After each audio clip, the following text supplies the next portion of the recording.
Exactly what you want Exactly. in American democracy. So they're going inside right now. They're going to be having tea together and then will depart to head over to the Capitol for the inauguration itself. Let's get back to Stan Druckenmiller. And Stan, I'm sorry to have you wait there because I know a lot of people are really hoping to hear what you have to say about this. What you said about the prices in the markets, let's go back to what we heard in October when you spoke at a conference and said that you were shorting U.S. Treasuries. I think it was 10 to 15% of your portfolio at that time. You still shorting Treasuries based on what you're watching? I still have a short in Treasuries. I know a lot of people have been surprised by interest rates rising after the cut. Of course, we weren't, because I thought the Fed was making a mistake. And I was worried about the same animal spirits we've been talking about, and of course, our horrendous fiscal situation. Having said that, we've come quite a ways. I think we're probably in the 7th inning, but sometimes you can make a lot of money from the 7th inning to the 9th inning. And who knows if the Fed stimulus into a melt up in asset prices with the kind of animal spirits I talked about give you upward inflation, which is not our forecast, but we're definitely open-minded to it, and we're not expecting lower inflation. That could tip the bond market and create a problem. So we're still short Treasuries, but we're certainly not pressing the size of that position now. You've said in a perfect world, Stan, that you're not a fan of tariffs, but that it could be potentially the lesser evil if it's done in moderation. Yeah, I don't want to exit this interview as tariff man. In a perfect world, I would not be for a 10% tariff, but we're not in a perfect world. As you know, we have a big fiscal problem, mandatory spending, plus interest expense is literally 100% of revenues right now. And both sides of the aisle have said they are not about to cut entitlements, which is the elephant in the room. Having said that, because of that, we need pay-fors. So our main choices are an income tax and a consumption tax like tariff. So when I say tariffs are the lesser of the two evils in terms of those two, because we have a fiscal problem, we need revenues. Tariffs will generate revenues. We also have a private savings problem in this country. They're far too low. So I think a lot of economists who are out raising the alarm bells about tariffs would probably be fine with a consumption tax. To me, tariffs are simply a consumption tax that foreigners pay for some of it. Now, the risk is retaliation, but as long as we stay in the 10% range, and I think so-called fear of Donald Trump, I think the risks are overblown relative to the rewards. The rewards on high, it's more like they're the lesser of two evils. You know, Stan, you had said before the election that you would not be voting for Kamala Harris. You would not be voting for Donald Trump. Part of your concern was, I think, what you called bipartisan fiscal recklessness on the part of all parties. At this point, you've been very concerned about our spending levels and not getting that under control. But Scott Bessent has been tapped to be the incoming Treasury Secretary. He's someone you know well. You worked with him. He worked with you at the Soros Fund, and you've worked very closely with him. I think you know him well. How do you feel about the appointments that are being made and named when it comes to looking after the fiscal side of things, or at least when it comes to the Treasury Department, what you might anticipate? Scott's extremely capable, big brain, very thoughtful. He's in the unique position that I don't think any other Treasury Secretary has been in, where he's been an active participant in markets. As he said in his confirmation hearing, he's been to 40 countries. I know he's been involved in markets in at least 40 countries. So he's extremely capable. He understands the fiscal situation. I think he understands that the biggest risk to this administration is both fiscal and inflation. Having said that, he's not in charge. He's extremely persuasive. He had no problem persuading me many times when we worked together, but I just don't know how it's going to work out. This is a huge, huge problem he inherits. The deficit is currently at 6.7% of GDP. It's $1.9 trillion. The last time we were at full employment was 2017. It was 3.4% of GDP. We also have peace. So we have a president who in the campaign said he's going to not have taxes on tips, not have taxes on Social Security. So there's a lot of things going on. There's some hope on Doge. I've heard the optimistic assessments. I hope they're true. I'm too old and too cynical to really see a lot of that stuff happening. If they could cut 200 or 300 trillion out, that'd be great. If we could get, say, $1 trillion or more over the next 10 years out of tariffs, that would help. But we're just in a mess because interest expense is just a huge, huge growing elephant. And it's above defense spending. It's now above non-mandatory discretionary spending. So unless we get this under control, the eighth wonder of the world, power of compounding with interest expense, is just going to continue to cause upward pressure. Having said all that, you also wanted to make clear to the viewers that even with all of your concerns, you're not necessarily pessimistic on the markets. You're pretty optimistic about things like innovation. You've been a big believer and big buyer of AI stocks, even though you sold out of NVIDIA, and based on the most recent filings, it looks like you sold out of Microsoft too. But you are still a believer in AI. You're still a believer in innovation, correct? I am, and I think we have a 2 to 3 year infrastructure build out, and we're in the process of that, and there's going to be a lot of benefits from AI. I believe we will have artificial general intelligence by 2035. So I think the payoff down the road is huge. But again, I think given where valuations are, we're the kind of firm that doesn't have to be fully invested. We're not, but we have a lot of equities in our portfolio, both long and short, because all the change we anticipate. But you're looking at what in AI? If you sold out of names like NVIDIA and Microsoft, those were, you know, the top of the pyramid, I suppose. Where do you see the benefits in AI that make sense from a market perspective? Becky, I'd say at the application layer, we don't know about the modelers. They obviously have huge capital spending. I'm talking about the hyperscalers now. And that capital spending may or may not pay off on a return on investment. It's unclear. But there's so many companies that we've seen where AI is going to be able to lower their costs and drive productivity. And their application layers within healthcare, their application layers all over the place. You don't have to necessarily invest what you would think of an AI company, as opposed to companies that are going to apply AI to the rest of their business.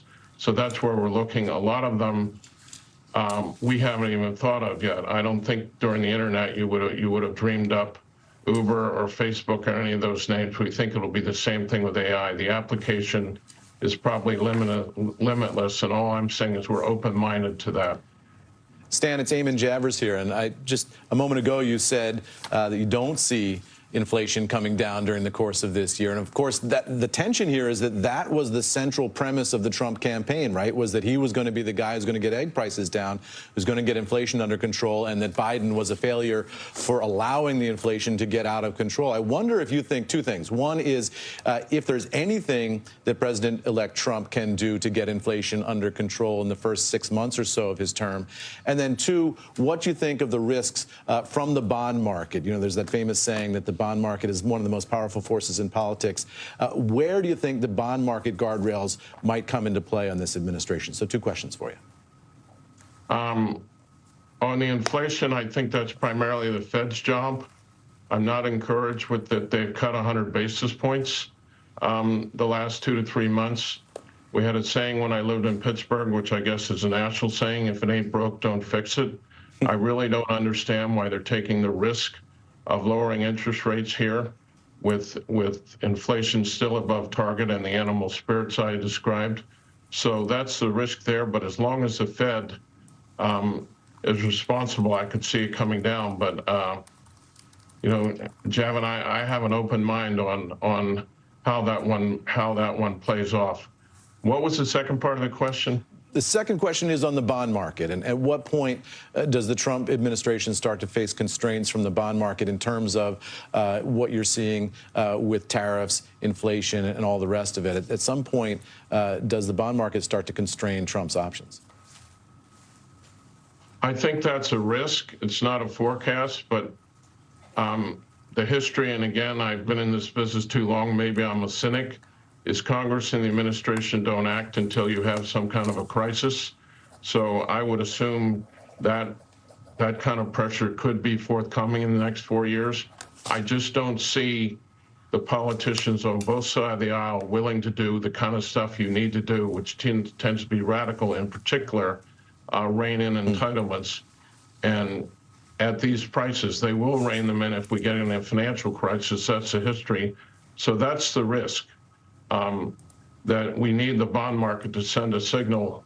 And it's one of the disappointing things I've seen about Fed policy. They've accommodated all this trillions of dollars in spending that's gone on the last 4 or 5 years.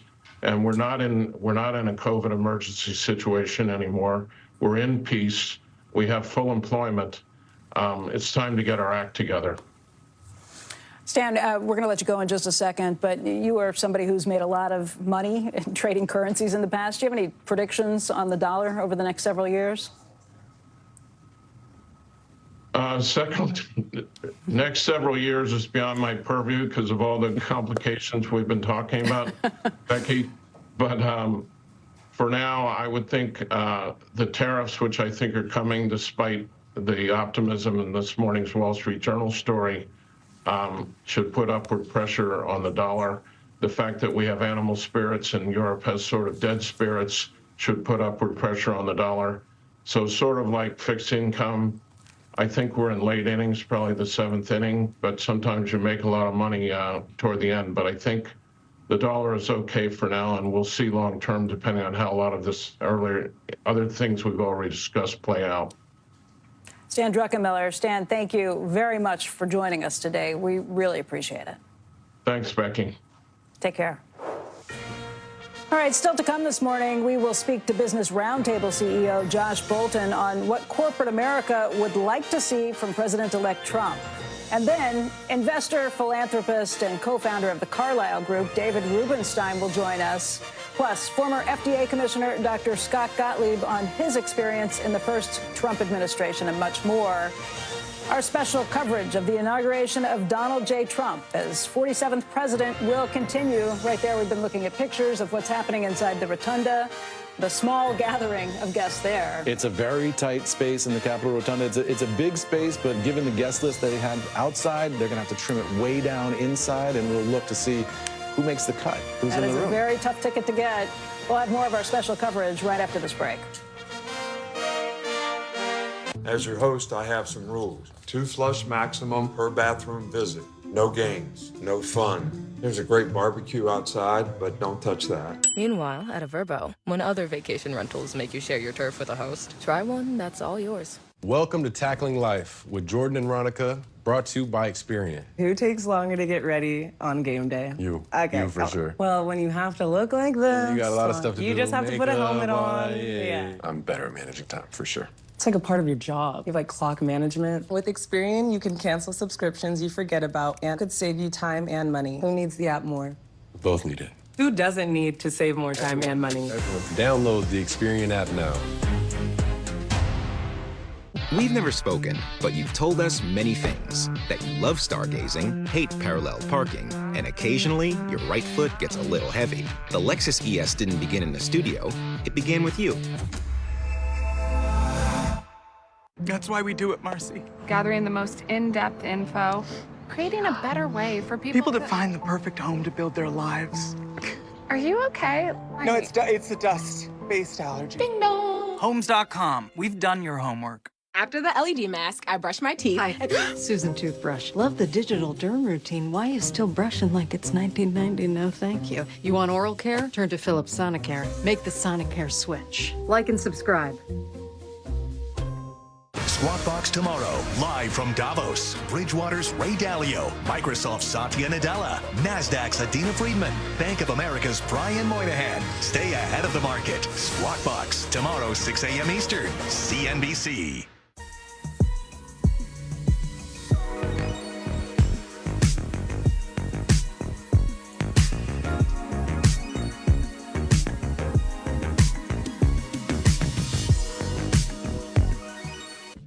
Whoa, now that's a smooth shave. You might think these guys had to pay top dollar for a shave that smooth, but they just used Harry's. With 5 blades that stay sharp, shave after shave, a lubricating strip with aloe, a flex hinge, and a trimmer blade, it's hard to believe refills start at just $2, half of what the other guys charge. Shaving with Harry's isn't pricey. It's just very, very, very smooth. Wake up to Harry's. Get your trial set for just $7 at harrys.com/smooth. Framing is hard, but FrameBridge is easy. Custom frames, premium materials, transparent pricing. Get started at framebridge.com or visit a store today.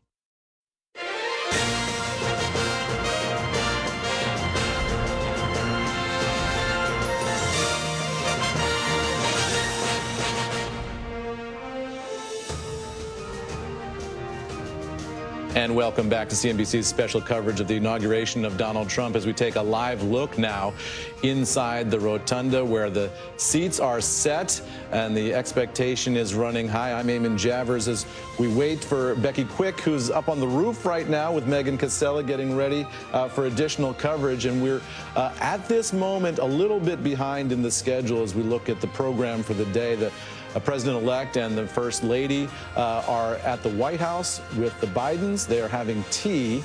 No cameras in the room for that moment at the White House, but we do expect to see the Trumps and the Bidens depart the White House for the Capitol. That was scheduled for 10:25 a.m. this morning, and there you see the west front of the Capitol, all dressed up for Inauguration Day. We're running a little bit behind here in terms of the schedule, maybe about a half an hour earlier in terms of how far behind we were, but we'll wait and see if they can make up some of the difference here and when that motorcade gets underway. As we wait to see that fascinating moment between these two leaders, the outgoing Biden team, the incoming Trump team, both of them issuing dueling sets of executive orders and dueling sets we expect of pardons today as we watch some of the guests making their way into the rotunda. One of the fascinating things to watch here as we watch the dignitaries and VIPs make their way in is who actually made the cut for invitations into the rotunda. Remember, the rotunda is a big space. You can fit the entire Statue of Liberty from toe to the tip of the torch inside the Capitol rotunda, and yet it is a much smaller space than that west front where we expected to see this inauguration take place, but for the weather. And so who got the coveted tickets inside the rotunda has been a big game of speculation here in Washington, D.C. Over the weekend as people scrambled to call in all possible favors to get inside the room where it happened. And Becky, you're up on the roof now of our building here, just overlooking this scene, and I'll turn it back over to you. It's cold up here, Eamon. I think they made the right decision to move things in. Should have seen the stairs getting up here, too. That is a trip and a half, so to speak. Eamon, thank you. Megan Casella is here on the roof with me. You've been putting in the long hours up here. Oh, my gosh. I'm going to bring you some warm hot chocolate and some coffee after this. It is currently 27 degrees, but with the wind up here, it feels a lot colder. It is a beautiful sunny day, though, and there's so much that's happening here. Megan, what have you been learning? What have you been talking about? What have you been finding out? We've been learning a whole lot. It actually is quite a substantive day, and I will say it's about 24, 25 degrees up here. I think a little warmer than they expected, but if we get another one of these gusts of winds while you're up here, those are coming about 22 miles an hour. I almost blew off the stairs coming up here. I wouldn't even call them stairs. The scaffolding that we've put up. Look, it's a beautiful scene at the Capitol, but I understand why they moved the ceremonies inside. Yes. Would have been a lot for people to sit outside for 6-7 hours. Absolutely. It's not quite the 7 degrees it was during Reagan's second when they moved that one inside, but it's still, it would have been a very long ceremony.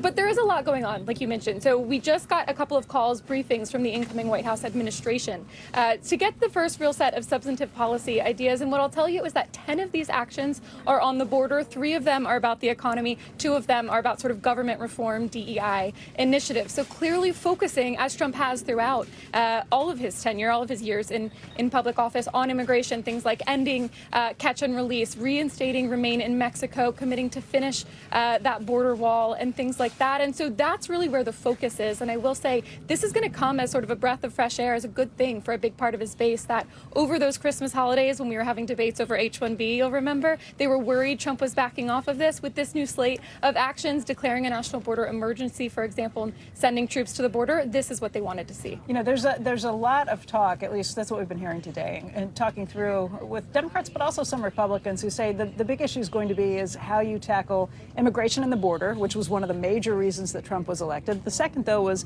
unhappiness with inflation, and trying to tackle both of those at the same time can get a little tricky. Have they announced any specifics on plans on how they try to get around that, or is that something we're going to find out in the coming days? I think that's what we have to find out. They have not really been acknowledging how if you restrict immigration as drastically as they're saying they're going to, that wages are going to have to go up, labor shortages might come back, especially in specific fields like agriculture. That's, of course, relating to grocery prices. So they haven't talked about that. They did have some language about wanting to sign a memo saying that they will be bringing inflation back down, but no specifics there. And they know, and you know better than anybody, that there's not much that they can do, especially not on day one in office, with an executive order. So it's a wait and see. Yeah, there are, you mentioned agriculture, and that's where it's, I think, something like 12% of the workers in that arena in particular. If you're looking at farms and produce and things, it's more closer to 40%. In some states, even higher for dairy farms. And we'll be watching some of those issues, too. And I think we do have some arrivals coming at the Capitol. Eamon, is that what you're seeing?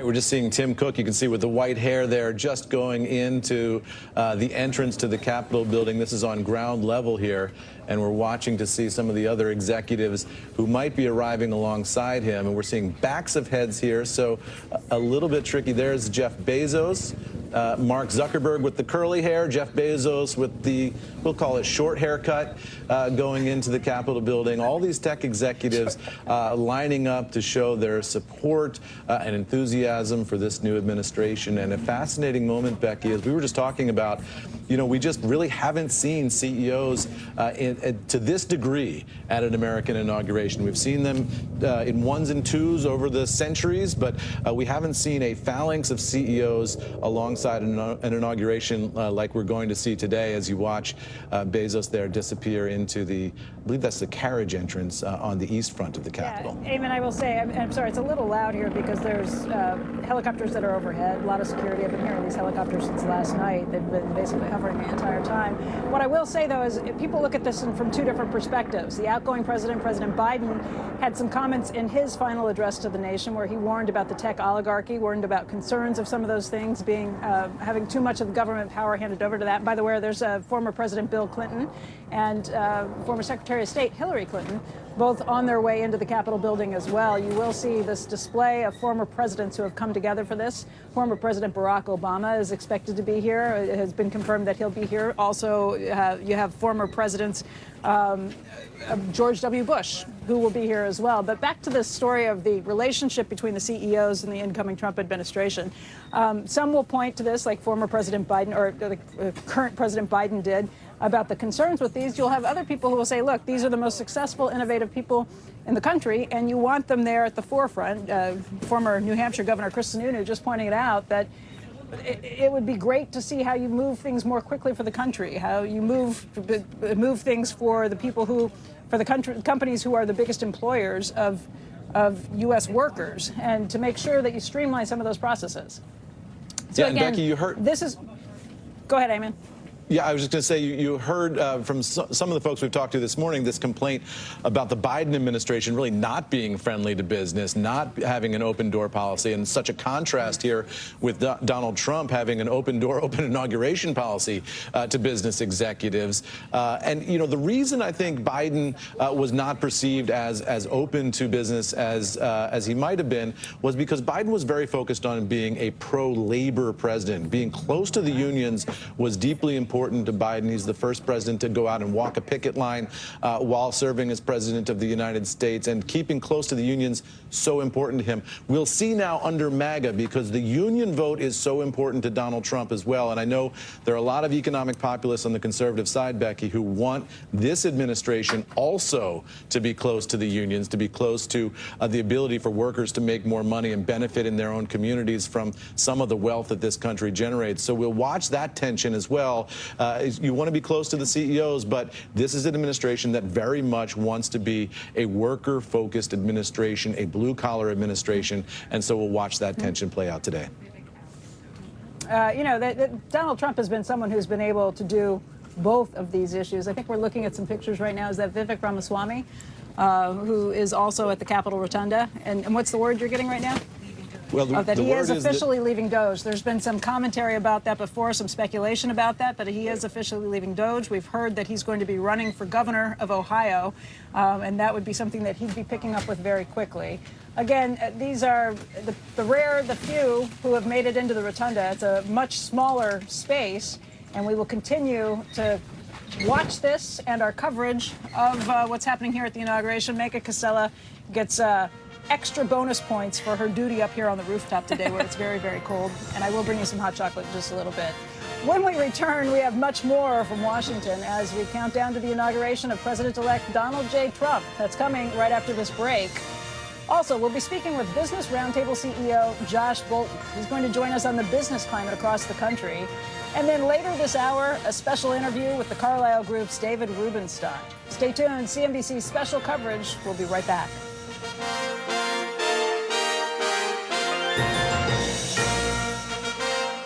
Nothing makes a gathering great like Eggland's best eggs. They're just so delicious. With better nutrition, too. For us, it's eggs any style, as long as they're the best. Eggland's best. Krista, it's time to fess up. About? You're over 45 and still haven't screened for colon cancer. We all knew. This is like the third year she's turned 44. Okay. I wasn't ready. Look, drink all that prep? Cancel brunch plans? I can't. Ask for Cologuard. It's a one-of-a-kind way to screen for colon cancer that's effective and non-invasive. No prep, and you use it at home. False positive and negative results may occur. Those at high risk should use colonoscopy. Skip the drama. Ask your provider or request Cologuard online. I need to get me a new phone. Trade in that busted up phone, you get you a brand new iPhone 16 Pro. T-Mobile, it's on there. Families save 20% every month. What a deal. New and existing customers, trade in your busted old phone, and we'll give you a new iPhone 16 Pro with Apple Intelligence on us. Together, we can save the planet from all those soulless, self-driving sleep pods everyone else keeps polluting our streets with.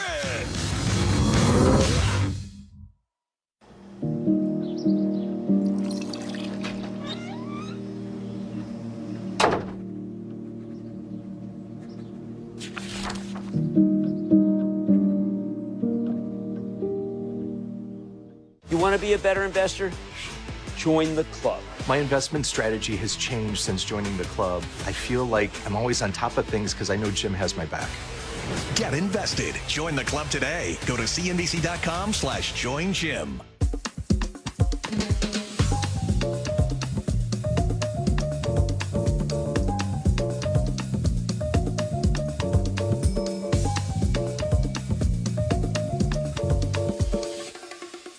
Michael lost 20 pounds with LifeMD. I've always wanted to lose weight, but I never figured out the right way to do it. I asked a couple buddies, I said, how do I lose this weight? And the guy goes, LifeMD. Got on the computer immediately, and probably the easiest thing I've ever done. The medication comes in the mail, and it's very easy to use. I've been able to live my normal lifestyle, and I've lost 20 pounds already. I now spend time with my kids, and I've never felt better. It changed my life. Get started today and see your eligibility for a copay as low as $0 at lifemd.com/TV. Small steps, like a tap, a new part of your routine, or a moment for you, can come together to make big changes for your weight loss, hair loss, anxiety, and more. Get a personalized treatment plan 100% online at forhers.com.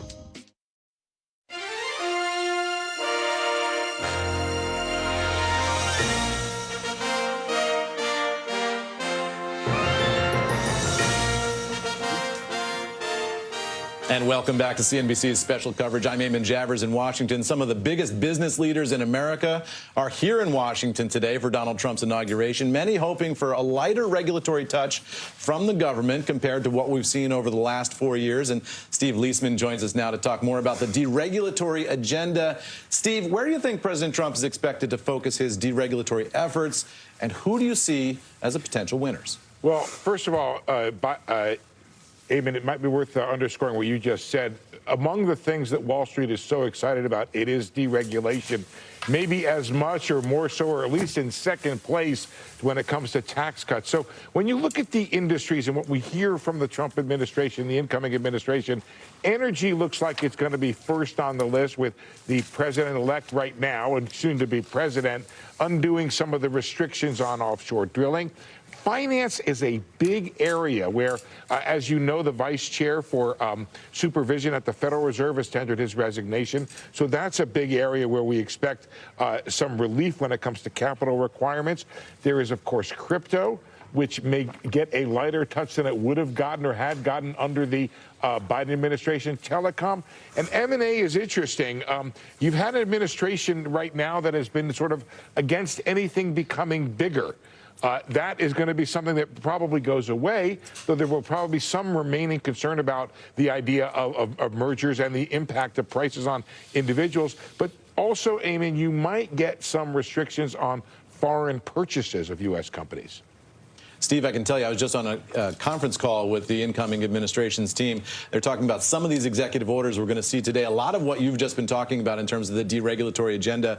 They're talking about an end to what they call the EV mandate for electric vehicles. Right. And they're also going to have some interesting executive orders today on efforts, what they call efforts to curtail consumer choice on things like shower heads, gas stoves, washing machines, and the like. You know, you heard a lot of this from Donald Trump on the campaign trail about how he just doesn't like government meddling in some of the basic things that we all use in our bathrooms, our shower heads, water pressure, all that stuff. Those are the kind of little things that just kind of bug people about government overreach. And I think they're going to take some steps on that today. That's all well and good, Eamon, but I've spent a couple of weeks now studying regulation and deregulation, and what I can tell you is deregulation is hard. It's not. It's almost as hard as regulating, and there are actually several dozens of rules that govern regulations. There are agencies that oversee regulations. It's worth pointing out that a couple studies I've read, Eamon, found that the first Trump administration lost 80% of the court cases against their deregulation in the first term. They may come back smarter and wiser in their approach, but it isn't just the stroke of a pen that allows a president to deregulate. So it might be worth Wall Street tempering at least some of its enthusiasm. Yes, this is a very different administration with a different attitude towards regulation and business. You look at these surveys that are out there, Eamon, and it's like business is acting like the foot has been taken off the neck of business, and they're feeling very optimistic, but the process is slow and cumbersome. And everything I've heard from regulatory experts, Eamon, is that the best deregulation happens with Congress, not by the stroke of the presidential pen. It is fascinating, Steve. There is still the courts to consider. There will be some pen stroking today, nonetheless, even though you say it's not just about the stroke of a pen. And Steve, thank you for that. Becky Quick, you've made it back inside from the Arctic conditions outside. Eamon, Welcome all I back. can tell you is that we are so lucky that we made the decision to come inside rather than outside. I almost got blown off the roof. Nice and toasty in here. It is. Yeah, and look at these folks going into the rotunda. They are nice and toasty as well. I bet they are thrilled that they're not sitting outside. It makes it much more complicated for the 250,000 people who received tickets who were here planning to come to this, but it is pretty beautiful. And you have to appreciate the pageantry as well. You know, I tell you, I was on the Metro very early this morning on the way in. Lots of folks with MAGA hats, lots of folks in Trump gear on the Metro very early this morning. And a lot of those people... at Union Station. And yesterday, absolutely. And a lot of those people, you know, sadly are left kind of out in the cold, literally here, because they came to see a big Washington spectacle, and they won't be able to be inside the rotunda. So you feel for those folks who travel from out of state for this. Arena and some of the associated things that are there with this. And by the way, the general atmosphere that you've seen in the town when you have anybody from either side that comes together. And this is certainly an example of that. It was a big party weekend. It is. It is. Joining us right now for more on the outlook for business during a second Donald Trump term is the Business Roundtable CEO, Josh Bolten. And Josh, it is great to have you here. Good morning, and thank you for having me in the toasty studio. Yes, we're all lucky, I'm telling you, having just gone up for a few minutes. Josh, Steve was just talking about that business enthusiasm. Stan Druckenmiller said the executives that he talks to on the ground, he said, I think they have been from relief to giddy in terms of what they're watching. Oh, hold this thought. Walking out to this is the North Portico. The first ladies who are now. The first ladies emerging with an escort there. Jill Biden and Melania Trump, who are walking down the steps for their escort on this. And they will be riding together in the same motorcade on the way to the Capitol for the swearing in. You know, a fascinating study in contrast there. Maybe a little less awkward than some of the things we've seen recently with the At the funeral for President Carter, former President Carter. We'll see. I mean, so much attention is going to be focused on the body language between these two folks. Dr. Jill Biden, of course, one of the president's biggest supporters, encouraged the president to run for re-election. That's being seen as a mistake by most of the folks in the Democratic Party today, riding with Melania Trump, who is now coming back to Washington. Dr. Jill Biden, somebody very enthusiastic about participating in Washington, participating in the White House activities. Melania Trump not seen as somebody who is eager to be a public face of the administration, eager to be out front on all of these issues. As we watch the second limo pull up, there are two beasts today. Rolling. The beast is the official terminology for these for the giant motorcade. White House limos. These things are, when you stand next to these limos, I mean, it's about 6 feet tall. I mean, it looks like a limousine from the outside, but that thing is a tank, and apparently very luxurious inside. I've never been invited, but it is. Me neither. It is something to see when you stand next to them. All right, we are awaiting President-elect Donald Trump, along with existing President Joe Biden. They're going to be riding over together in this motorcade as well. And as you mentioned, sometimes some tensions from people who have been competitors, staunch competitors. At other times, though, you did see President Biden bring incoming President Trump to the White House even after the election, and it looked like they had some fairly jovial times. Yeah, there were smiles, there were handshakes. I mean, there was a real respect between the two on some level, at least. And you do get the sense that people who have been president of the United States have shared this incredible burden, understand what it's like to be in the Oval Office at the end of the day, being the person who has to make the decisions. That's something they share, even though they don't share much else. As we watch the military aides here now emerging, we expect to see the presidents here. And, okay, this is J.D. Vance, the vice president-elect, who's coming out right now, along with the existing vice president, Kamala Harris. Again, tensions when you have competitors who have gone up against each other, but riding over in the peaceful transfer of power that this nation has come to symbolize, that peaceful transfer of power. And that is such an important thing on a day like today, as you watch J.D. Vance walk around. You wonder what he's thinking today. He assisted her into the limo as well, too. He is, he's a United States senator becoming vice president. This is a big change of perspective, not just from the Capitol building to the White House, but in terms of all of the pomp and circumstance that goes along with the presidency, riding in these limos. This is not something that a senator gets to do. It is something that a vice president gets to do, and we'll see how he adapts. Josh Bolton, who's the Business Roundtable president and CEO, also a former White House chief of staff under George W. Bush. You've watched these. You've participated in these transfers of powers, too, Josh. I've been at both ends of it, incoming and outgoing. Which is better? That's a tough question. Incoming's got to be better, but I found outgoing more compelling as a more compelling demonstration of the genius of our system. Wow. Is that you're as a chief of staff, I was adjacent to the most powerful people in the world up until noon on January 20th, and all of a sudden you're out and you're just a regular citizen. And that is a fabulous thing about our system. And you get your life back, which is probably pretty fabulous, Not too. so bad, also. Yeah. Again, we are awaiting, at this point, the president-elect, Donald J. Trump, along with President Joe Biden, who will be riding over together as well. Josh, what can you tell us about these moments behind the scenes? You know, somebody who's been there. What's going on behind that set of closed doors right now? Do you have any idea? Yeah, I mean, like I said, I've been to that T, both incoming and outgoing, and it's for the most part, a pretty warm scene because well, in this case, the incoming knows what the drill is. He knows what's happening. But he's taken over the house that the Bidens have lived in for 4 years. It's been their residence, and all of a sudden it's his. And all of the responsibilities shift over in just 90 minutes.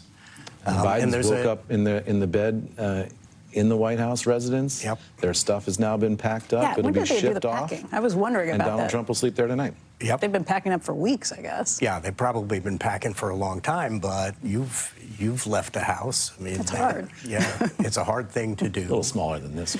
Yeah. I bet I have more stuff than they do in mine. More clutter.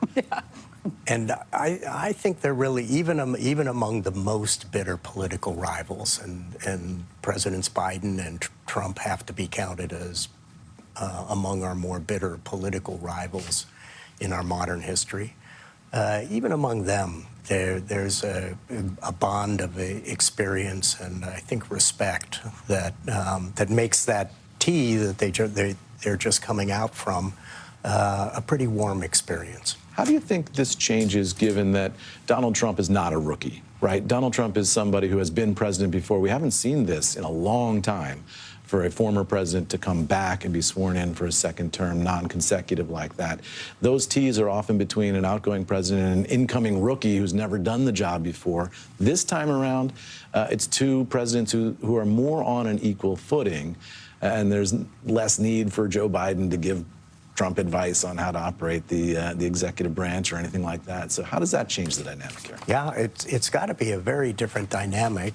Trump being the first since Grover Cleveland to have non-consecutive terms. But I think a lot of the basics remain, that they are handing over the reins not just of power but of responsibility. I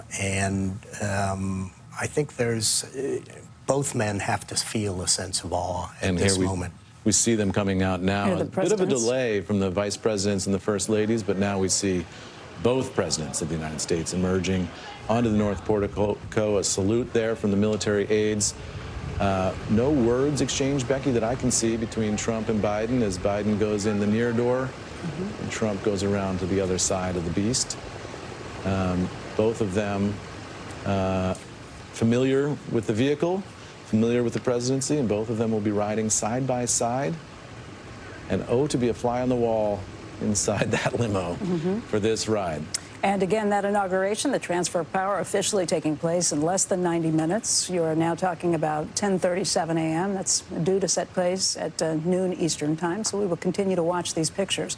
Josh, let's talk about what we brought you here to talk about, and that would be the business confidence levels that you've seen at the Business Roundtable.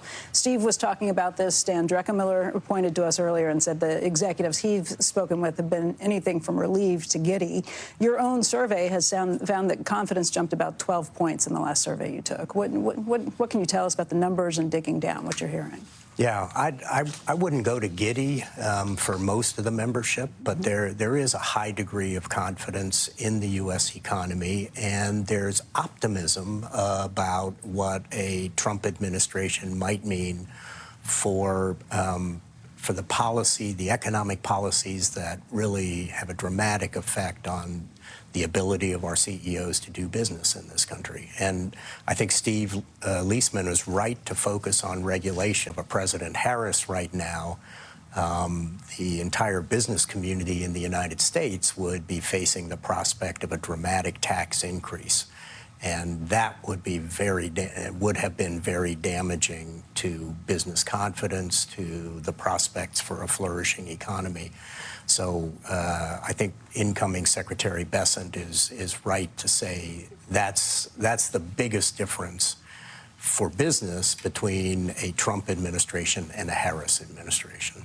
We spoke with Albert Bourla earlier, the CEO of Pfizer, and he was fairly plain-spoken, maybe more than you would traditionally hear from a CEO who might be on camera with things, saying that he thought the outgoing administration was, while there were people who they were working with on a lot of issues, that the administration was pushed too far to the left, was listening too far to what the left was saying, and that they were downright unfriendly to business at times. He says that there are risks associated with the incoming administration, whether that be tariffs, whether that be changes in healthcare that might be coming through, but he thinks that the risks are outweighed by the potential for innovation and radical change. What do you hear from your broader membership? From the broader membership, something similar. Now, Albert, who's a great participating member of the Business Roundtable, comes from the pharmaceutical industry, which was particularly in the crosshairs of the Biden administration. So his experience will have been more extreme than most of our membership.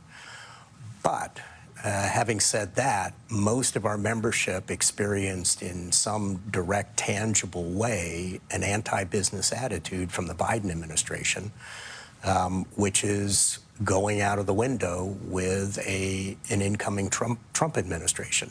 There are risks with a Trump administration that you've talked about, but overall, our membership, I think, has to be counted as optimistic about the opportunities that are coming.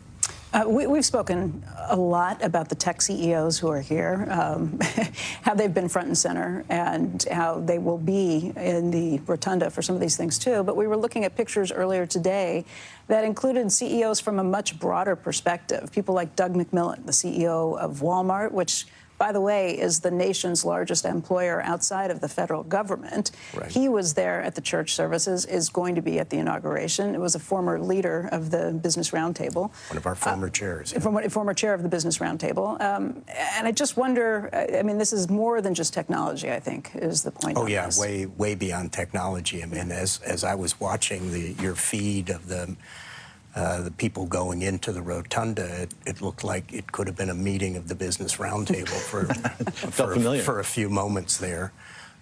So it's across the board, and our membership knows that this president likes to deal personally with people. He considers the CEOs of big American companies to be his peers. And there's some mutual respect there, and so they're showing up to show their support. They're not on board necessarily with everything that the Trump administration is likely to announce or will do during the 4 years, but they are looking forward to having a serious dialogue, and where they think things are going off the rails, having the quality of communication that makes it possible to try to straighten things out. I expect we'll be hearing much more from you and the membership as we get into this. What are the first meetings? Do you have conversations so far with the administration at this point? You know, they've been unusually disciplined. Unlike 8 years ago, the administration folks, especially those who are subject to confirmation, have been unusually disciplined about, you know, no, we're not doing meetings, we're not doing public events, which, by the way, I think is the right approach for somebody going up for confirmation. But we are looking forward to having a good level of communication back and forth with the Trump administration, and they're, especially in the economic area, we know that there are some very high-quality people going into senior positions who hopefully will be able to steer this country through a very difficult international and global economic environment. I mean, there's optimism in the air here in Washington today, but we should not forget that it's a really tough world these days in which to compete and be successful. Josh Bolten, who is the CEO of the Business Roundtable, the president and CEO, also the former White House chief of staff for George W. Bush. Josh, it's great to see you today. Thank you. Thank you. Becky, if I could just interrupt with one little piece of news here as we watch the arrival here and the motorcade getting ready to show up here at the Capitol building. Some changes already on the Trump team. Just confirmed over text with a source familiar with the situation as we're sitting here that Vivek Ramaswamy will be leaving the DOJ committee. He is going to be running for governor of Ohio. An interesting political campaign for him. It was impossible to do both jobs at once. A source familiar with the situation tells me, and so Vivek, who was alongside Elon Musk in that effort initially, is now out at DOJ into the Ohio governor's race, and he will be announcing that run, Becky, according to a source familiar with the situation, next week. Interesting when you think about how many jobs Elon Musk has as right, he just got another singular head of DOJ and the other companies that he's juggling too. Our next guest is joining us right now to weigh in on economic expectations for the next 4 years, the investment landscape, and much more. We want to welcome Carlyle Group's co-founder and co-chairman, David Rubenstein. He's also the author of The Highest Calling, Conversations on the American Presidency, for which he interviewed President-elect Donald Trump. And David, it's always great to see us. He's joining us this morning from the snowy mountains of Davos. David, you're a Washington native. You're somebody who has worked in previous administrations, who's been here in Washington and understands the transition of power. What can you tell us about this historic moment today? Well, it's always better, in my view, to be going in than going out, though I recognize what Josh said is if you work for 4 years in administration, it's not bad to get some time off. What we're seeing now is a good thing to see because sometimes presidents who are coming in don't really want to talk to or meet with the president who is going out. For example, when Eisenhower came in, he didn't get out of the car. He picked up Truman at the White House, and they went down Pennsylvania Avenue and never talked to each other. Roosevelt, for disability reasons, didn't want to get out of the car, and he didn't when he was transitioning with Herbert Hoover. And they didn't talk apparently at all either. So sometimes the presidents don't even talk when they're going up there. But I think the conversation is probably going to be civil. These men have been around for a while. They're both professional. One point I would add, though, we've never really had something like this since 1892, as Josh Bolton pointed out. And we'll find out whether a new administration with fresh people can do a second term for a president better than somebody who is doing a second term consecutively. When you do a second term consecutively, you have people who are tired and they might not be that great as great in the second term. And that's why some second terms haven't worked out as well. And also you get some fresh people coming in a second term who are rookies and don't have any experience with the president. So for some reason, second terms haven't been as good as first terms. Maybe if you have a non-consecutive second term, it could be different and better. And Grover Cleveland actually had a pretty good non-consecutive second term. You know, you've made the point of presidents who haven't met with the transitions. And of course, Donald Trump was not at the inauguration 4 years ago. But I went back and looked it up. The first time that you didn't have a current sitting president at the inauguration of his successor was going all the way back to John Adams not showing up for Thomas Correct. Jefferson's inauguration. Obviously, they were bitter rivals. They ended up mending fences maybe the last 11 years of their lives, actually became much closer, writing letters back and forth. And they died on the same day, July 4th of 1826, almost 200 Correct. years ago. So what happened was very unusual. In those days, the president and the vice president didn't have to be in the same party. And so Jefferson was elected as vice president, though he was a different party than Adams. And he really, I think, upset Adams by running against him for president. He beat him. And so Adams, on 4:30 in the morning, got a stagecoach to take him out of town. And Jefferson walked by himself with no guards or anything from his boarding house to be sworn in. Very different than today. Yeah. David, let's transition back to business and what business can expect. Obviously, you talk to a lot of CEOs. You see where money is flowing with private equity and what's happening. What are you thinking, just from your perspective, in terms of where the business environment stands and what the markets look like? There's no doubt that the large part of the business community is fairly euphoric, if I can use that word. I think they are feeling that they're going to get a better shake, rightly or wrongly, under President Trump, and they're familiar with him and many of his people. So I think the business community, particularly the Wall Street community, is pretty happy with this change. Obviously, there's some people who are big supporters in Wall Street of Kamala Harris, but I think as a general rule, I think the business community is thinking that they're going to be okay. David, I'll just tell you, we're looking at pictures. I'm sorry to interrupt, but we're looking at pictures right now of Donald Trump and Joe Biden entering. And by the way, it looks like they're talking, making small talk. So it probably wasn't as awkward a ride as you mentioned some past presidents might have had, where they didn't talk to each other. Amy Klobuchar of Minnesota riding over with them in the limo. And it looks like Chuck Schumer is right behind them. Chuck Schumer there, and Kamala Harris. I believe J.D. Vance will be there as well as they make their way in through the carriage entrance of the Capitol building and now up to a couple of levels to where the rotunda is. Fascinating, Becky, to watch this play out as we watch these two men, both with great political gifts, maybe different political gifts, and both of them now Sundar Pichai, Elon Musk already inside the rotunda, making small talk, and it looks like they're enjoying themselves as well. Background, you hear some of the music that's already playing, God Bless America. There's Melania Trump being escorted in to the rotunda. And yes, we continue with the dignitaries. There's Doug Emhoff. So the dignitaries are making their way in. It's hard to do when the monitors are across the room. And this is a very tight corridor on the first level of the Capitol building. There's J.D. Vance and his wife as they make their way in. Again, as we talk about them, very different moment for them on the national stage. J.D. Vance obviously has been a prominent author. He's been a senator. He's been in the military. But he is somebody who is now ascending to a level that is very different perspective than just being a United States senator. And, of course, somebody who may stand to be the heir apparent to the MAGA movement. Donald Trump, in this non-consecutive second term, entering office almost automatically a lame duck, although he has a lot of political running room to start with. All eyes will eventually start to turn to who it is who inherits Donald Trump's mandate as the leader of MAGA, and J.D. Vance is as well positioned as anybody. Maybe him and Elon Musk might be the two people you might say might inherit the MAGA movement. David, and by the way, there's John Paulson standing on this. David, you were saying about the business, the business levels of enthusiasm.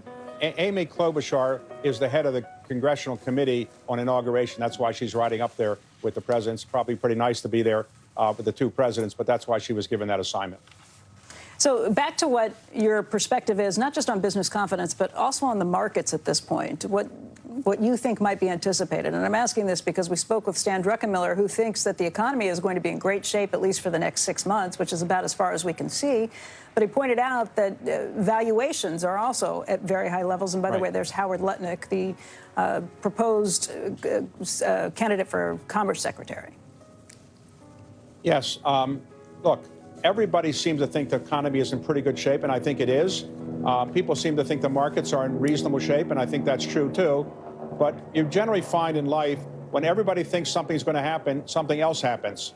So the United States economy is doing well, but when everybody tells you the economy can only go one way and the stock market can only go one way, sometimes it doesn't go that way. So I'm obviously want the stock market to go up. I want the economy to do well. But, you know, there's going to be zigs and zags along the way, and there's no one president, no one party can control the economy. So what are you doing protectively to zig when everybody else is zagging, David? Well, I'm not in the shorting business, but I generally think that private equity firms feel that there's going to be a fair amount of opportunity for IPOs this year and a fair amount of opportunity for M&A transactions. I think there's been, I'd say, not as many IPOs in recent years or large M&A transactions as one might have hoped if you're in my business. But I think that people have expectation to probably be less regulatory constraints, and I think the economy should be pretty good. So people are pretty optimistic about it, and I think that people in Wall Street are thinking they're going to have record years. Well, time will tell. We're continuing to look at some of these pictures. RFK Jr. standing next to Sundar Pichai, standing next to Howard Lutnick. There's Doug Burgum, who's standing next to them. So, you know, dignitaries all the way around. Fascinating moment to watch all these folks. Standing room only, literally. And there's Vivek Ramaswamy, who, as we just reported, and Politico reported earlier today, is leaving DOJ to concentrate on his run for Ohio governor. And all of the Trump cabinet members there in the room, some dignitaries, some CEOs, sprinkling of billionaires. It's quite a scene. I want to thank David Rubenstein for joining us from Davos, which is the other huge gathering this week. David? You see a foreign businessman there as well, Bernard Arnault. Oh, yes. Good eyes, eagle eyes, David, as we continue to watch this coming in. We need David on set here with us to spot. David Rubenstein. And David, you're preparing for Davos. What's the theme at Davos this week? The theme generally is that the global economy is in pretty good shape. And it's a chance to renew opportunities that people haven't been able to pursue for a while. But I think it's pretty optimistic. This is the 55th year of Davos. When you think about it, it's a pretty long time. And Klaus Schwab, who created it, is here in his 55th year. So there's a lot of people going to be showing up. A lot of people who are now on your television screen in the Capitol probably are going to be flying over here tonight.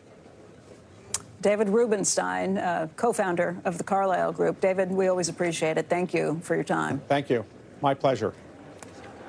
Joining us right now, right here on set, for a look at some of the top healthcare issues that the president-elect will be facing once he takes office is former FDA Commissioner Dr. Scott Gottlieb. Of course, he's also a board member at Pfizer and Illumina and a CNBC contributor.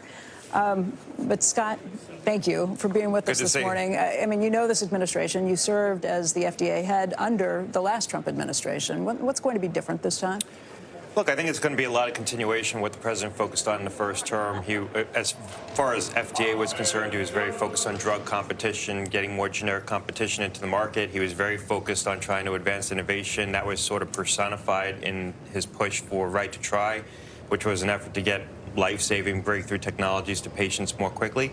He was very enthused about the pace of innovation that was underway at FDA when I would brief him on stories of, for example, the pending approval of Kymriah, the drug that was the first CAR-T cell therapy, gene therapy approved in the United States.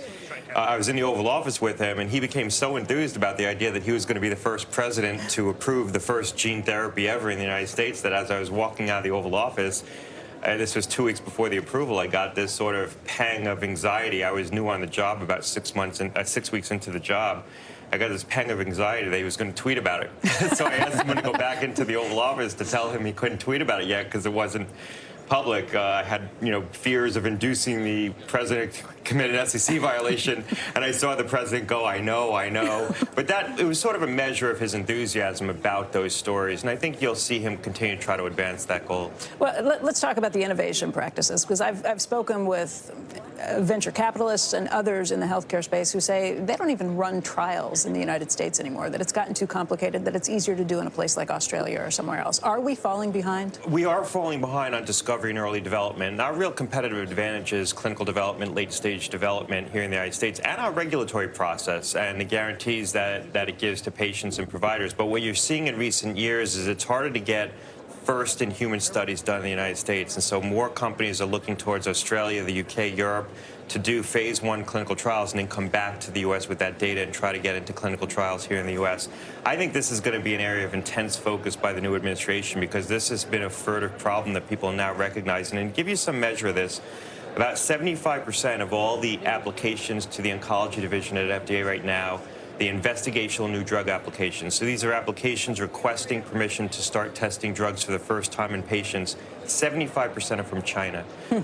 If you look back to 2019, 0% of the molecules licensed by large pharma companies were from China. Last year, it was 30% of all molecules licensed by large pharma companies came from China. So you're seeing early discovery work and early development work shifting to China because of the lower costs. So we need to focus on that. And I think there's things FDA can do to unburden. What are the solutions? And I will say part of this, we spoke with Albert Bourla earlier this morning. He said, look, there's a real penalty against the small molecule drug development at this point because of the patent, the shorter patent time that is protected there. Yeah, look, that's part of it, but you're also seeing companies licensing antibody drugs from China as well. So it's just the fact that doing discovery work is cheaper in China. If you have a target and you want to develop a molecule to hit that target, it's cheaper to do it in China than the U.S. And so we're seeing an offshoring of more of that work. That's capital that could be spent in Boston and San Francisco, now moving to China. I think one of the things FDA can do, and I do think the new commissioner is focused on this, he's been very thoughtful about this through his career,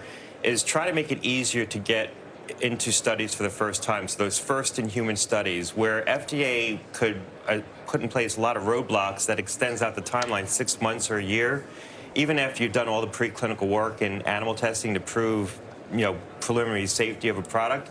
It's a very slow process, and that's where companies say, look, I'll just go to Europe, I'll go to Australia, get some clinical data, come back to the U.S., and then they'll do this more quickly once they see some human data. I think that there could be reforms in the process. I don't want to get into it right now. It's kind of weedy, but I think there's ways to reform that to make it easier to get those first in human studies. In terms of issues you might run into, look, by the way, we're looking right now at former President Bill Clinton, former Secretary of State Hillary Clinton, who are entering the room. We've been doing some pretty good people watching here as we're going through this. This is the crypt level. This is one level below the rotunda. So this is the highest dignitaries. These would be former presidents right. and the like who are coming in on this level. At the rotunda itself, we've been looking at pictures of Lawrence Sanchez and Jeff Bezos. And one person who I think Mark is Zuckerberg and Priscilla worth talking to Scott about is Robert F. Kennedy Jr., who's going to be Secretary of HHS in the new administration, assuming all goes according to plan. And Scott, as you look at that picture, I wonder what you make of it, and what Former changes President you expect. George W. Bush and Laura Bush. Well, look, I think that there's a lot of good people going into roles at HHS. I think Oz can be a transformative leader of CMS, and he's put in place a very good team. Yeah. Dr. Oz, we Oz. call him Oz. Yeah, Dr. Oz. The acting CMS administrator is going to be a woman who has a lot of experience in the sector. I think Marty's going to be very strong at FDA, and he's building out a good team as well. Marty McCary at FDA, the incoming FDA commissioner. Jay Bhattacharya at NIH, I think, could be a strong leader there. I've had concerns about RFK, and those concerns have revolved around his positions on vaccines. I think they're unscientific. Former President Barack Obama. Sorry, I'm just pointing out for everybody as they're watching this. It's an amazing panoply. Listening to you as we're watching these here. pictures. Barack Obama, we should just point out, attending solo to this inauguration. Michelle Obama not with him. She was not with him at the Jimmy Carter funeral a short time ago as well. You know, a lot of speculation of whether that's a political point that Michelle Obama is making or simply a scheduling snafu. We don't know at this point. Scott, you were saying with RFK Jr., you've been pretty vocal about your opposition to him to this point. And by the way, this is opposition that you can get everywhere from Mike Pence, who has raised concerns on the right about this, but there's Apple CEO Tim Cook, all the way through to the left that has had some huge problems too, but particularly those who are worried about his anti-vaccine stance. Yeah, look, I think there's a lot he can do very directly day one. I think he will do it. I think he's been deadly serious about his views on vaccines. And if you step back and you think about what is he saying, he basically is making three arguments. One is that the vaccine doesn't work that well, the measles vaccine. That's really been the focus. Doesn't work that well anyway. Two, measles isn't that bad of a disease, and so we've now vaccinated the public with a vaccine that could be harmful, is not effective. That's his view. Yeah, your thoughts on the measles? For a disease that isn't that serious. I don't agree with any of that. And the other is that he argues that we've traded a chronic health crisis for an acute health crisis. So by vanquishing these acute diseases, we've used vaccines that have potentiated chronic illness. Now, I disagree with all three of those propositions, but I think it's important to understand exactly what he's saying. That, in my view, when I boil down his statements and I've looked through his record, those are his three arguments. There's Scott Bessent standing by as well, and there's RFK Jr., as Robert F. Kennedy Jr., I should say, as we've been talking through.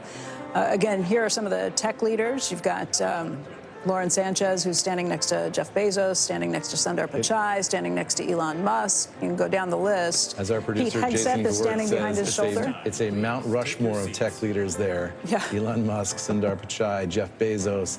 The amount of There's power Laura and Trump. money represented in that room is pretty staggering. Yeah, it is. Dr. Scott Gottlieb, former head of the FDA, we appreciate your time, your being here today, and we look forward to talking to you about a lot of the changes that are going to be coming on the healthcare front. Thanks a lot. Thank you.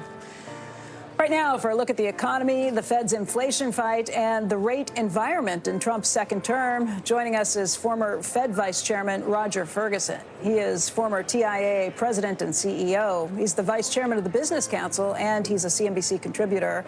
And our very own Steve Leisman. Roger, why don't we start with you?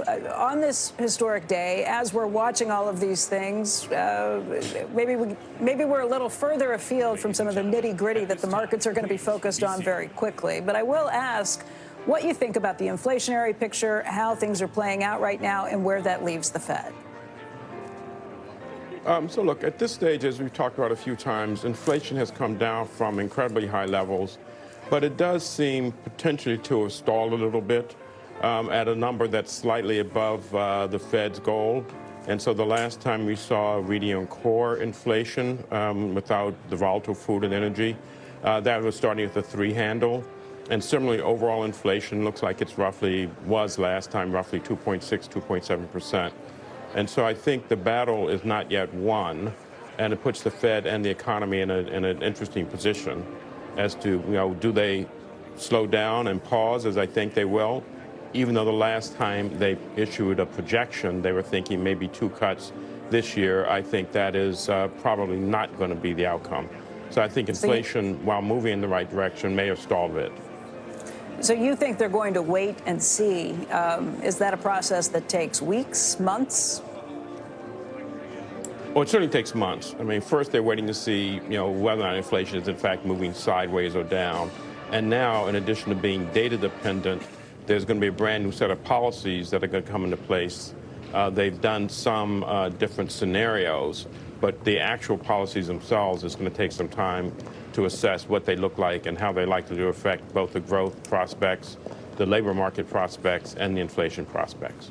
We are watching at the Supreme Court justices now making their way in through that lower level. There's the Supreme Court, Roberts, the head of the Supreme Court, Kavanaugh, Justice Kavanaugh, who's going to be actually doing the inauguration, the swearing in ceremony, and you can see. And this is a Supreme Court, Becky, that Donald Trump will benefit from in this term. Many of them are appointees from his last. Absolutely. An overwhelming conservative majority, a big chunk of Trump appointees on that Supreme Court.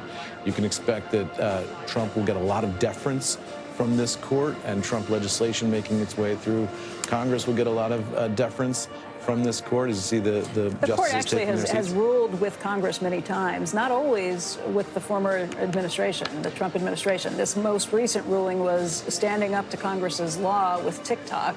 As they've done with other sides, they've sided with Congress. Yeah. So they tend to side with Congress, not always with the administration. And that's been fascinating to watch that play out, because they did side with Congress despite the fact that Donald Trump put a marker down saying he didn't want them to. And his side argued in front of the court that what they wanted was a delay in the TikTok ban. The court not going along with that, saying, hey, Congress passed this law. It was on a bipartisan basis. There's nothing to change that law. TikTok's appeal has run out, and the law has to go into effect. That's why we saw this drama over the weekend. TikTok going dark, coming back, and now Donald Trump suggesting he is going to have some kind of executive order later this afternoon, which will decide the fate of TikTok as we watch some more of the folks come in. Unclear exactly how Trump will frame that executive order and what the legal precedent will be, but it may be that the Supreme Court, Becky, will have to come back in and weigh in on that as well. And just so interesting to see the priority of the seating here in the rotunda. I saw a row of former standing. Right, standing room only in the back, and I saw a row of former speakers of the House who are the most powerful people in Congress, and they were like in the 5th row.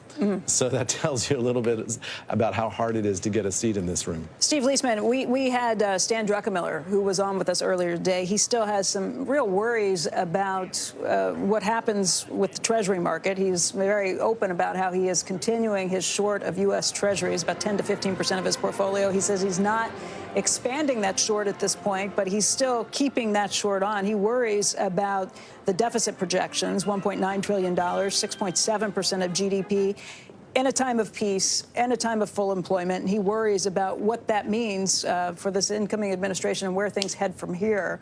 What are your thoughts around this? Well, what I'm trying to think about, Becky, and the way I'm trying to assess all this is what's good about the economy, what's bad, and then overlay the Trump agenda on that and think about, well, maybe there's some things that are good that'll be made better. Maybe there's some things that are good that could be made worse. And maybe there's some things that are bad that'll be made better. But when you look at, and I think I'm echoing a lot of what Stan said, you know, job growth is in a pretty good place. Overall economic growth has been running above potential. We're in a bit of a productivity boom. Who knows if it lasts? Maybe some of the Trump agenda makes that productivity boom better. Maybe not. Tech spending has been strong.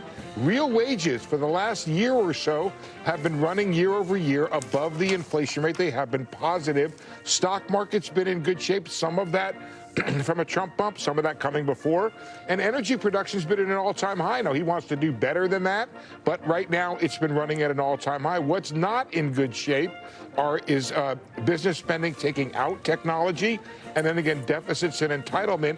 Unclear if those issues will be addressed by the incoming Trump administration and whether or not those deficits will be made worse, and if that's a problem. It's a problem for the Democrats, having presided over 4 years of ever-growing deficits, to turn around and point out what a problem this is. But it may be the most important issue that we do face. Stan could be 100% right on that. You do have a situation of rising inequality, and maybe that's portrayed by what we're looking at on TV when we see the members of the administration and the billions that Robert Frank reports that they have. And also you have declining manufacturing. And as Roger Ferguson pointed out, lingering inflation down quite a bit from where it's been, but still above the Fed's target. Again, you have to overlay the Trump agenda on that and ask yourself, does this make it better or does it make it worse? Steve Leisman, Roger Ferguson, gentlemen, thank you both for that analysis, and I'm sure we'll get back to you as soon as we can. Right now, we want to bring in CNBC contributor Walter Isaacson. Of course, he's a professor at Tulane University and an advisory partner at Perella Weinberg. He's also the author of Elon Musk. And Walter, it's that capacity I think I'd like to start with you this morning. First of all, thank you for joining us. It's great to see you today. We've been looking at pictures of Elon Musk there in the rotunda, along with lots of other tech leaders. But I was kind of thinking back to the process when you were writing Elon Musk's biography, how you had to kind of keep extending the time and extending what you were doing because he kept doing things.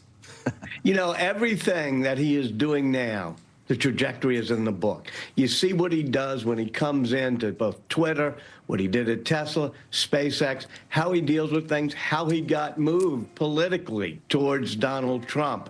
And we're seeing this all play out now. It's an amazing sight to see him and then the other tech bros all sitting right behind the president's podium. Yeah, why don't you tell people who might be a little less familiar what caused his transition? I mean, a part of this was the last administration really insulting him and not including him in any of the EV work that they were doing when they were calling all of those leaders to the White House. Yeah, in my book, I have chapters about how he got politicized and then called the rabbit hole, how he began grasping on some of these techno-utopian, conservative, populist nationalism. Part of it is because his father, Elon Musk's mother said to me, your story is going to be about whether Elon becomes his father. And his father is very nationalist, very anti-immigrant, conspiratorial. But as you said, Becky, during the Biden administration, Elon Musk was not invited to the electric vehicle summit. That got him mad. His own firstborn child transitions, becomes Vivian Jenner, becomes his daughter, and he feels that she was infected by a woke mind virus. Likewise, there were all the regulations that hit on things like, COVID regulations, things. So he wants to go in with Doge and clear all those things out. You know, you mentioned this idea of whether he becomes his father, anti-immigration. He has continued to fight within this Republican Party, within this coalition that's been put together by Donald Trump for H-1B visas, for legal immigration, particularly when it comes to highly skilled people. You know, you look in the book and you see all the people, including Elon Musk, who were highly skilled immigrants, and certainly the people running AI, Grok AI, Tesla are all that way. Musk has been consistent. He's in favor of American competition, getting the best possible engineers, the smartest people from abroad, but stopping the other forms of immigration and asylum seeking that he thinks has been problematic. Let's talk about Doge. And by the way, we are looking at former vice presidents, former presidents making their way onto the stage and being introduced here. Let's talk about Doge, though. The Department of Government Efficiency. We're hearing that there is going to be an executive order issued today establishing that. And originally, it was supposed to be Elon Musk and Vivek Ramaswamy who would be heading that up. Eamon's reporting today is suggesting that, no, Vivek Ramaswamy is out. He's going to be not taking any part in that as he runs for Ohio governor. So what do you think of this agency that Elon Musk will be singularly responsible for heading up? You know, it's breaking all the rules, but that's exactly what Musk says throughout the book I wrote, which is question every regulation, question every rule. He's going to be located, I think, in the old executive office building, right as part of the White House complex. He's got people embedded in the Office of Management and Budget. Certainly, as you said, Becky, when I was last on Squawk Box, he's got a great arrow in his quiver, which is if people oppose him. If some congressman says, don't take away that NASA contract from my Alabama district, he can go after them on social media. So he's got an extraordinary amount of power, but the big power he has, I mean, look at where he's sitting today. Trump really wants him to come in and disrupt the government. Becky, one telling detail as we watch the scene in the rotunda. This is in the Capitol building, of course, and down the road in Pennsylvania Avenue, a source inside the West Wing telling NBC News that the Oval Office is being turned over right now. President Biden's circular rug has been replaced with the same rug that President Trump used in his first term, the sunburst pattern rug that Nancy Reagan designed for her husband. So this is a literal changeover as well as a rhetorical changeover. And we are just about 45 minutes away from the swearing in actually taking place, but you can see the former presidents who are aligned. Barack Obama just coming out. You saw George W. Bush. You saw President Bill Clinton, former President Bill Clinton, all of them standing together right now on that dais. Also saw Jared Kushner coming in, the president-elect's son-in-law, having a long exchange with Jeff Bezos. Mark Zuckerberg sort of leaning forward, trying to get a word in there as those two men were talking. The body language here, the potential deal-making, the potential politicking in this room is really quite something to watch. Walter, back to Doge and to Elon Musk. What do you think will be the characteristics he has that are most useful in this role? What do you think makes him suited for it? And do you think he'll succeed? I think he's going to do what he did in every step of the way in the book, which is go about 20% too far. In fact, he says, if you're not blowing things up 20% too much and have to scale back, then you haven't risked enough. You haven't gone far enough. So there's going to be a lot like when he shoots up Starship at the end of the book the first time. It gets to orbit almost, but there's rubble left in the wake.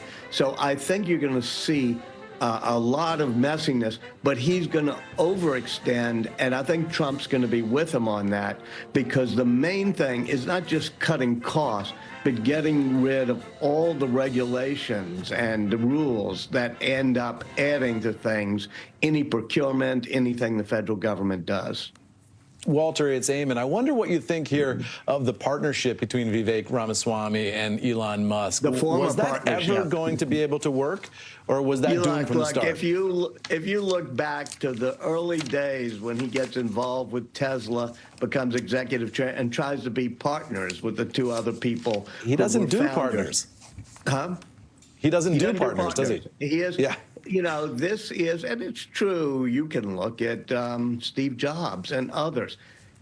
Musk does not do partnerships well. He has good colleagues like Glenn Shotwell, who does the day-to-day running of SpaceX, but, you know, Musk is not somebody who shares responsibility, partly because he's impulsive, he goes too far at times, and that was never going to be a stable molecule when you had Vivek and Elon Musk circling each other. And what does that tell you, do you think, about the partnership between Elon Musk and Donald Trump and the ultimate outcome there? That's going to be a tricky one. If you read the book, you can figure out exactly what Elon Musk is going to do. You have the entire playbook. But I can't fully figure out what Trump is going to do, because Trump has never shared the limelight. So I think Trump neither one has, right? Neither one of these men has shared the limelight or shared power very effectively in their careers. They're both kind of solo operators who are used to being the guy in charge in whatever room they're in. And here they're going to have to work together in this political dance. Yeah, but they also both know their interests, and at the moment, and I think for the next 12 months, it's in Musk's interest to make sure Trump has got his back. I mean, you see that Elon Musk is in a bit of a war with Steve Bannon and the more traditional MAGA types. But where is Musk sitting right now? I mean, it's an amazing seat right there in the rotunda, right with the president. I don't see Steve Bannon there. Yeah, I don't either. And all of a sudden, the tech bros, you know, who are part of that Elon Musk world, have been planted all over the government. So I think it's not going to be an easy relationship, but at the moment, they're both kind of enamored with each other. And I think that'll last throughout the Doge year, at which point, I think after a year, they'll have done both. Year and a half, right?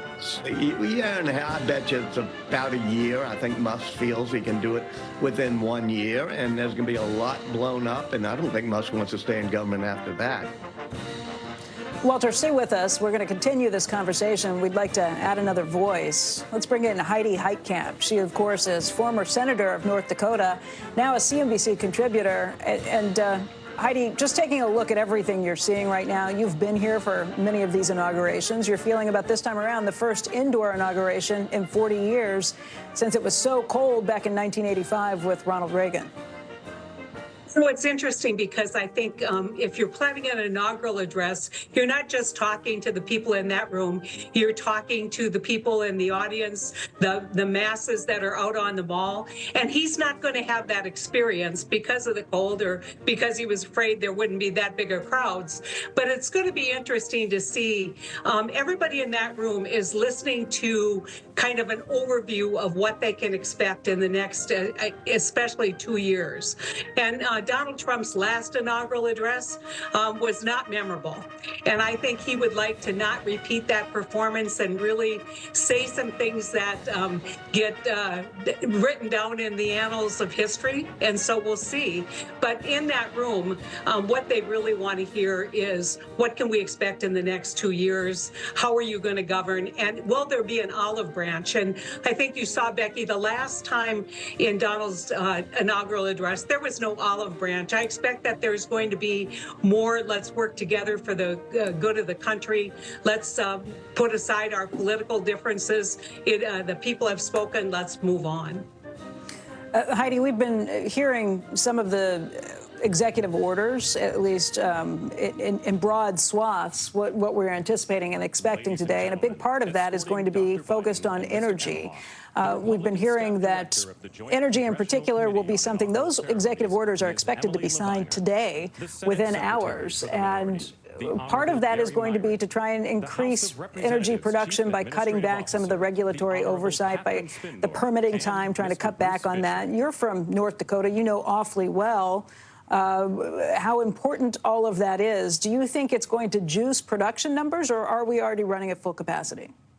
You know what? We had in December the record number of barrels produced in the United States ever, and that was 13 billion barrels. We don't lack for places to drill. This is an economic play. I've said it over and over again on your show and on CNBC. This is supply side, demand side economics 101. And Donald Trump has promised two different kinds of directions. One is an expansion and a growth in the oil industry and lower gas prices. And quite honestly, the lower the gas prices go, the lower the West Texas Intermediate crude price is, and the less incentive there is for drilling, especially in pristine areas where there isn't a mature infrastructure. And so when you look at the Permian, you look at our basin up here, the Williston Basin, I think what you're going to see is a lot of interest in making sure that they aren't demonized, that they can see some growth in the consumption. It's not all just EVs. But in terms of his promise to open up areas across the country into places where people haven't drilled, guess what? It costs a lot of money to open those areas up, get the infrastructure up, and I doubt that it will make much difference. We are continuing to look at pictures of who is coming in to the rotunda, and we just saw First Lady Jill Biden and the second gentleman of the United States, Doug Emhoff, and we're watching them meet with members of the Trump family, the former presidents, the former vice presidents, who are all in the room as well. And this is one of those amazing historic moments to see all of these key players who have shaped our country together for this peaceful transition. And you think about the generational aspects of this. Just watching Barron Trump, the president-elect's youngest son and maybe tallest son, shaking hands with Elon Musk, who's almost as tall as he is, and the generational aspects of that relationship. Also, our eagle-eyed spotters say they've seen Sergey Brin, one of the Google guys, in the room here. I have not seen him myself, but a reliable source in CNBC's newsroom tells us that he is there as well. So it is really an all-star cast of tech characters. And you wonder what the other industries think about this as they're watching the tech industry storm the rotunda here and take a huge section of the seating for themselves. The other industries, finance, oil and gas, energy, all the other industries might be thinking, we should have booked some tickets to Washington, D.C. this week. We have seen some other CEOs who are here as well. I know that The CEO of Walmart's here, the CEO of Pfizer, and some others who are also going to be in the rotunda. Maybe they don't have the key seats that some of the tech CEOs have. By the way, those are the first, second, and third richest people in the United States who are sitting there. Hey, Walter, just as a student of history and a teacher of history, what do you think of this historic change? We had Stan Druckenmiller on earlier, and he said in his 49 years, he's never seen such a swing from an anti-business administration to a pro-business administration. I think this is really tectonic shifts, especially when you see the people there at the dais, which is a whole tech bro culture that, up until today, there was a whole lot of talk about regulating AI, regulating speech on the internet. Well, that's all gone. I think the main thing will be just a slashing of government regulations and rules and processes. Already people are filing suit, for example, against the Doge concept, saying it doesn't follow the right procedures. Well, I think that's what Musk and Trump want, is they're just going to blast through those procedures. And that tends to help business, and especially in some ways startups, because big companies, I mean, you see Sundar Pichai there, Google, they can handle the regulations better than a startup. So that's going to be the big change happening now. Heidi, let's talk a little bit about that. Senator Heitkamp, what is going to be allowed, how the rules are kind of shaken up? That's the intent. That's the stated intent to do this. How does the Washington bureaucracy match up with this radical change that they're planning to bring in with the new administration? I mean, clearly, the previous administration was not perceived, and in fact, probably wasn't very business friendly. You're seeing a lot of enthusiasm, but there's a lot of populist ideas that have been advanced. And the one thing I want to say, Becky, is we've talked a lot about business and these tech bros and what that means. Guess what? Steve Bannon's not in the room. Steve Bannon was the architect of the right-wing populist movement that brought Trump into office. And so Trump promised to cap interest rates on credit cards. Is that going to happen? Trump promised to cut the influence of big pharma in terms of the cost. Is that going to happen? And so one thing that you're seeing in this inaugural that I think is interesting is you're really seeing kind of a shift back to the more traditional pro-business, business-focused Republican Party and not the right-wing populist party. The question is, the people who expect something from Donald Trump, the populist ideas that he had, are they going to hold him accountable? Is that the beginning of the end of this honeymoon? And so there's going to be stress in this administration in terms of which direction the president heads. But he likes being surrounded by billionaires, and that's what he is surrounded with today. And so a day of celebration for sure, but the real work starts tomorrow. Real work starts tomorrow, which means what? I guess because we are talking about this flurry of activity that's going to begin in just over a half hour's time. Jason Miller told us from the transition team that they are planning 100 executive orders or actions today. Yeah, well, I mean, we're going to see a lot on immigration. We're going to see a lot on energy. We're going to see rolling back of lots of the Biden executive orders. And quite honestly, Becky, this is a problem with both sides, which is why we are governing right now by executive order instead of governing by Congress. And it signals that this is a president who's not going to be patient with Congress. He's not going to today announce that he's going to ask Congress to pass his agenda. He's going to say, look, you need to solidify the tax bill, but the rest I've got. I'm going to do it by executive order. And the question is whether the Republicans in both the House and the Senate are going to find that to be an overstep on Article 1, or whether they're going to say that's fine. You've been elected. Our job is to march in lockstep. And so TikTok is a perfect example of this, Becky. It's widely bipartisan. bipartisan, lots of discussion about how difficult and how dangerous TikTok was. The president agreed with that. The soon-to-be president agreed with that. And now he is saying, I'm going to issue a 90-day executive order basically saying TikTok continues to live. And, you know, I don't know what the right answer is, but once again, this is an executive incursion into legislative action, even when it's bipartisan. Heidi, as we watch the incoming First Lady, Melania Trump, there make her way through the crypt, I wonder what you think about this being the second non-consecutive Trump term.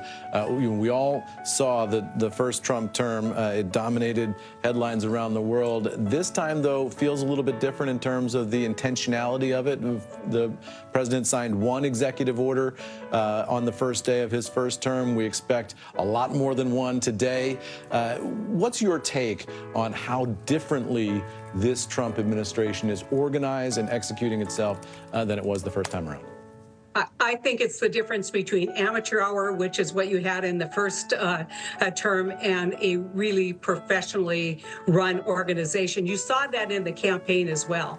And one of the warning signs for Democrats early on that I talked about was the caliber of professionals who are running the campaign. And so I think that he's going to be much better able to make the decisions and move things forward. And good on him. He was elected to pursue his agenda.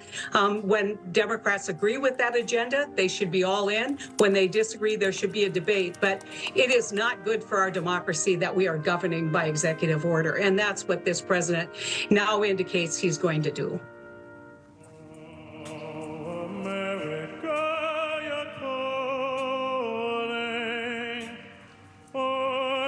We're listening right now to the serenade that's coming through.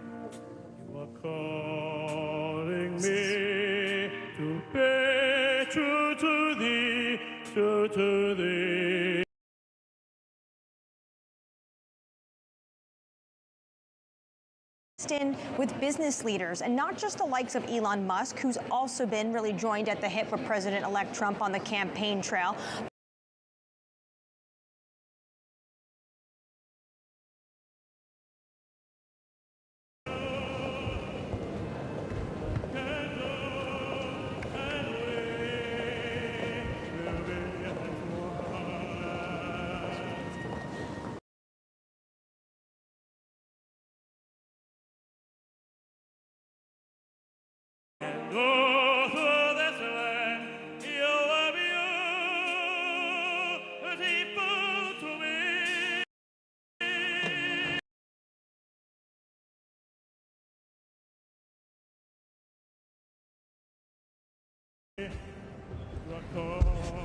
J.D. Vance approaching the rotunda. J.D. Vance will be the first to be sworn in, the first to take.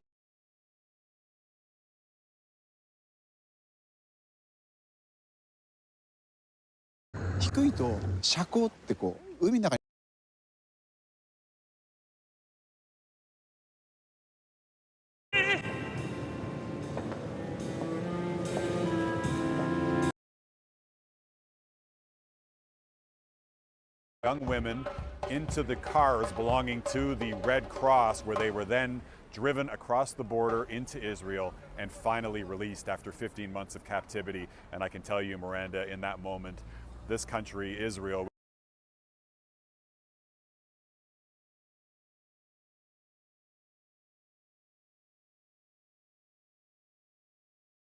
Danke.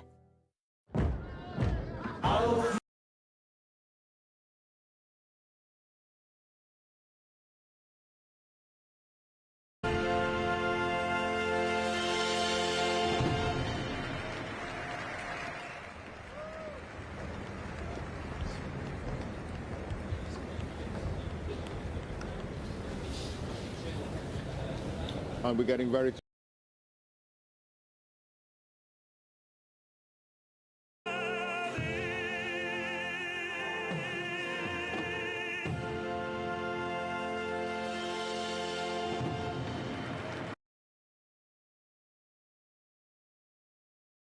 be a last-minute fill-in for a New Year's Eve party that was there. He became closer with the Trumps over the course of the last many years. He was on the campaign trail, showed up at some of the rallies that the president had along the way, and that was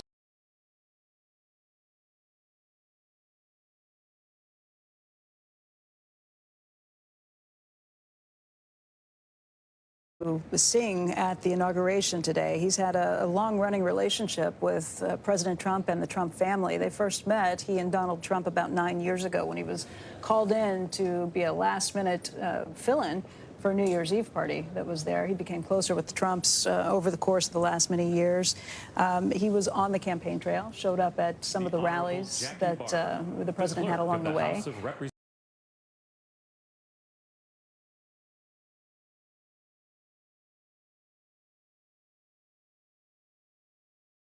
Stick in Congress, right? I mean, you know, obviously he's got a lot of energy that came out of that election. It was not expected by a lot of pundits to have the overwhelming victory in winning both the House, the Senate, and the presidency, and the popular vote, as you mentioned.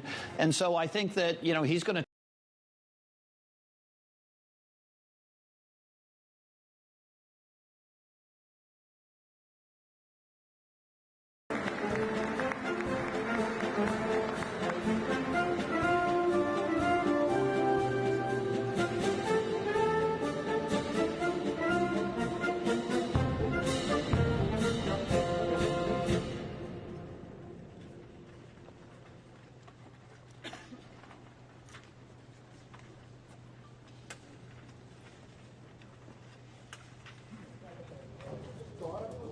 Okay.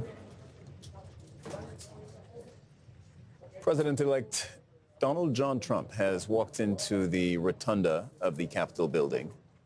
You're seeing his family now, Barron Trump, Melania Trump, Elon Musk there in the second row. Escorting the President of the United States and the Vice President of the United States, ranking member of the Joint Congressional Committee on Inaugural Ceremonies, the Honorable Deb Fischer, House Democratic Leader, the Honorable Hakeem Jeffries, and Senate Majority Secretary, the Honorable Robert Duncan.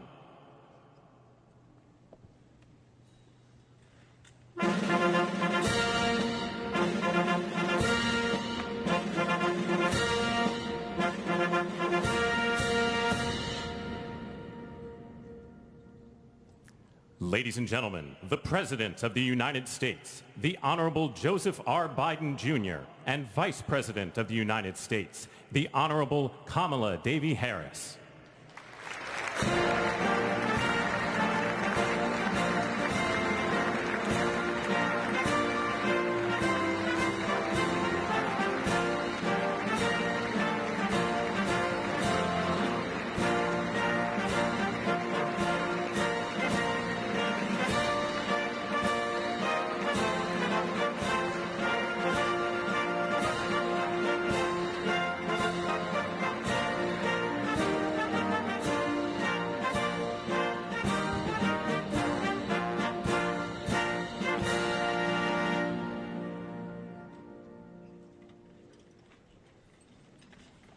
Ladies and gentlemen, escorting the Vice President-elect, the Executive Director for the Joint Congressional Committee on Inaugural Ceremonies, Mr. Michael Wagner, Senate Deputy Sergeant-at-Arms and Doorkeeper, Jason Bell, and House Deputy Sergeant-at-Arms, Mr. Sean Keating.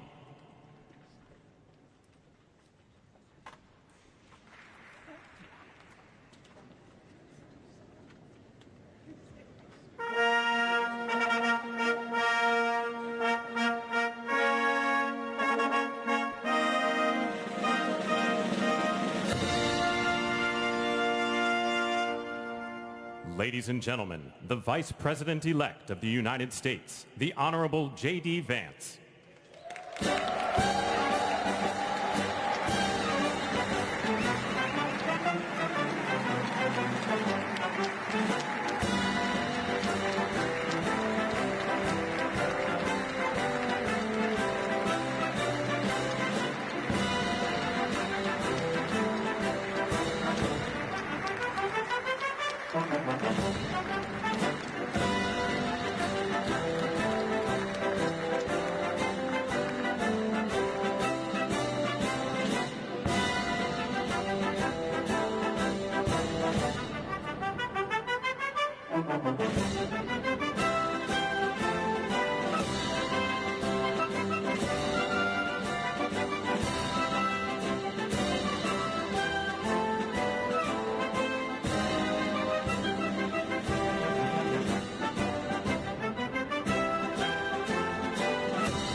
Ladies and gentlemen, escorting the President-elect, the Staff Director for the Joint Congressional Committee on Inaugural Ceremonies, Elizabeth Farah, House Sergeant-at-Arms, the Honorable William P. McFarland, Senate Sergeant-at-Arms and Doorkeeper, the Honorable Jennifer A. Hemingway, Senate Majority Leader, the Honorable John Thune, and the Joint Congressional Committee on Inaugural Ceremonies, House Democratic Leader, the Honorable Hakeem Jeffries, House Majority Leader, the Honorable Steve Scalise, Speaker of the House of Representatives, the Honorable Mike Johnson, Senate Democratic Leader, the Honorable Charles E. Schumer, Ranking Member of the Joint Congressional Committee on Inaugural Ceremonies, the Honorable Deb Fischer, and Chairwoman of the Joint Congressional Committee on Inaugural Ceremonies, the Honorable Amy Klobuchar.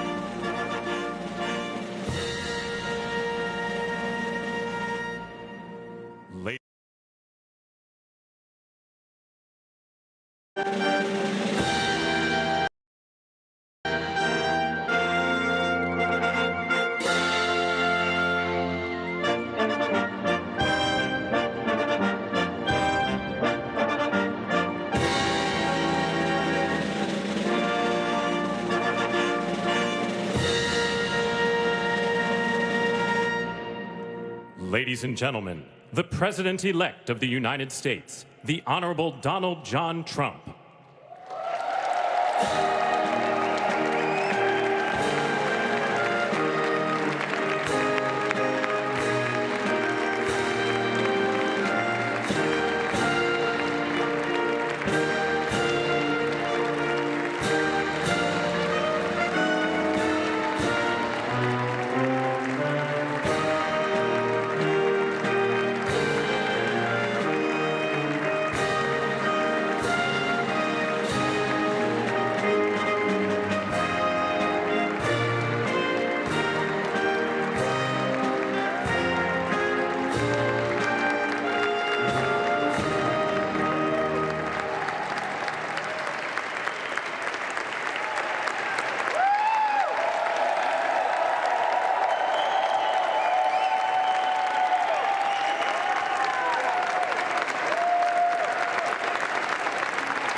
Ladies and gentlemen, please be seated.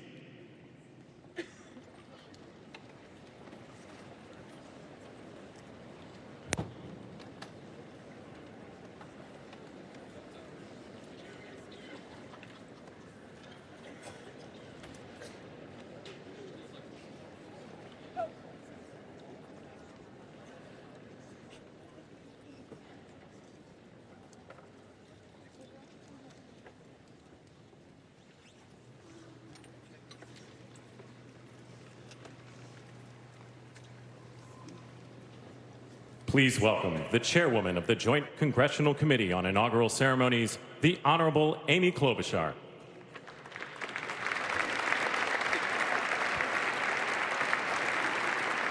Good morning, everyone. Welcome to the 60th presidential inauguration. Today, President-elect Trump and Vice President-elect Vance will take their oaths of office, and we will witness the peaceful transfer of power at the heart of our democracy.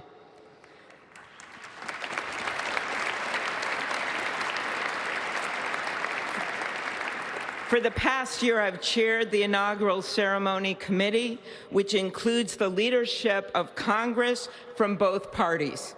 We thank the committee and Capitol staff and law enforcement who worked so hard over the last year, and especially the last 3 days. You've done a beautiful job, and you have shown grace under pressure.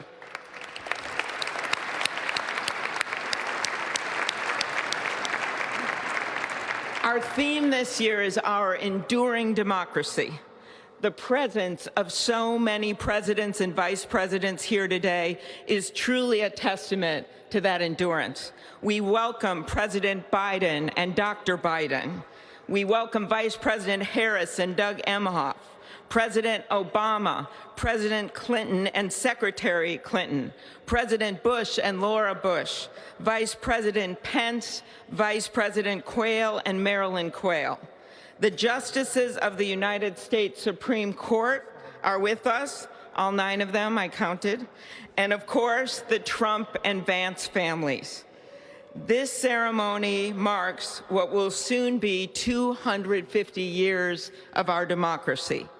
It is the moment when leaders elevated by the will of the people promise to be faithful to our Constitution, to cherish and defend it. It is the moment when they become, as we all should be, the guardians of our country. Through war and peace, through adversity and prosperity, we hold this inauguration every 4 years, and today it falls on Martin Luther King Day. A further reminder that we must strive to uphold the values enshrined in our Constitution, the freedoms, the liberties, and, as is inscribed on the entrance of the United States Supreme Court, equal justice under law.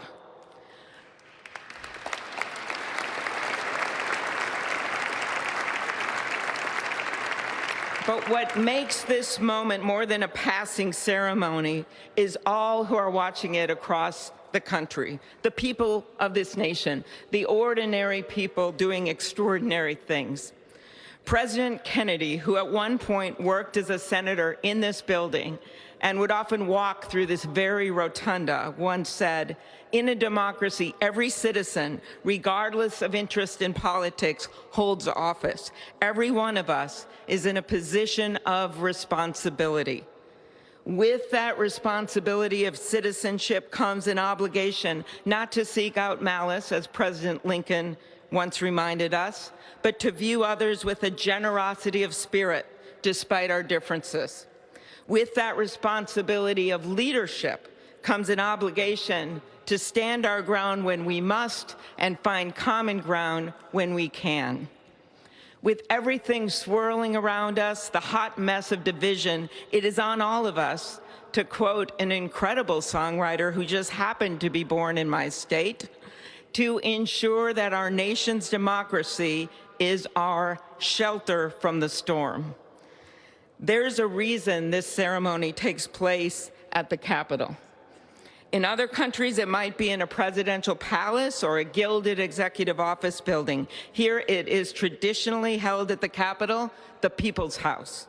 It is a fitting reminder of the system of checks and balances that is the very foundation of our government, 3 equal branches of government.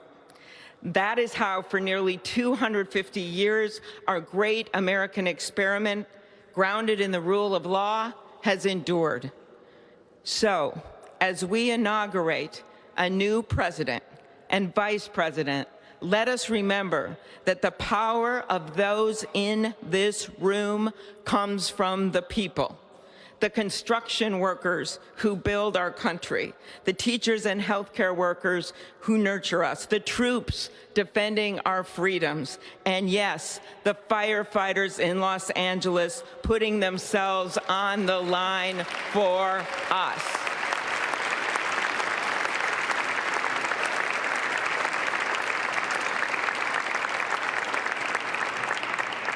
Our democracy's strength and grit must match theirs. May God bless our nation. Thank you.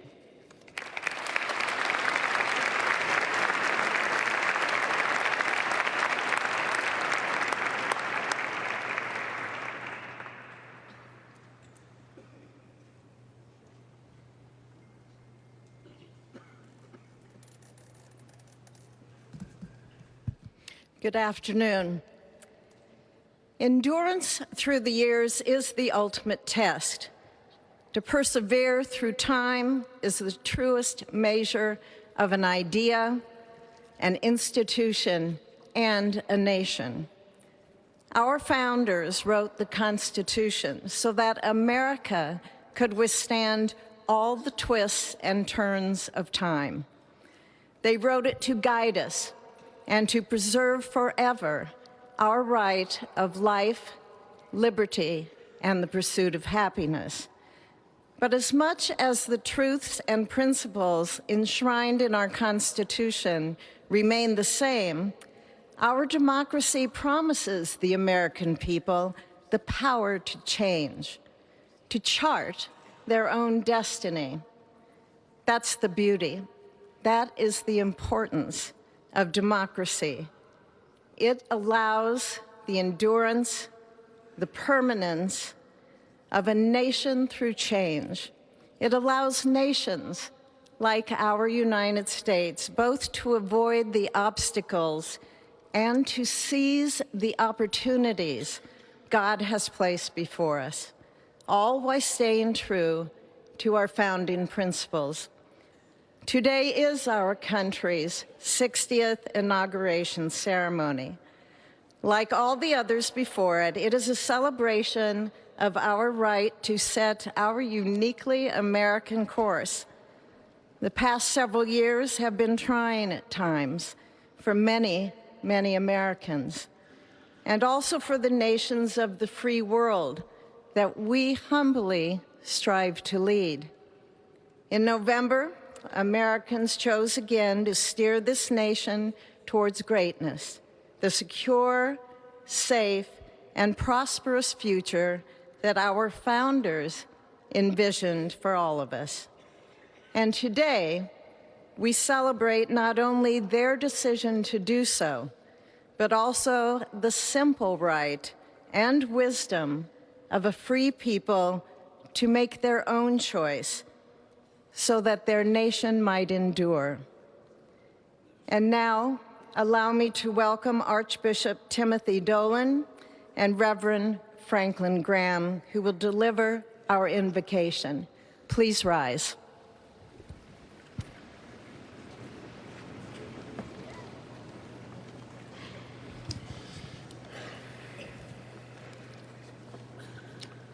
Be still and know that I am God, supreme among the nations, supreme on the earth. Let us pray. Remembering General George Washington on his knees at Valley Forge, recalling Abraham Lincoln at his second inaugural, with malice toward none, with charity for all, with firmness in the right as God gives us to see the right. Remembering General George Patton's instructions to his soldiers as they began the Battle of the Bulge 8 decades ago. Pray. Pray when fighting. Pray alone. Pray with others. Pray by night. Pray by day. Observing the birthday of the Reverend Martin Luther King, who warned, without God, our efforts turn to ashes. We, blessed citizens of this one nation under God, humbled by our claim that in God we trust, gather indeed this inauguration day to pray for our President Donald J. Trump, his family, his advisors, his cabinet, his aspirations, his vice president, for the Lord's blessings upon Joseph Biden, for our men and women in uniform, for each other whose hopes are stoked this new year, this inauguration day. We cannot err in relying upon that prayer from the Bible, upon which our president will soon place his hand and oath. as we make our own the supplications of King Solomon for wisdom as he began his governance. God of our fathers, in your wisdom you set man to govern your creatures, to govern in holiness and justice, to render justice with integrity. Give our leader wisdom, for he is your servant, aware of his own weakness and brevity of life. If wisdom which comes not from you be not with him, he shall be held in no esteem. Send wisdom from heavens that she may be with him, that he may know your designs. Please, God, bless America. Please mend her every flaw. You are the God in whom we trust, who lives and reigns forever and ever. Amen.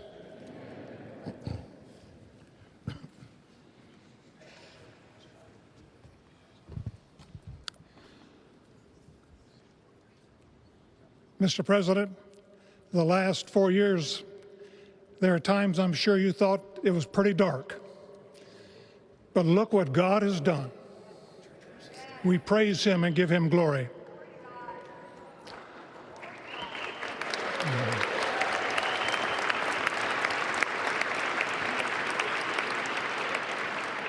Let us pray.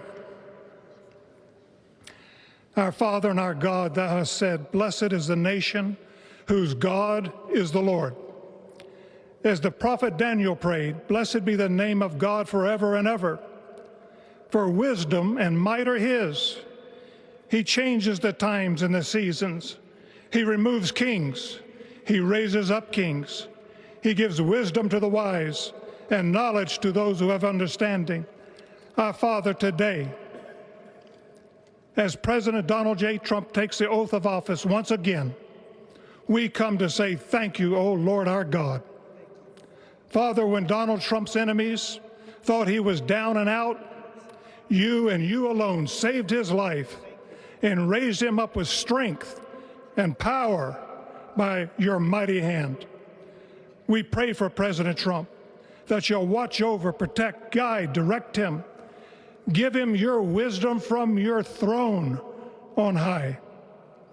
We ask that you would bless him and that our nation would be blessed through him.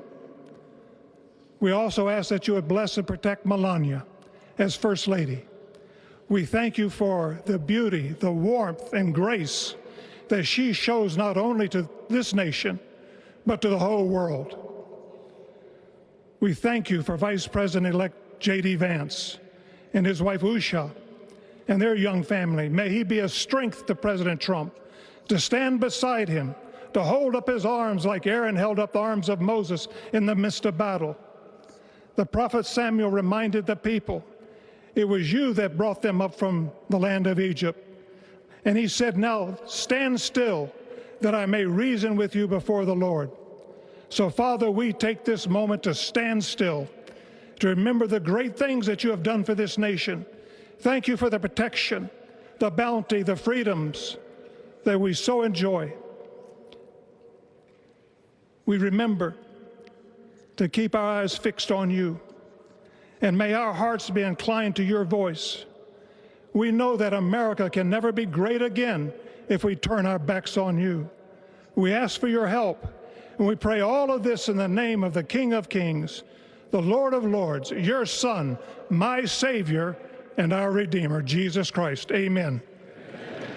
Ladies and gentlemen, please welcome Associate Justice Kavanaugh to administer the Vice Presidential Oath of Office.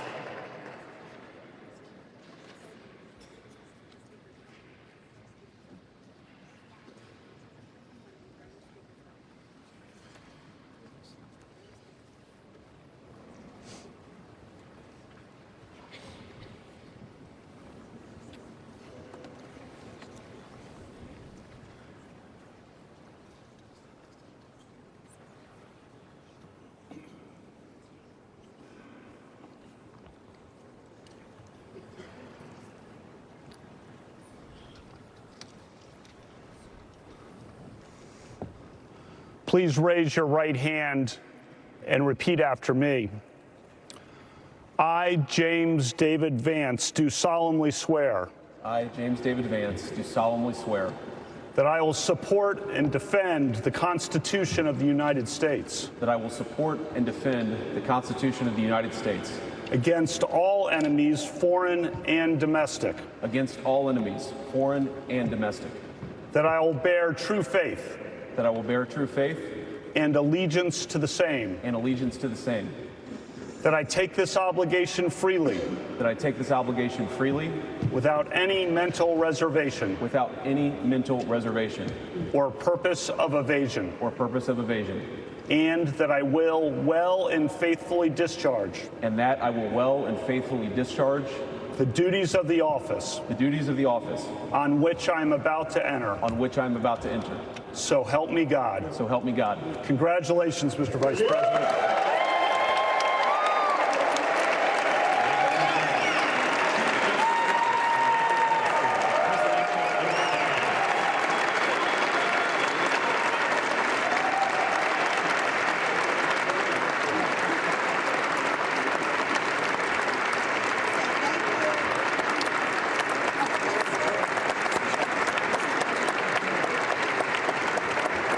Ladies and gentlemen, please welcome Chief Justice Roberts to administer the presidential oath of office.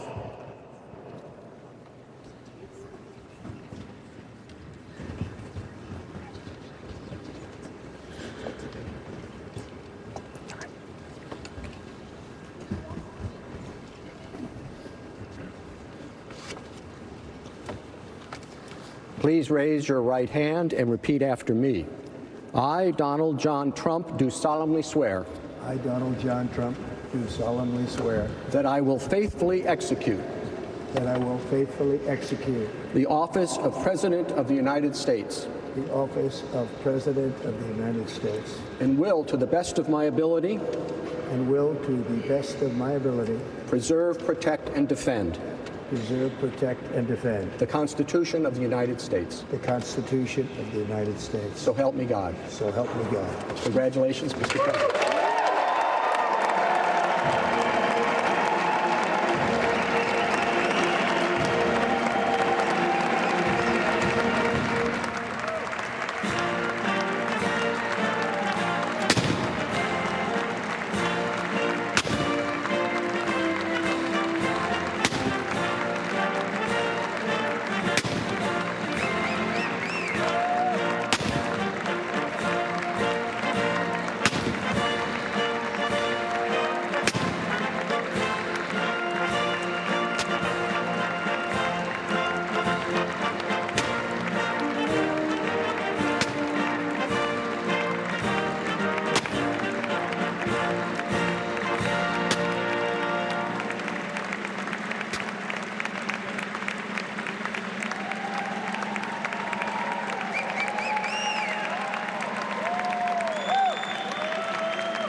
It is my honor and pleasure to introduce to you the 45th and the 47th President of the United States of America, Donald J. Trump.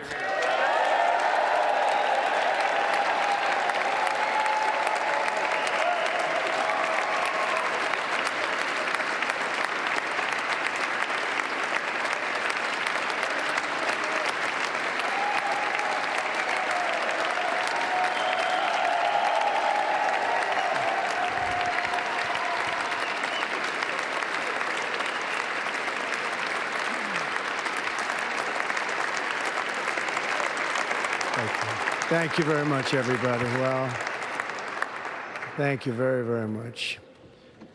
Vice President Vance, Speaker Johnson, Senator Thune, Chief Justice Roberts, Justices of the United States Supreme Court, President Clinton, President Bush, President Obama, President Biden, Vice President Harris, and my fellow citizens. The golden age of America begins right now.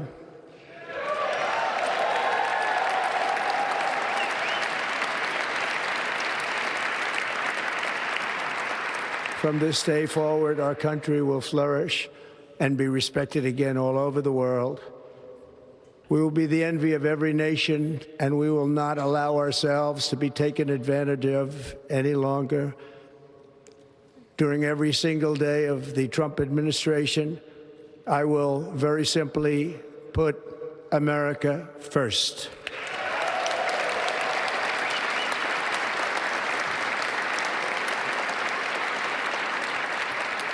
Our sovereignty will be reclaimed. Our safety will be restored. The scales of justice will be rebalanced. The vicious, violent, and unfair weaponization of the Justice Department and our government will end.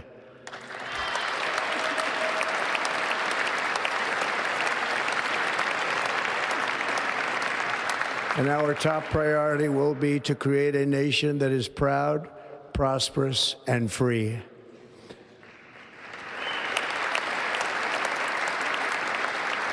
America will soon be greater, stronger, and far more exceptional than ever before. I return to the presidency confident and optimistic that we are at the start of a thrilling new era of national success.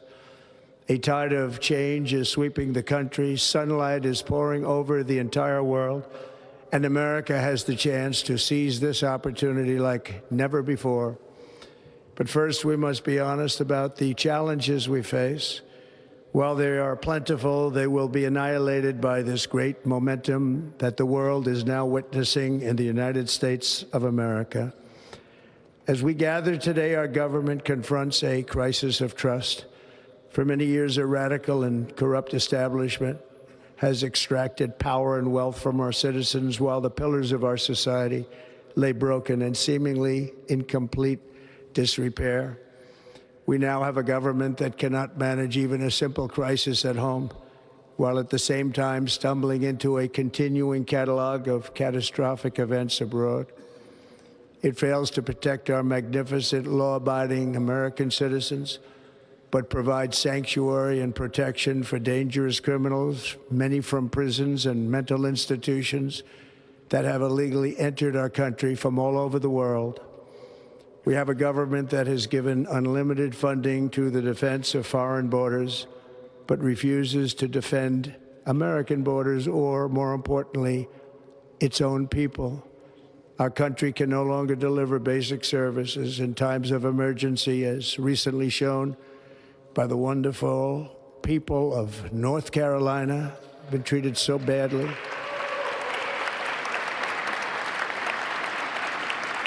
And other states who are still suffering from a hurricane that took place many months ago. Or more recently, Los Angeles, where we're watching fires still tragically burn from weeks ago without even a token of defense. They're raging through the houses and communities, even affecting some of the wealthiest and most powerful individuals in our country, some of whom are sitting here right now. They don't have a home any longer. That's interesting. But we can't let this happen. Everyone is unable to do anything about it. That's going to change. We have a public health system that does not deliver in times of disaster, yet more money is spent on it than any country anywhere in the world. And we have an education system that teaches our children to be ashamed of themselves in many cases, to hate our country despite the love that we try so desperately to provide to them. All of this will change starting today, and it will change very quickly.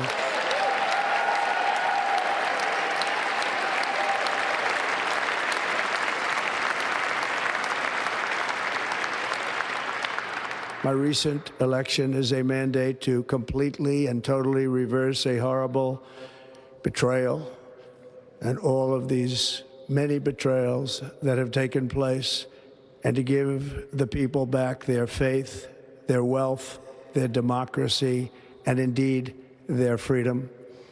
From this moment on, America's decline is over.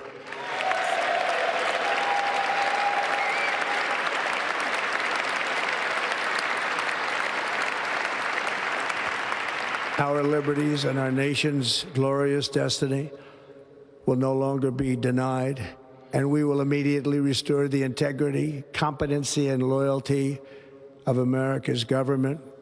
Over the past 8 years, I have been tested and challenged more than any president in our 250-year history, and I've learned a lot along the way.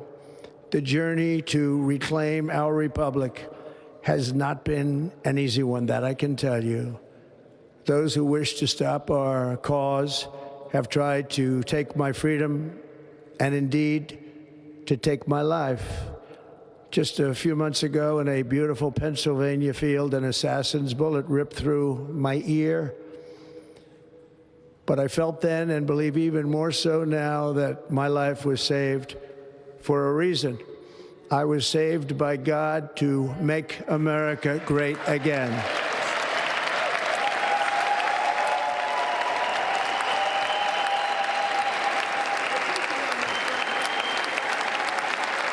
Thank you.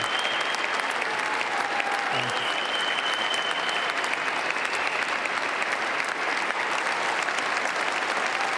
Thank you very much.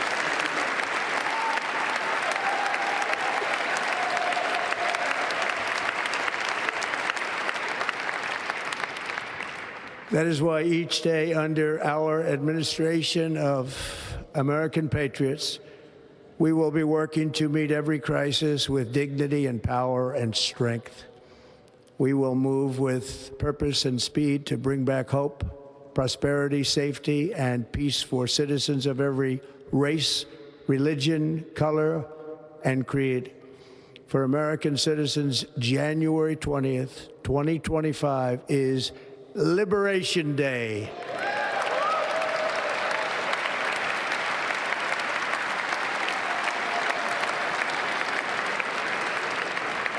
It is my hope that our recent presidential election will be remembered as the greatest and most consequential election in the history of our country. As our victory showed, the entire nation is rapidly unifying behind our agenda with dramatic increases in support from virtually every element of our society, young and old, men and women, African Americans, Hispanic Americans, Asian Americans, urban, suburban, rural. And very importantly, we had a powerful win in all 7 swing states. And the popular vote, we won by millions of people. To the Black and Hispanic communities, I want to thank you for the tremendous outpouring of love and trust that you have shown me with your vote. We set records, and I will not forget it. I've heard your voices in the campaign, and I look forward to working with you in the years to come. Today is Martin Luther King Day, and his honor, this will be a great honor, but in his honor, we will strive together to make his dream a reality. We will make his dream come true.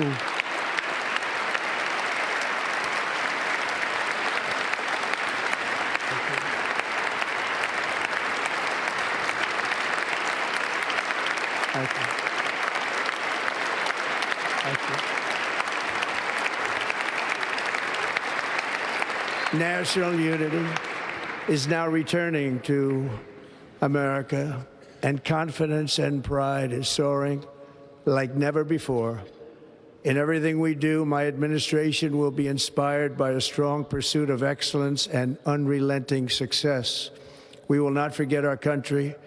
We will not forget our Constitution, and we will not forget our God. Can't do that.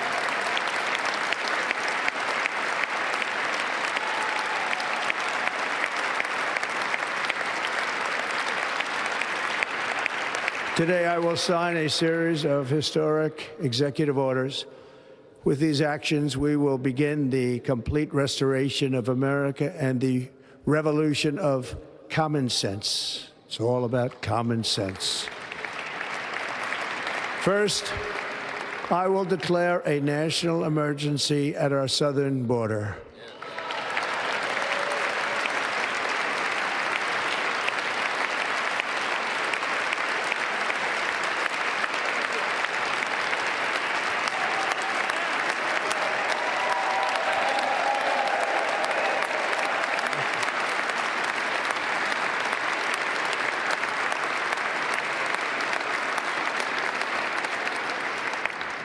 All illegal entry will immediately be halted, and we will begin the process of returning millions and millions of criminal aliens back to the places from which they came.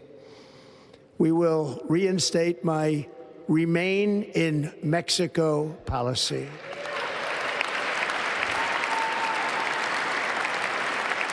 I will end the practice of catch and release.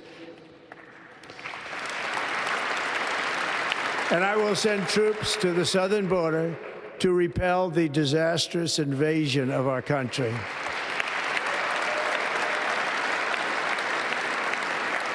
Under the orders I signed today, we will also be designating the cartels as foreign terrorist organizations.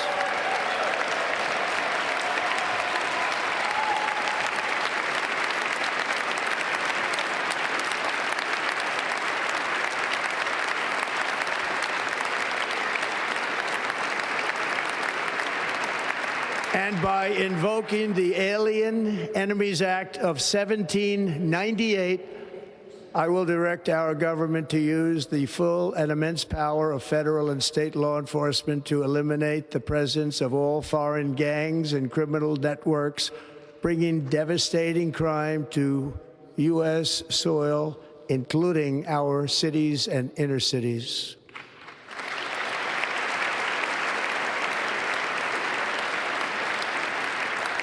As Commander-in-Chief, I have no higher responsibility than to defend our country from threats and invasions, and that is exactly what I am going to do. We will do it at a level that nobody's ever seen before.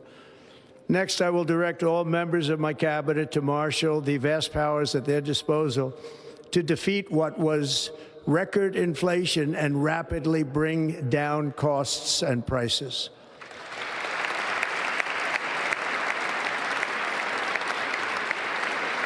The inflation crisis was caused by massive overspending and escalating energy prices, and that is why today I will also declare a national energy emergency. We will drill, baby, drill.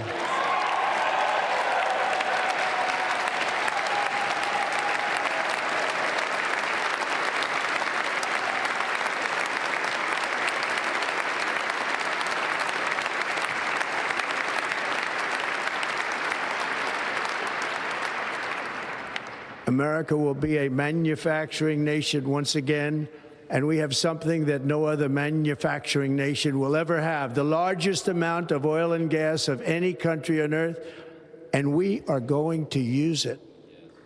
Let me use it. We will bring prices down, fill our strategic reserves up again, right to the top, and export American energy all over the world.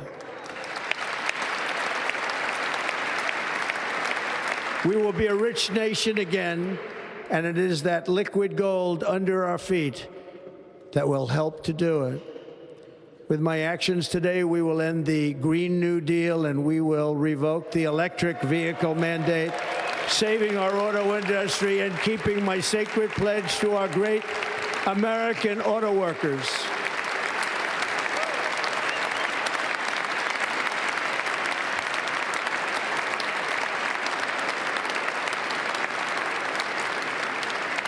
In other words, you'll be able to buy the car of your choice. We will build automobiles in America again at a rate that nobody could have dreamt possible just a few years ago. And thank you to the auto workers of our nation for your inspiring vote of confidence. We did tremendously with their vote. I will immediately begin the overhaul of our trade system to protect American workers and families.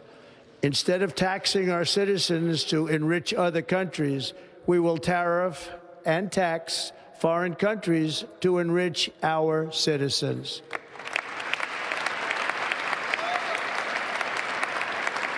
For this purpose, we are establishing the External Revenue Service to collect all tariffs, duties, and revenues. It will be massive amounts of money pouring into our treasury, coming from foreign sources.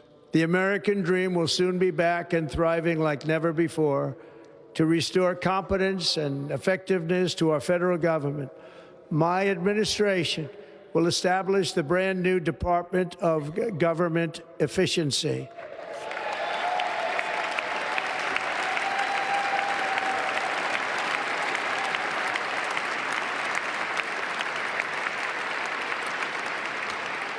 After years and years of illegal and unconstitutional federal efforts to restrict free expression, I will also sign an executive order to immediately stop all government censorship and bring back free speech to America.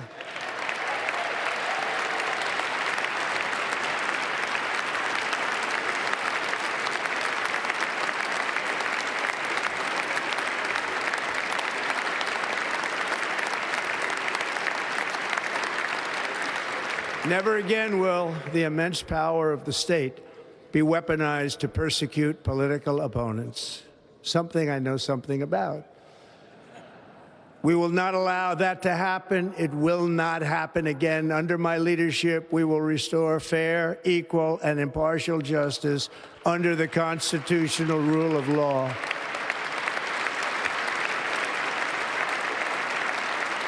And we are going to bring law and order back to our cities. This week, I will also end the government policy of trying to socially engineer race and gender into every aspect of public and private life.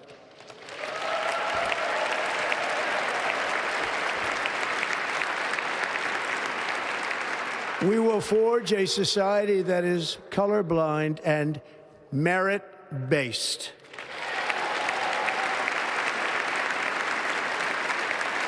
As of today, it will henceforth be the official policy of the United States government that there are only two genders, male and female.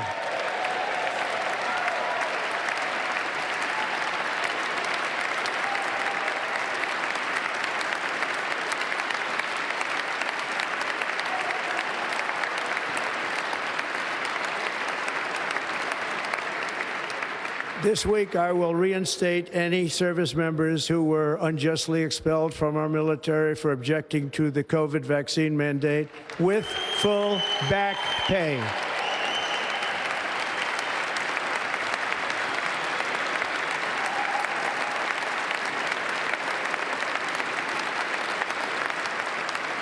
And I will sign an order to stop our warriors from being subjected to radical political theories and social experiments while on duty. It's going to end immediately. Our armed forces will be freed to focus on their sole mission, defeating America's enemies.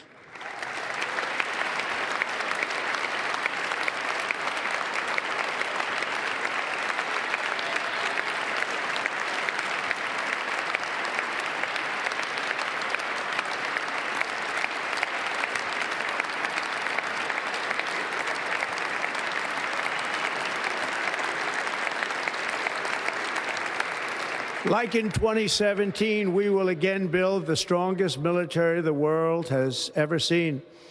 We will measure our success not only by the battles we win, but also by the wars that we end, and perhaps most importantly, the wars we never get into.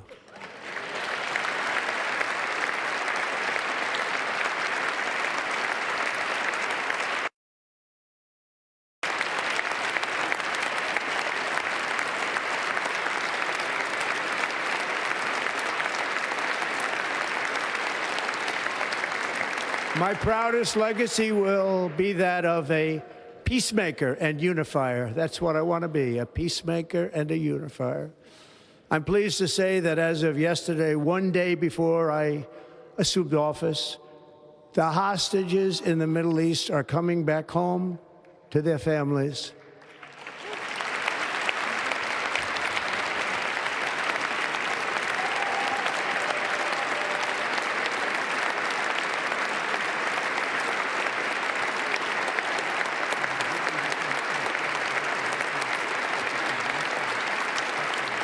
Thank you. America will reclaim its rightful place as the greatest, most powerful, most respected nation on earth, inspiring the awe and admiration of the entire world. A short time from now, we are going to be changing the name of the Gulf of Mexico to the Gulf of America, and we will restore the name of a great president, William McKinley, to Mount McKinley, where it should be and where it belongs.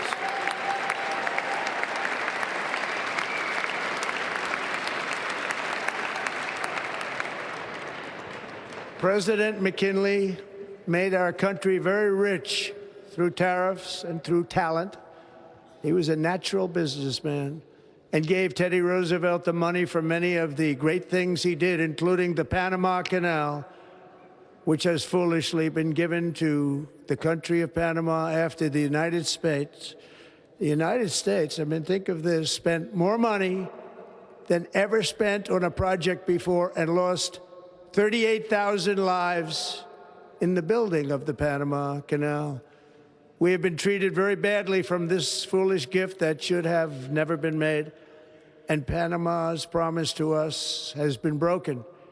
The purpose of our deal and the spirit of our treaty has been totally violated. American ships are being severely overcharged and not treated fairly in any way, shape, or form, and that includes the United States Navy.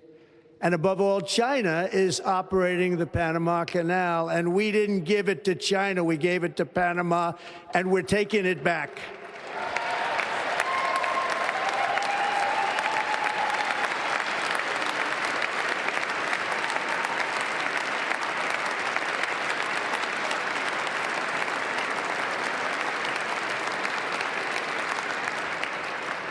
Above all, my message to Americans today is that it is time for us to once again act with courage, vigor, and the vitality of history's greatest civilization.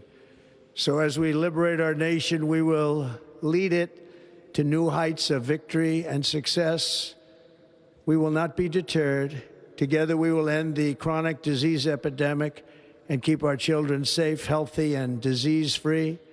The United States will once again consider itself a growing nation, one that increases our wealth, expands our territory, builds our cities, raises our expectations, and carries our flag into new and beautiful horizons.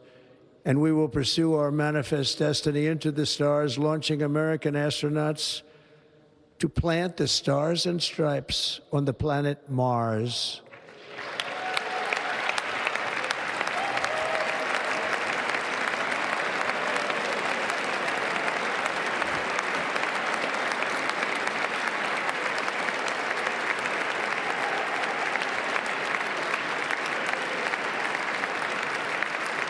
Ambition is the lifeblood of a great nation. And right now, our nation is more ambitious than any other. There's no nation like our nation. Americans are explorers, builders, innovators, entrepreneurs, and pioneers. The spirit of the frontier is written into our hearts. The call of the next great adventure resounds from within our souls. Our American ancestors turned a small group of colonies on the edge of a vast continent into a mighty republic of the most extraordinary citizens on earth. No one comes close. Americans pushed thousands of miles through a rugged land of untamed wilderness. They crossed deserts, scaled mountains, braved untold dangers, won the Wild West, ended slavery, rescued millions from tyranny, lifted billions from poverty, harnessed electricity, split the atom, launched mankind into the heavens, and put the universe of human knowledge into the palm of the human hand. If we work together, there is nothing we cannot do and no dream we cannot achieve. Many people thought it was impossible for me to stage such a historic political comeback. But as you see today, here I am. The American people have spoken.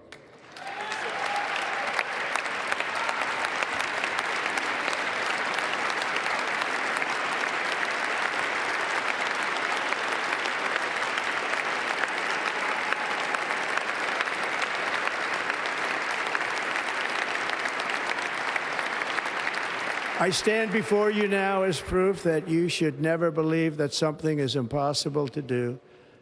In America, the impossible is what we do best.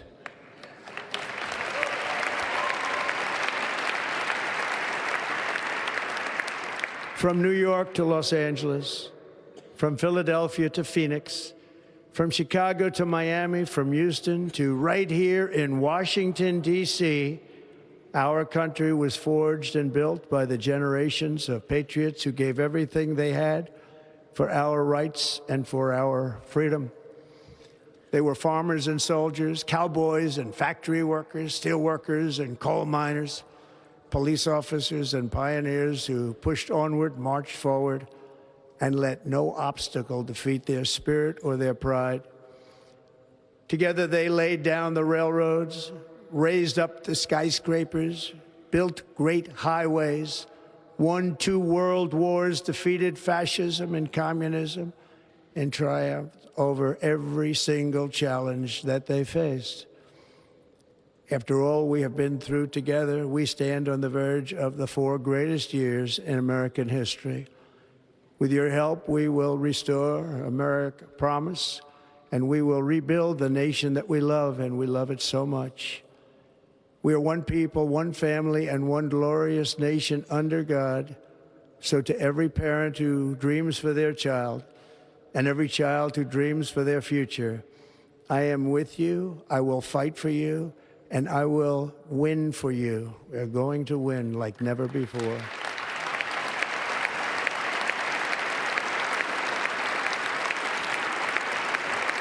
Thank you. Thank you.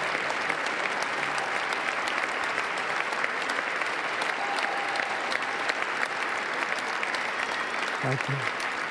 Thank you. In recent years, our nation has suffered greatly, but we are going to bring it back and make it great again, greater than ever before. We will be a nation like no other, full of compassion, courage, and exceptionalism. Our power will stop all wars and bring a new spirit of unity to a world that has been angry, violent, and totally unpredictable. America will be respected again and admired again, including by people of religion, faith, and goodwill. We will be prosperous. We will be proud. We will be strong, and we will win like never before. We will not be conquered.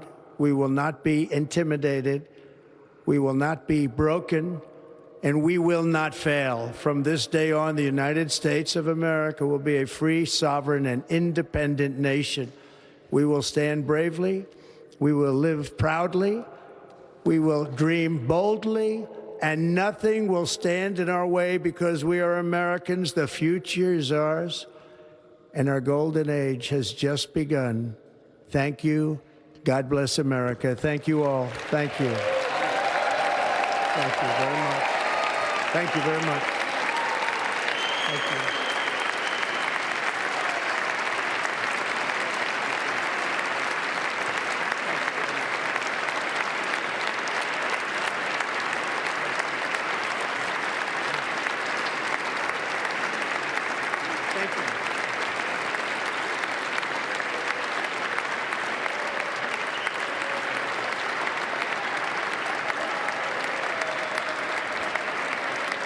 Ladies and gentlemen, States, performing Donald J. America the Trump. Beautiful, please welcome the Armed Forces Chorus and Carrie Underwood.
It sounds like there is some audio, some technical difficulties they're having with the feed coming from the rotunda right now, which is why you hear silence that's coming in. We'll stay with you as they wait for, again, Carrie Underwood to sing the national anthem. And you heard some cheers ringing out there in the auditorium as they work through whatever the problems are with the PA system. You see Elon Musk there behind President Trump, enjoying the moment, basking in it.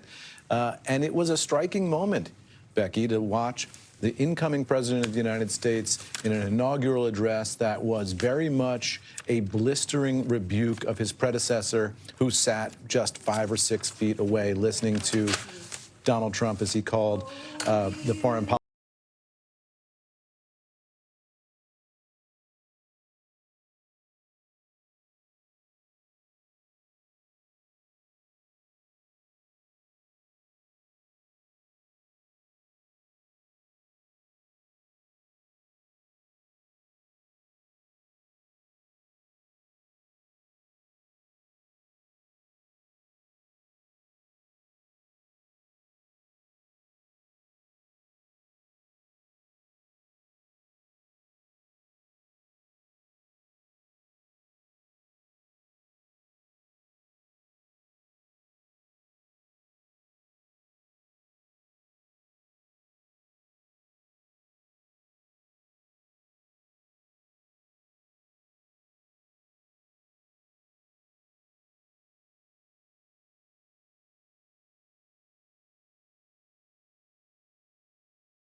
Who just sang the national anthem. You saw her shaking hands with outgoing President Joe Biden and incoming president, or the current president, Donald J. Trump.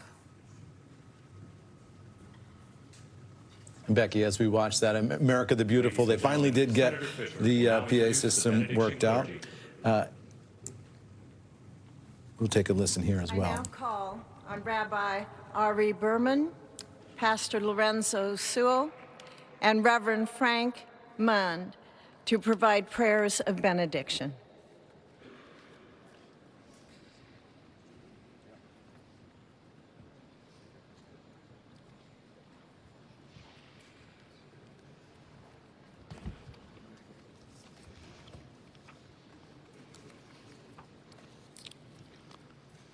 Let us pray.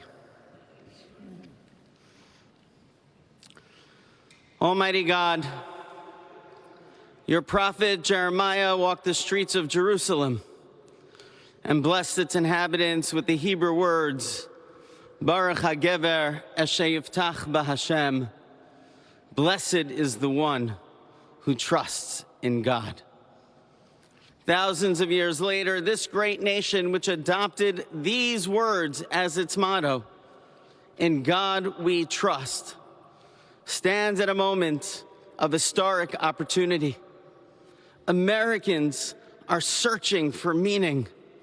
Our merciful Father, help us rise to meet this moment.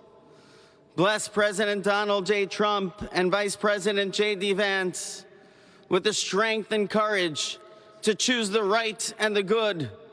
Unite us around our foundational biblical values of life and liberty, of service and sacrifice, and especially of faith and morality, which George Washington called the indispensable supports of American prosperity. Guide our schools and college campuses, which have been experiencing such unrest, to inspire the next generation, to pair progress with purpose, knowledge with wisdom, and truth with virtue. Hear the cry of the hostages, both American and Israeli, whose pain our president so acutely feels. We are so thankful for the 3 young women who yesterday returned home, and pray that the next 4 years brings peace to Israel and throughout the Middle East. Almighty God, grant all Americans the opportunity to realize our shared dream of a life filled with peace and plenty, health and happiness, compassion and contribution. Stir within us the confidence to rise to this moment. For while we trust in God, God's trust is in us, the American people. America is called to greatness, to be a beacon of light and a mover of history.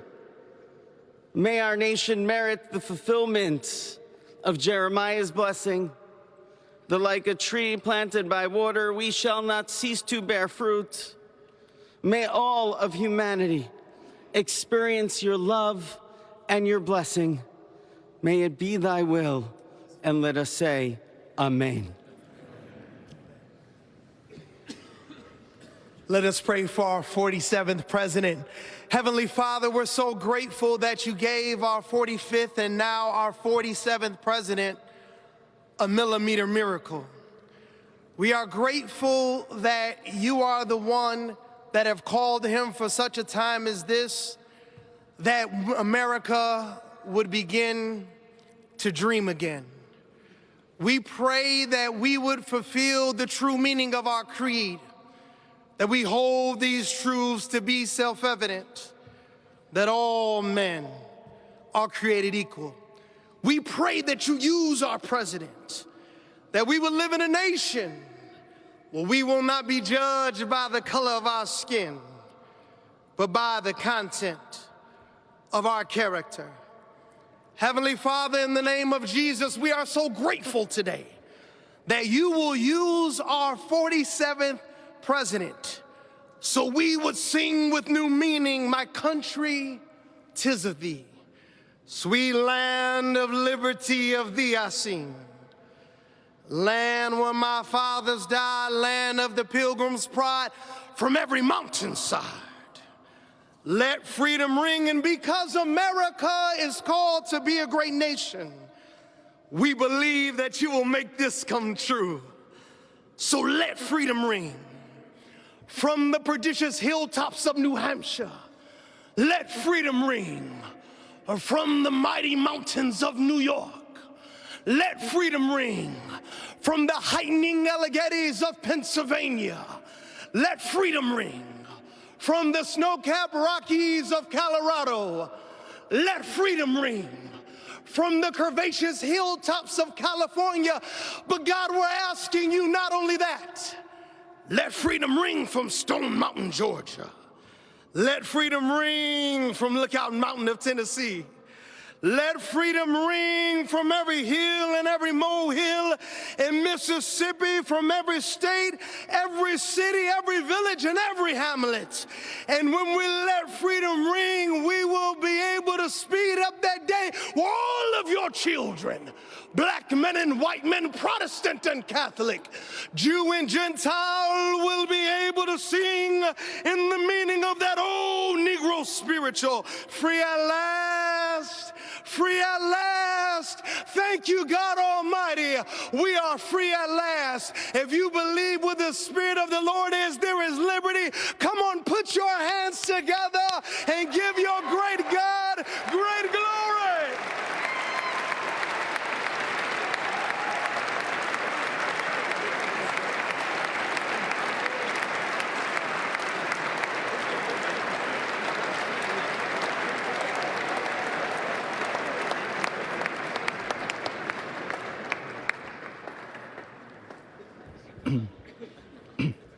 Almighty and eternal God, we gather here today in reverence, joined in our shared hopes and dreams for our beloved nation. In this sacred moment of the inauguration of President Donald J. Trump and Vice President J.D. Vance, we turn our hearts to you, seeking your divine assistance and abundant blessings upon this pivotal moment in history. We come before you with profound gratitude for the many gifts you have bestowed upon our land. Thank you for the freedoms we cherish, for the strength of our communities, and for the resilience of our spirit. As our President and Vice President embrace their newly appointed roles, we humbly implore that your everlasting love and wisdom will envelop them. Grant them the clarity of mind to navigate the challenges that lie ahead and the compassion to serve all citizens with fairness and integrity. May their hearts be filled with a giving spirit and sincere understanding for those whom they represent. May they be beacons of hope in times of uncertainty and prophetic voices in defending the dignity of all created life. We pray for a spirit of collaboration to flourish in our government and across our nation, fostering an environment where dialogue and heartfelt listening will prevail over division or discord. May each decision made by our President and Vice President reflect the values of justice and peace. As we embark on this new chapter, we also seek your comfort, O God, for those who feel lost or disheartened. In this time of transition, may your light shine upon them, reaffirming their belief in a brighter tomorrow.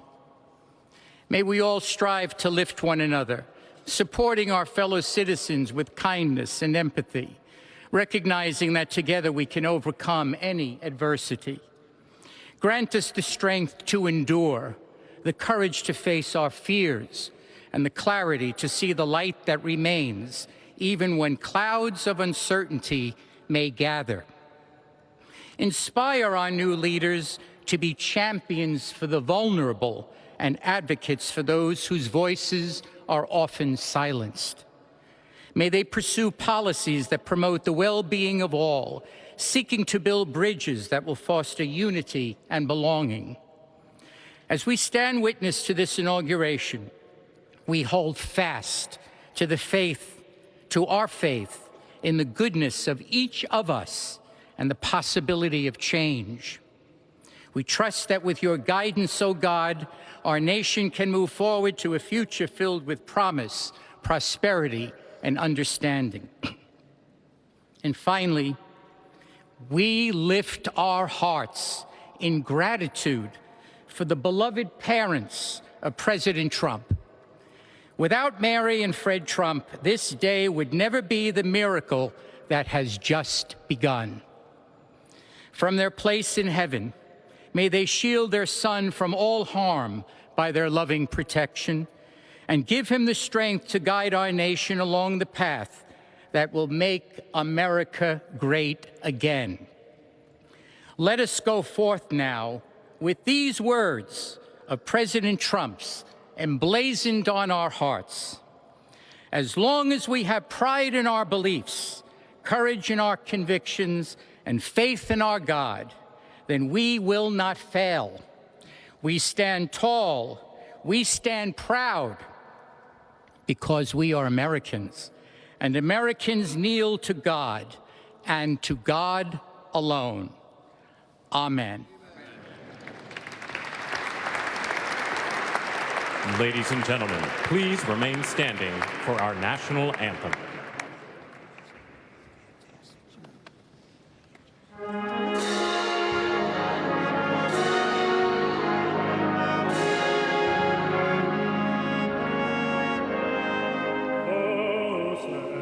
Can you say, by the dawn's early light, what so proudly we hailed at the twilight's last gleaming, whose blood stripes and bright stars through the perilous fight of the ramparts we watched were so gallantly streaming, and the rockets in glee, the bombs bursting in earth, gave proof through the night that our flag was still there. Oh, sailors at Star-Spangled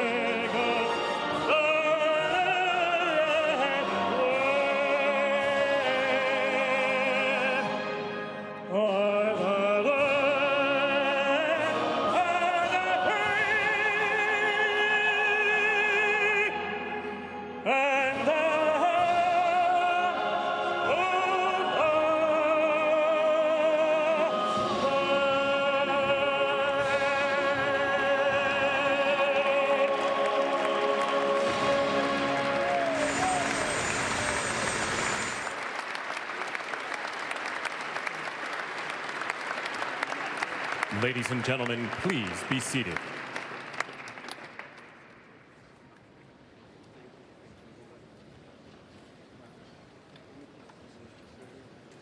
Ladies and gentlemen, please remain at your seats while the President and official party depart the platform.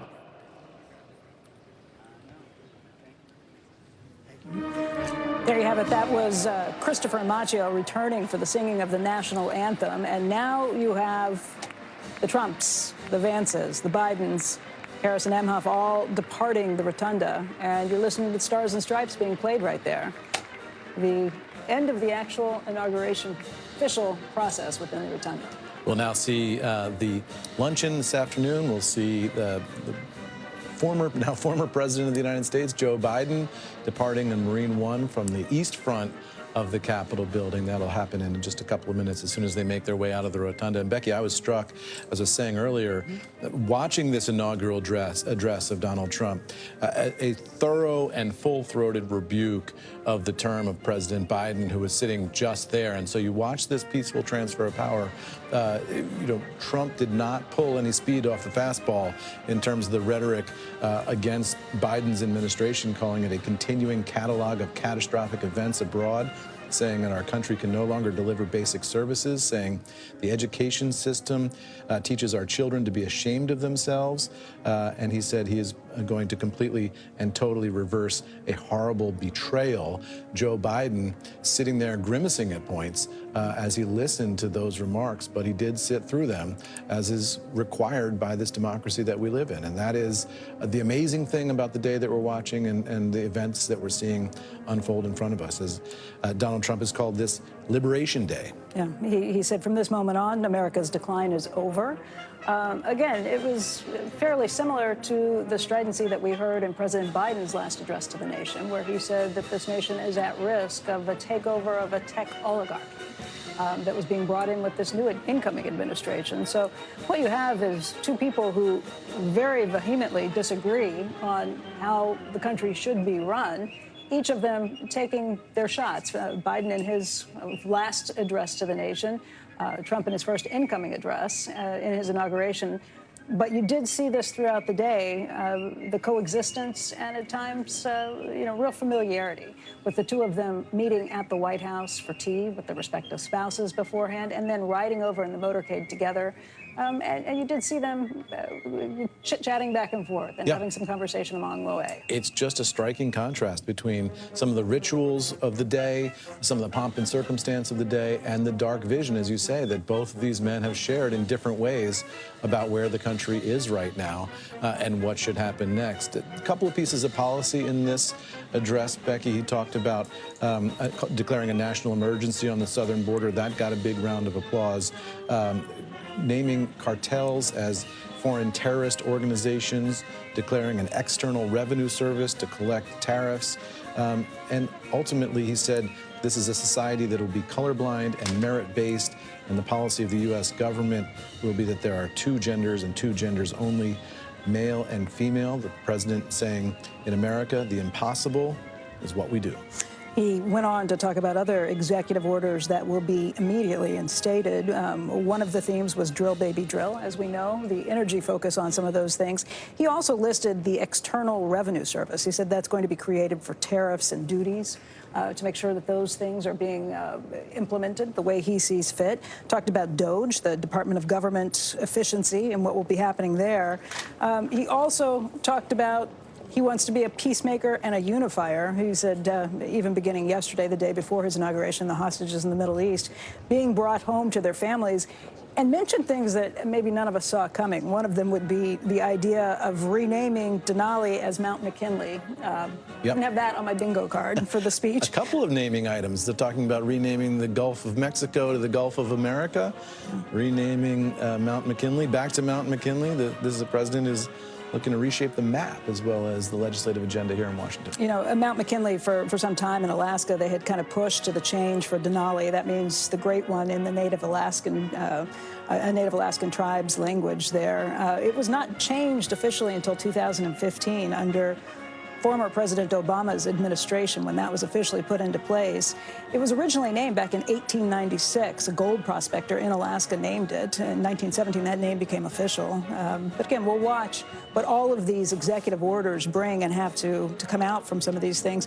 The focus, as we had anticipated, are going to be on things like protecting the border, changing the policy at the border, illegal immigration, energy, and government efficiency, some of those things that come through, trade and tariffs. And as you mentioned, government no longer being a party to DEI. As you said, forging a society, he said, that is colorblind and merit-based. A couple of the incoming Trump administration officials on a conference call with reporters earlier this morning talking about one of the economic executive orders that we're expecting relating to Alaska. Maybe that's where the Mount McKinley connection comes from. The president very much focused on natural resources in Alaska, oil and gas, minerals, fisheries and timber.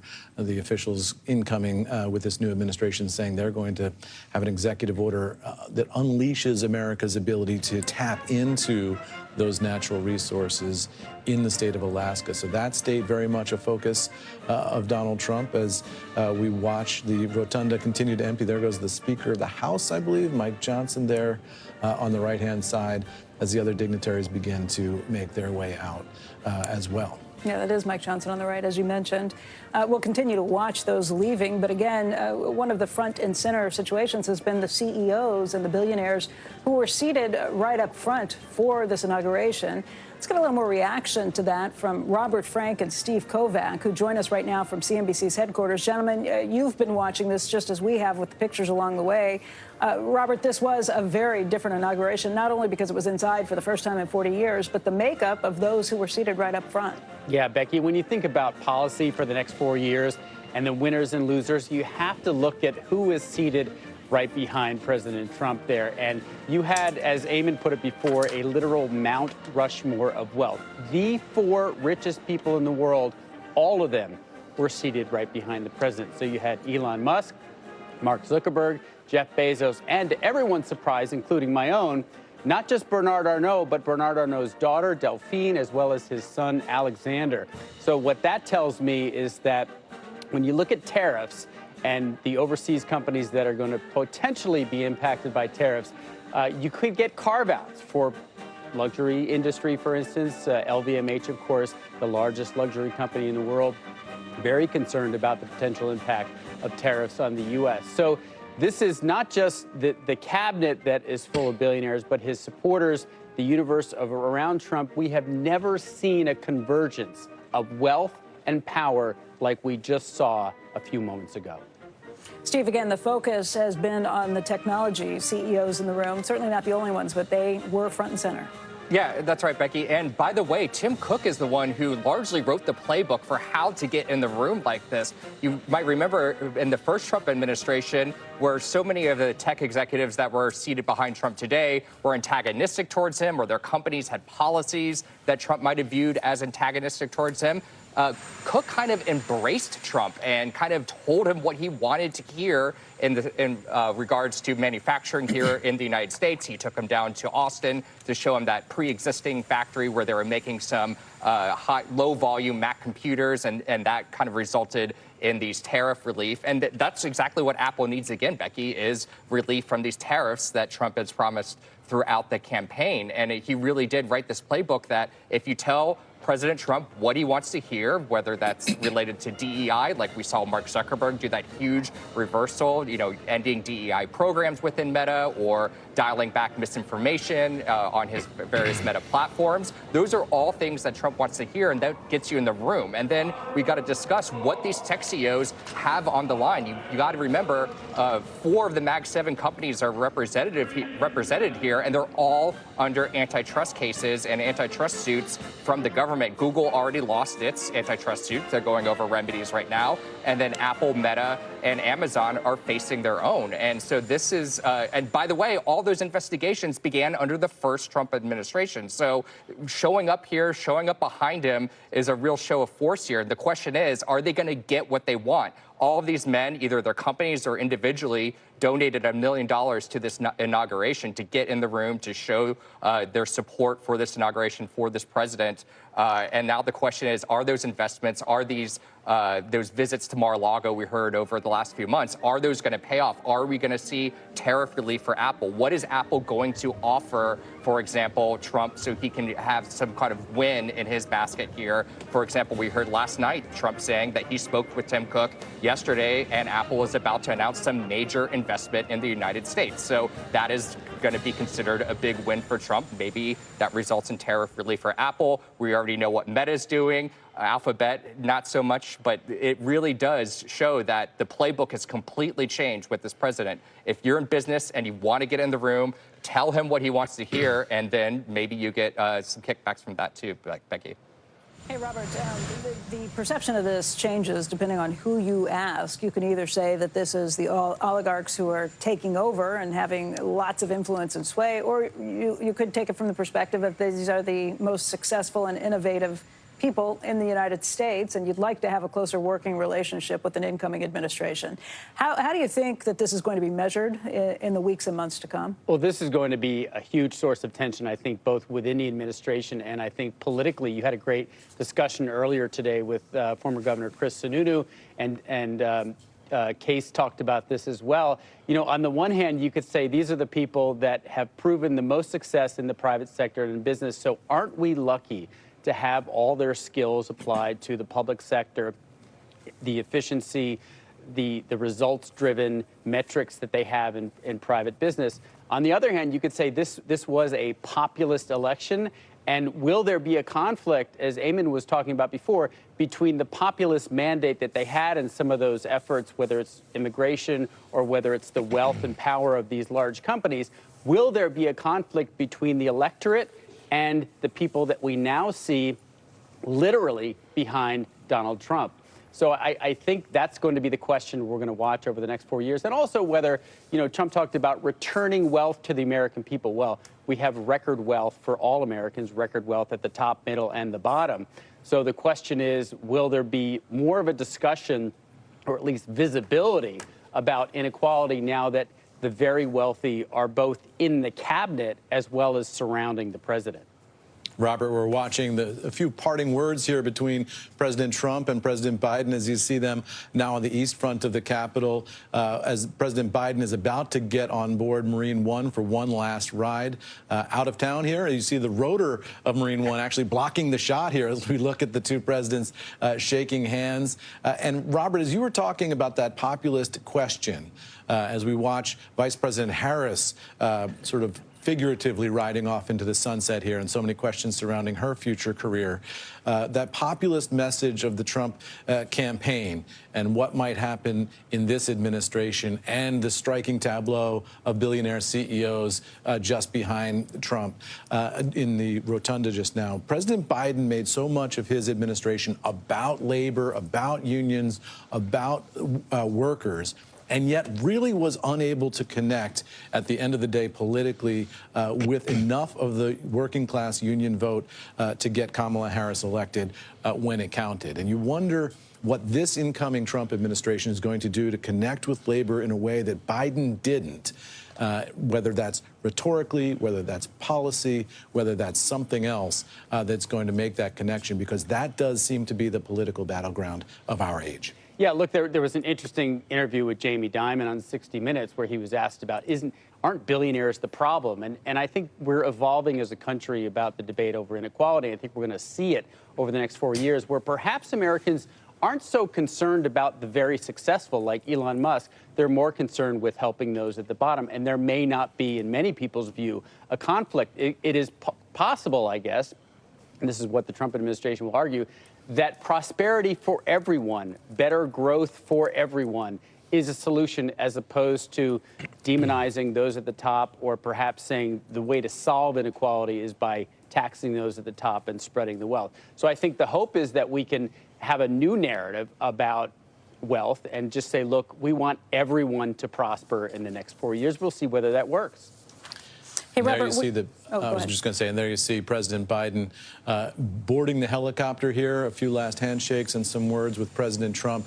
That would be called Marine One, Becky, except for the fact that President Biden is now no longer the President of the United States. Marine One, of course, refers to the helicopter flown by the President of the United States. For the President? Yeah. This would be, or for the President. He's not a pilot. I don't think I see Very good point. Yeah. So this would be a special presidential mission for this helicopter. No longer Marine One, but of course one of the helicopters that they use for Marine One, as Donald Trump bids farewell there to Joe Biden. A striking moment in American history. Now Donald Trump turning back to the Capitol and getting back to business. The next steps are the president's signing room ceremony. That's where they are headed next. Actually, I think before that, they'll go to Emancipation Hall for the overflow event that was there. There were about 1,800 overflow guests that have been watching the ceremony. A lot of VIPs in there who need to be thanked for showing up. The expectation is he will be in that room for maybe 20 minutes, including 10 minutes or so of remarks, also welcoming many of the guests and fundraisers and supporters who were so essential to where he is right now, to where he's standing. This is the send-off, though. What do you call it when it's no longer Marine Well, I think it is a special presidential mission, but aviation folks are going to correct me on this on Twitter in a second if I get it wrong. But it is not officially Marine One if it is not the President of the United States riding on it. Of course, Joe Biden, now the former President of the United States, getting a wave and a fist bump from Donald Trump, who, of course, will be entitled to fly Marine One anywhere he wants this week. And we do expect to see Donald Trump taking maybe his first visit, if not out of the city of Washington, going to Los Angeles to visit some of the fire damage later in the week. We'll see I believe he said on Friday how he is to deploys be the expected helicopter for and that. the airplane. Robert, just going back to some of the issues we've been awaiting, we've heard a lot of the executive orders, not so much in terms of tariffs immediately, not so much on anything tax-related, but the president did mention in his inauguration speech this idea of the External Revenue Service. We've heard a little bit about that before. That's going to be responsible for tariffs and duties, and that's pretty important when you start looking at ways to try and I won't say balance the budget because that's going to be next to impossible to do, but trying to reach toward that mission. Yeah, this could be one of the most brilliant pieces of rebranding early on in this administration that we've ever seen. You know, we already have an agency that collects customs, but to call it the External Revenue Service does two things. Number one, it makes people take their focus away from the IRS, and we're going to have a new IRS chief. We're going to have an IRS that until recently had a lot of new funding and a mission to go after high net worth taxpayers and private partnerships. That is going to end. So the focus will now shift to this External Revenue Agency, which presumably will collect tariffs and will label those tariffs as revenue. And one of the questions with the extending the 2017 provisions of individual provisions of the tax cuts is, will you offset the $4 trillion in tax cuts with tariffs? And is it legitimate to call that revenue or even be able to predict it to offset that and get it through Congress? And I was surprised in this speech that he didn't allude more to taxes, because that will be, I think, in many people's minds, especially business and individuals, the #1 issue that Congress and the president will have to tackle is extending that $4 trillion in tax cuts. We are awaiting, again, the liftoff of the Marine helicopter that is holding outgoing President Joe Biden and his wife, Dr. Jill Biden. That's going to take off from the Capitol steps, and this is just out our windows here in the studio. So we're kind of waiting and watching for I that feel a to little come bit like a over. tourist here, because from our studio here on Capitol Hill, this is just over our right shoulder, so we will be able to see the helicopter taking off. I'm just turning to see if we can get a view yet. By the way, we also heard the gunfire, the salute. Cannons. Right, Yep. the cannons right at the inauguration at 12:02, basically, Yep. after the swearing-in took place. That happened right here as well. And you can something to be feel said those for in the your pageantry. chest a little There's bit. something to I be said mean, for it the is really pageantry and How booming. they do these things here. Robert and Steve, okay, now it's lifting off. We're going to see that just over, taking off from the Capitol building. That's the other side of the Capitol building from where we are right now, but you will see that popping up. There's the Library of above Congress in the Capitol building. background as the helicopter makes its way. And you just wonder, for Joe and Jill Biden, what's going through their minds today as they watch this moment and they experience There's this the helicopter. there it is, and it's going to fly right over our building here in a couple of seconds, Becky. This is quite something to watch, because it is literally heading right for us. And you wonder, as Joe and Jill Biden are in the helicopter Megan there. Casella is up on the roof, and I think she can see it from just over her shoulder as well, which you probably can't hear me talking to her because I was just up there before. loud. It's really loud when you're up there. Again, this is kind of the takeoff that we've been watching, and also continuing to see what the implications are for the world of business, what all of this means, what the executive orders, that flurry of executive orders and actions that are expected today. Earlier today, we had Jason Miller on from the transition team, who said you can expect 100 or so executive actions and orders that will be signed today. And we're going to see him starting in signing very those. short order. As soon as he leaves that spillover room, the overflow event in the Emancipation Hall, he is expected to go to the president's signing room ceremony, where those things will begin to be signed, not just here, but also later on his way to the Capital One Arena. More of those signings taking place at that point, too. That helicopter ride, the end of the Biden era in Washington, D.C., and now we're going to see the beginning of the Trump era as he enters this area, which is just sort of below surface level in the Capitol complex. And they will be having a signing ceremony for a lot of these executive orders that we've been talking about. We still don't have the text, Becky, of a lot of these orders. Presidential aides said they would be sending those out to the media once they have been signed into executive orders. So we'll wait and see exactly what the legalities are here and whether there's anything about TikTok in there, which a lot of people have been watching for, especially over the weekend with all that drama of TikTok going dark, coming back, some questions about the legal liability for American companies that support TikTok now, what Donald Trump wants to do with that, how many billions of dollars, how much global influence is at stake there. Just one of the myriad of things that he's going to deal with now. Not just questions, but basically flat-out threats coming from Senator Tom Cotton, who was very much in favor of this, who tweeted out yesterday, or put out on X, put a post on X that said any American companies that don't follow the law are going to be at risk of hundreds of billions of dollars in fines, right. Potentially bankrupting them if they go afoul of the existing law that cannot be overturned, in his opinion, by executive order. Well, and the question is, how good are Trump's lawyers? Can they find the magic asterisk in the law that gives Trump the ability to extend that law and have a stay of execution here, technically and politically and legally for TikTok, and win the support of all those millions of Americans who love their dance moves and everything else you can see on TikTok. Right. Let's get reaction from the rest of our reporters this morning. Emily Wilkins, Megan Casella, Steve Leisman, all standing by. And Megan, if you can hear me, maybe you can give us some updates on what you've learned on the state of those executive orders at this point. I think you have some more information potentially on those that could impact tariffs. Absolutely. I heard you guys' conversation just a few minutes ago on tariffs that talk about the External Revenue Service.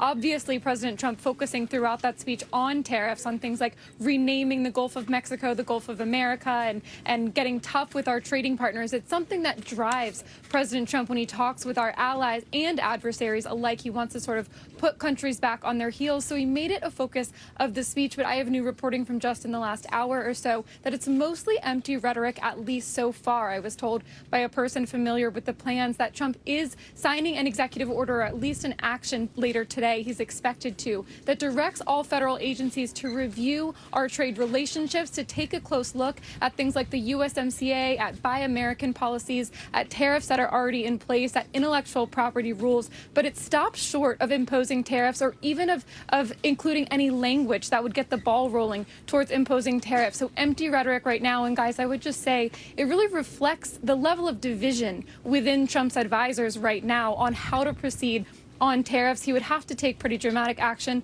to do anything unilaterally. And some folks like Scott Bessent, the incoming Treasury Secretary, don't want to go all out right away. They want to maybe impose things gradually. So as they continue to have those discussions, guys, there's a trade action today, but there's nothing in there on tariffs, despite some of the promises that Trump himself had made, especially with regards to Canada, Mexico, and China. We'll still keep waiting on that.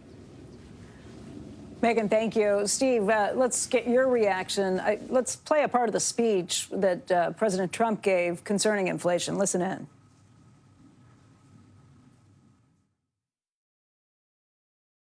Overspending and escalating energy prices, and that is why today I will also declare a national energy emergency. We will drill, baby, drill. Steve, what do you think? Well, this is part of a whole sort of series of, I don't know what you want to call it, consideration that has to be given to what are the problems with the U.S. economy and what is Trump's theory of the case of what's wrong with the economy. He painted a dark picture of a bleak U.S. economy that probably rings true for some segment of the nation and certainly his supporters who put him in office, but it's not the economy that shows up in the data. And then you have to sort of look at this idea that what he wants to do is drive down energy prices. Now, what's happened to U.S. production? We have been drilling, baby, drilling over the course of the Biden administration, both natural gas as well as oil, and we are the preeminent largest producer in the world today. The idea that we're going to drill more and drive down prices strikes me as a recipe for producing less. On all sorts of things, Becky, I need to understand how all this squares up with the reality. For example, you can be really hard on immigration, but what's clear is that the U.S. has benefited from immigration in terms of filling jobs and employees that we don't or we didn't have, and maybe many that we lost during the pandemic. In addition, you think about tariffs, which Okay, there are many perhaps unfair trade practices out there, but American manufacturing workers are losing their jobs by far more to automation than they are to Chinese and Mexican workers. Let's check in with Emily Wilkins right now as well. She's on Capitol Hill. We'll keep this conversation going. But Emily, let's talk a little bit about what's going to be happening with Congress immediately. There are a lot of actions that need to be covered, including the appointments of his cabinet appointments. What happens this week when it comes to the leadership in Congress and how they'll be working with the White House? So, Becky, Congress is not waiting at all to start with President Trump's agenda. They are going to be confirming Marco Rubio today to be Secretary of State. And there are a few other individuals as well, John Ratcliffe, a few other positions where it's non-controversial individuals. They do need to be voted out of committee before coming to the floor. So you're going to see some of those initial votes take place this week and then actually see those individuals be confirmed. You're also going to see congressional leaders going to the White House tomorrow to meet with Trump. This is a continuation of meetings that Trump has had with a lot of the officials up here on Capitol Hill. And really what they are still trying to figure out is how to go forward with getting Trump's agenda done. They know that they have this unique process that's been unlocked where they can move major pieces of legislation with only Republican votes, skip that filibuster, skip having to compromise with Democrats. The trick there is that not everything can actually go in those packages, only things that have a budgetary impact. And that is going to be a key thing to watch for the next 2 years, is how Republicans are able to deal with the government deficit, government spending. You've already seen some rockiness in there. Another interesting thing to watch is Democrats. You're going to see the Senate go ahead and move forward today on an immigration-based bill, the Lake and Riley Act. And you know that this time of the year, some people have noticed, and a lot of times they suffer through it. There was no suffering in that room. It was 72 degrees. It was perfect with the best acoustics I think I've ever heard in a room. This is not so bad either. But I just want to say, you're a younger, far more beautiful audience that I just spoke to. And I want to keep it off the record. I want to keep that off the record, because I don't want to have all those big shots up there. I don't want to think you're more powerful than them, you look better than them, and I love you. Now, we just had a great time. We just had a great day. This was amazing. You know, when you think we took a journey, I mentioned in the speech, a lot of people said that was not a journey that was possible, and it was indeed possible. I didn't really know too much about what they were saying when they said that, but a lot of people felt it, and we hooked up with J.D. very early. I watched J.D. over a period of time. I endorsed him in Ohio. He was a great senator, and very, very smart. The only one smarter than him was his wife. That was, I would have chosen her, but somehow the line of succession didn't work that way, right? But now she's great, and he's great. This is a great, beautiful couple, and unbelievable career. I just said to him, you are very upwardly mobile, because he hasn't been doing it that long, but he picked it up so quickly. Remember, the first week was a little bit like the fake news was hitting him really hard. And I said, ooh, this may be tough, but after that, it was smooth sailing for him. He took on everybody. He took on the meanest. I don't want to use the word corrupt because we're into a new system, so let's wait till the corruption begins, because it will. But he took on some pretty mean people, and he handled it well. I want to also congratulate Mike Johnson for the job that he's doing.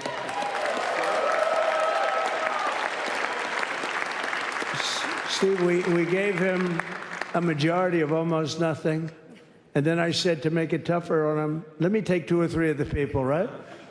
I said, he'll only have to suffer with that for about 3 months. How are they doing, by the way? Are they? Is that moving along? Totally uniform.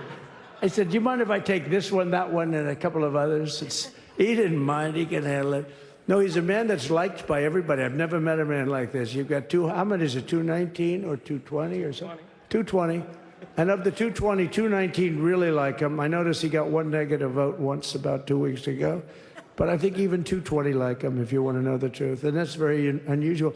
I know a lot of nice guys in Congress, and they have 35 people that hate him. So if you have 35 people that hate you and you only have 1 or 2 or 3 votes, you'll have 5, I think. But that's going to be like, you know, the good news is when we get to that 5 number, it's going to feel like a massive majority. You can be really nasty to a couple of them at least. Yeah? So it's going to feel like hitting your head on the wall and stopping. It feels so good to stop. But he's done a fantastic job. And Steve Scalise is, he's our hero because, you know, I was with him.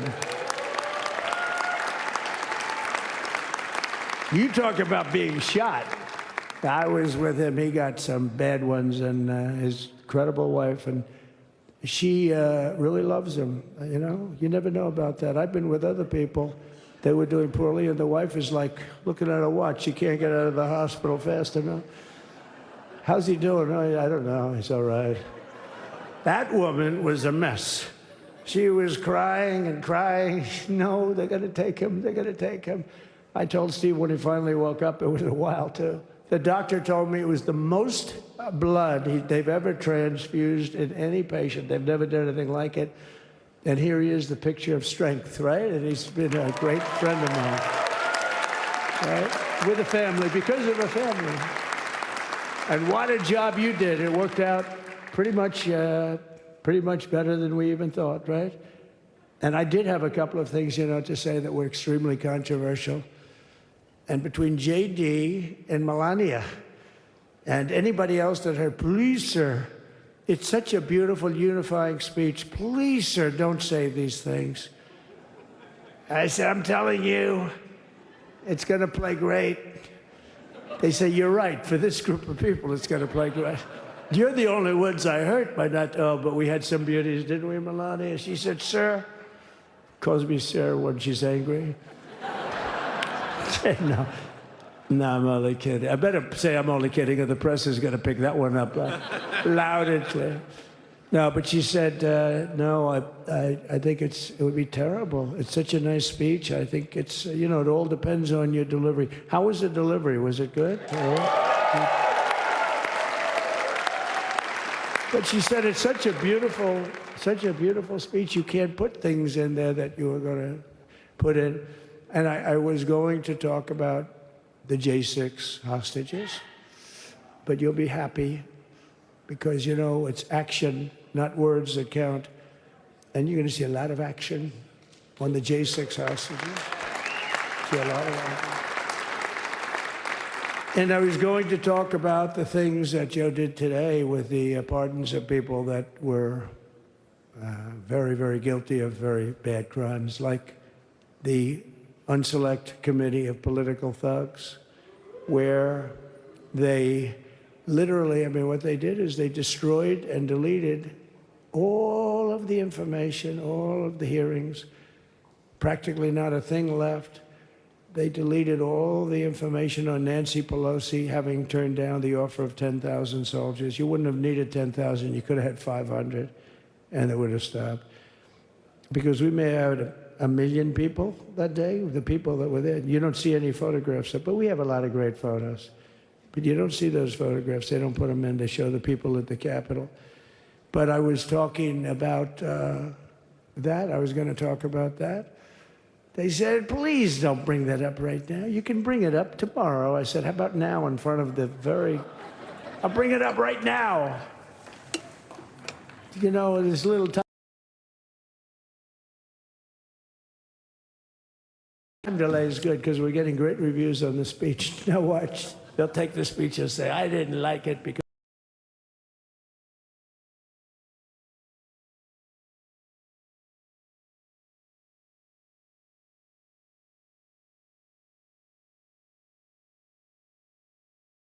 he left there and he talked to people. But we're giving you a little more information than we gave upstairs. But no.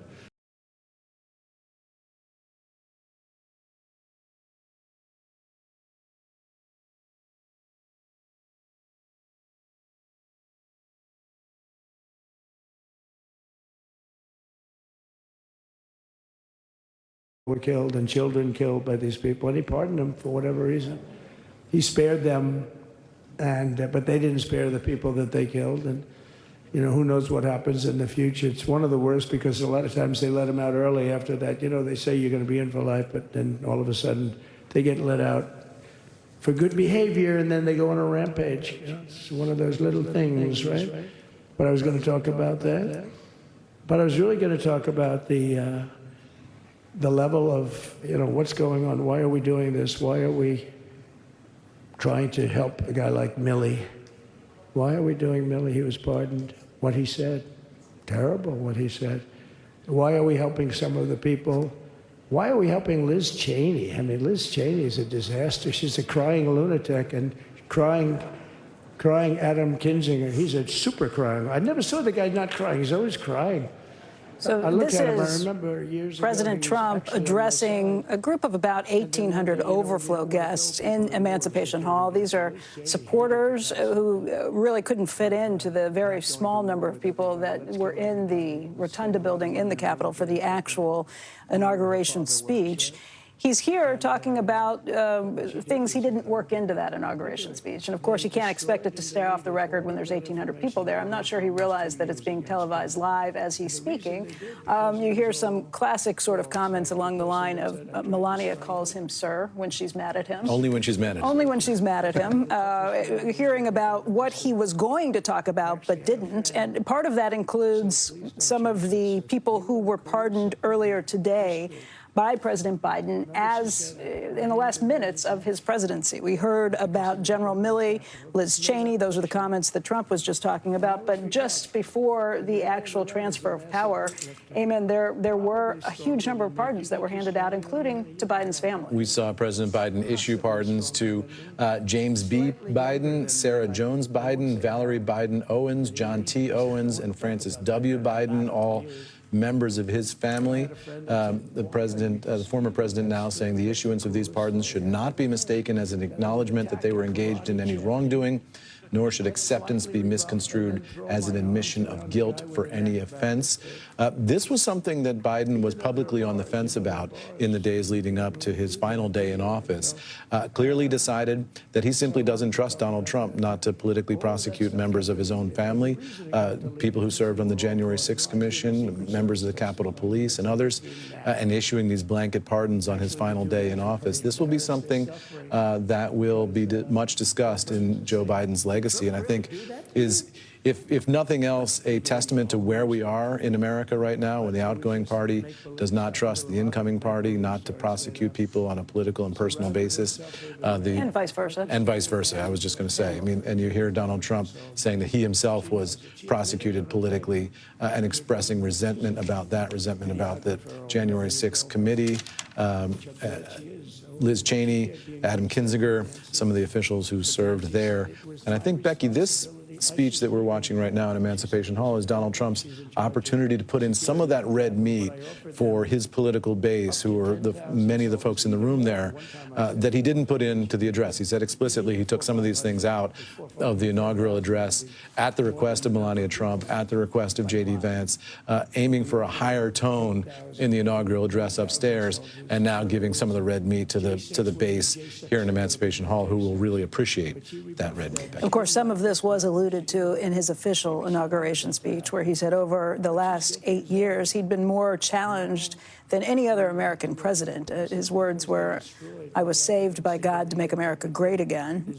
We will not forget our country. We will not forget our Constitution. We will not forget our God." Some of the things that he kind of pointed back to going through these issues. Now, again, this is a speech that's expected to last maybe another 10 to 15 minutes, at least officially. Not that we've stuck entirely to the calendar for the course of the day. We're a little bit behind schedule on the day. But after this, there is a signing ceremony that's expected to take place. In the meantime, our reporters have continued to watch what's been coming down. And let's get back to Megan Casella. Megan, you've been trying to figure out what the differences are going to be this time around versus 8 years ago. Of course, 8 years ago, it was an inexperienced team that was coming in. This time, he knows how Washington works, knows how to deal with this, and has a team that has been built to reflect that.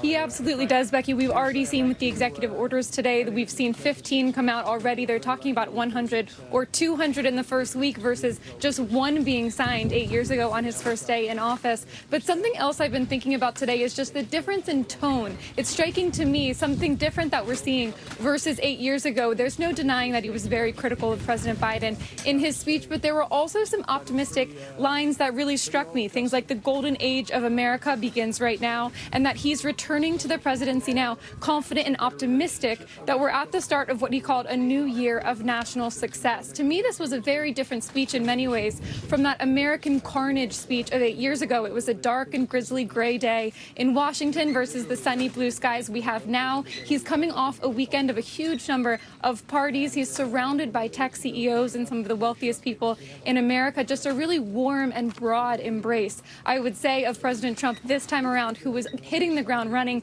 having won the popular vote this time, so having much more of what he considers a resounding victory versus 8 years ago. I'll also say 8 years ago, not only were there no parties, 8 years ago tomorrow, there was the Women's March, one of the largest protest movements in Washington, D.C. history. We are not seeing anything like that this time around. There are some protests here and there, but a fraction of what we saw then. So this president is coming in with much more experience behind him, as you mentioned, but also much more power and much more unity than we were seeing 8 years ago, Becky.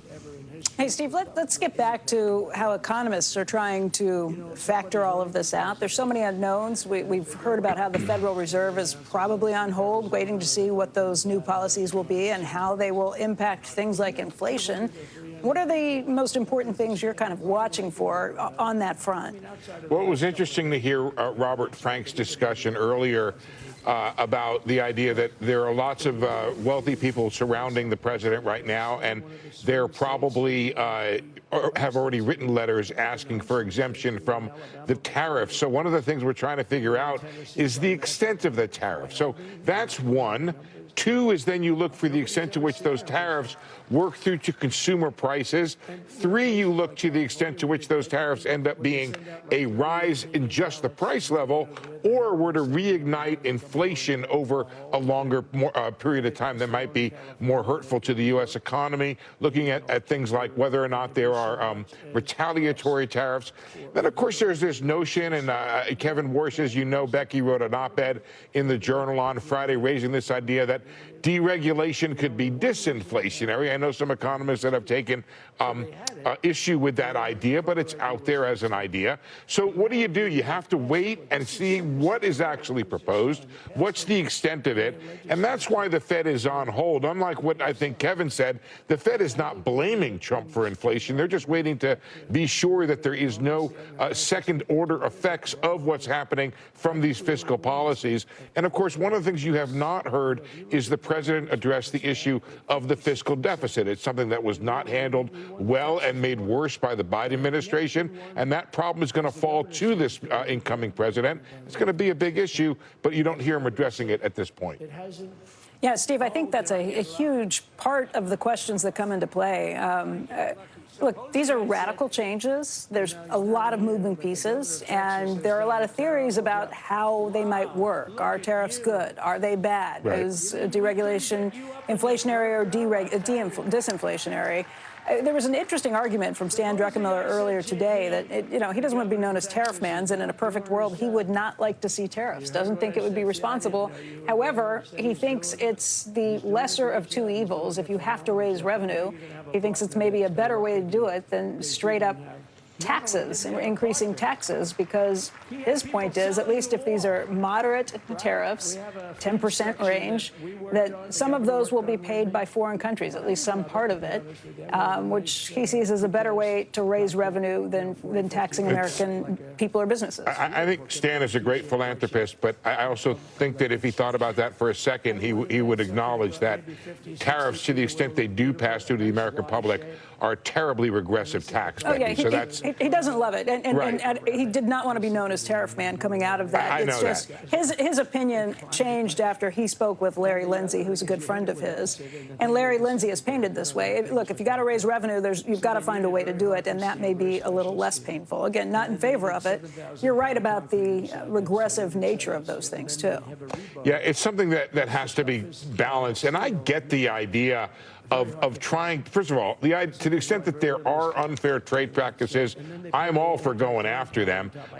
There are reasons, for example, for certain compromises that have been made with autos in Europe. You hear that issue demagogued by some of the people who are in favor of these tariffs, but that's a series of compromises that are out there. It's not like every administration has been asleep at the wheel watching the U.S. Undergo really unfair trade practices around the world. And Becky, there's a bigger question for business out there, which is this notion of what is the U.S. role going to be in the world today? Are we still going to lead, or are we going to retrench back and take care of just the United States? Are we still going to be the leader when it comes to promoting free trade around the world, promoting democracy around the world, and what our role is going to be in defending our allies? Yeah, I think it's a question between free trade and fair trade, and that has been the proposal that has been put forth. I want to bring in former Senator Heidi Heitkamp. She's been listening to this conversation, and I think has some thoughts on it as well. Heidi? Well, number one, we haven't talked about retaliation. And so even though this president thinks that tariffs are a free lunch, they're not a free lunch. You're going to see our allies retaliate, and you could see permanent loss of markets. I was remarking during the Carter years how North Dakota abandoned Carter, even though he was the last one we voted for, because of what he did with the grain embargo on Russia. We never got that market back for wheat. And so what does this look like for 4 years? And I think that the president-elect has been schooled a little bit on the challenges that he's going to have economically if he goes too far too fast with tariffs. Plus, they aren't always going to raise revenue. They will result in not seeing imports. They're all wired for all of the equipment. I mean, that's an interesting perspective, too. How do you describe that? What happened to the wheat market in North Dakota when President Carter was in place? What was the broader? North Dakota was like a major exporter of wheat, and Russia was a huge buyer of North Dakota wheat. Jimmy Carter imposed a grain embargo, as retaliation for bad behavior in Russia. And as a result, that market was lost forever, and Russia learned how to grow their own grain and find another market. And so I think we've got to be very careful. I think that in the first go around, you saw soybeans and corn take a hit, particularly soybeans. And so where's the retaliation going to be? They're going to retaliate against things that represent Trump's political strength, and that's going to be rural America. And the other thing that I don't think people really appreciated the last round, and I spent a lot of time in Congress when I was there fighting tariffs, whether they come from Democrats or Republicans, because what happened to my small manufacturers in my state is when they tariff steel coming out of Canada, their prices went way up and they couldn't compete. And so those imports of supply chain inputs for manufacturing are going to get hit pretty hard. And Canada is a major trading partner, as is Mexico for the southern part of our country. And so, I find it really interesting that people 5 years ago, if you said, do you believe in tariffs, it would be universal. People saying they're inflationary, they never work. We should have learned, when he invoked McKinley almost tanked the American economy with tariffs. And so you think about all of this, and you think now because he says it, right? Because it's said by President Trump, somehow it now magically has, people have lost their economic sense. And so I expect that there's going to be a lot of cooler heads in this administration who are going to be talking about the danger that tariffs present. But beyond that, Heidi, Becky, that's actually a really good question before your next point. It just, the Constitution grants Congress the power to lay and collect duties and regulate commerce with foreign nations. Maybe that's why we're not seeing executive orders or executive actions today really related to that. What is the appetite in Congress for it? No, actually, what's really interesting about this is because Congress imposed a number of tariffs back in the turn of the century, tanking the American economy, what they gave was the executive branch a lot of latitude under various sections for national security or unfair competition to levy these taxes or these tariffs unilaterally. The dirty dirty little secret in all this, Becky, is that there's a whole system for exemptions. And so recent academic studies showed that the people getting exemptions were pretty well politically placed. Becky. And so it's a tax that can be unilaterally imposed by the president. I mean, no argument about that. And then waived by the executive branch. And so it'd be like if you gave the governor the ability to impose a sales tax and then said, yeah, but if your friends come and don't like it, you can take it off. And so there needs to be a whole dialogue. And I think you're going to see people coming around. Pat Toomey and I spent a lot of time talking about tariffs. Jeff Flake and I were fighting the last round of tariffs. So there's some smart economic people in Congress who are going to have a dialogue about how much power the executive branch has to levy these taxes or the tariffs. I shouldn't, let's use his language, and what that looks like. But one thing I think the media needs to be dogged about is this exemption process and who's getting exemptions, because that will create a whole level of inequity in how they're administered. Steve Leisman, I think I heard you trying to jump in here. There's a really interesting question that's a little bit in the legislative weeds here, but you are asking just the right question, I think, Becky, about the congressional appetite for tariffs. My understanding at first go-round on this is that if Congress wants to include tariff revenue in a reconciliation act that has to be deficit neutral, those tariffs have to be passed by Congress. They can't include the tariffs that were passed by the president under emergency law. Now, maybe they'll challenge that and include it, but if you're going to have revenue that you think is constant, you've got to include that. So there is some extent to which Congress is going to be asked whether or not it will back and pass these tariffs, not through emergency action as allowed by the president. I don't know if the senator wants to comment on that, or maybe Megan and Emily have a beat on that question. Yeah, let's actually. Oh, go ahead, Senator. I would say, Steve, that honestly, you are, even in reconciliation, which you could argue that tariffs fit in that lane under the Byrd rules because it's all about revenue.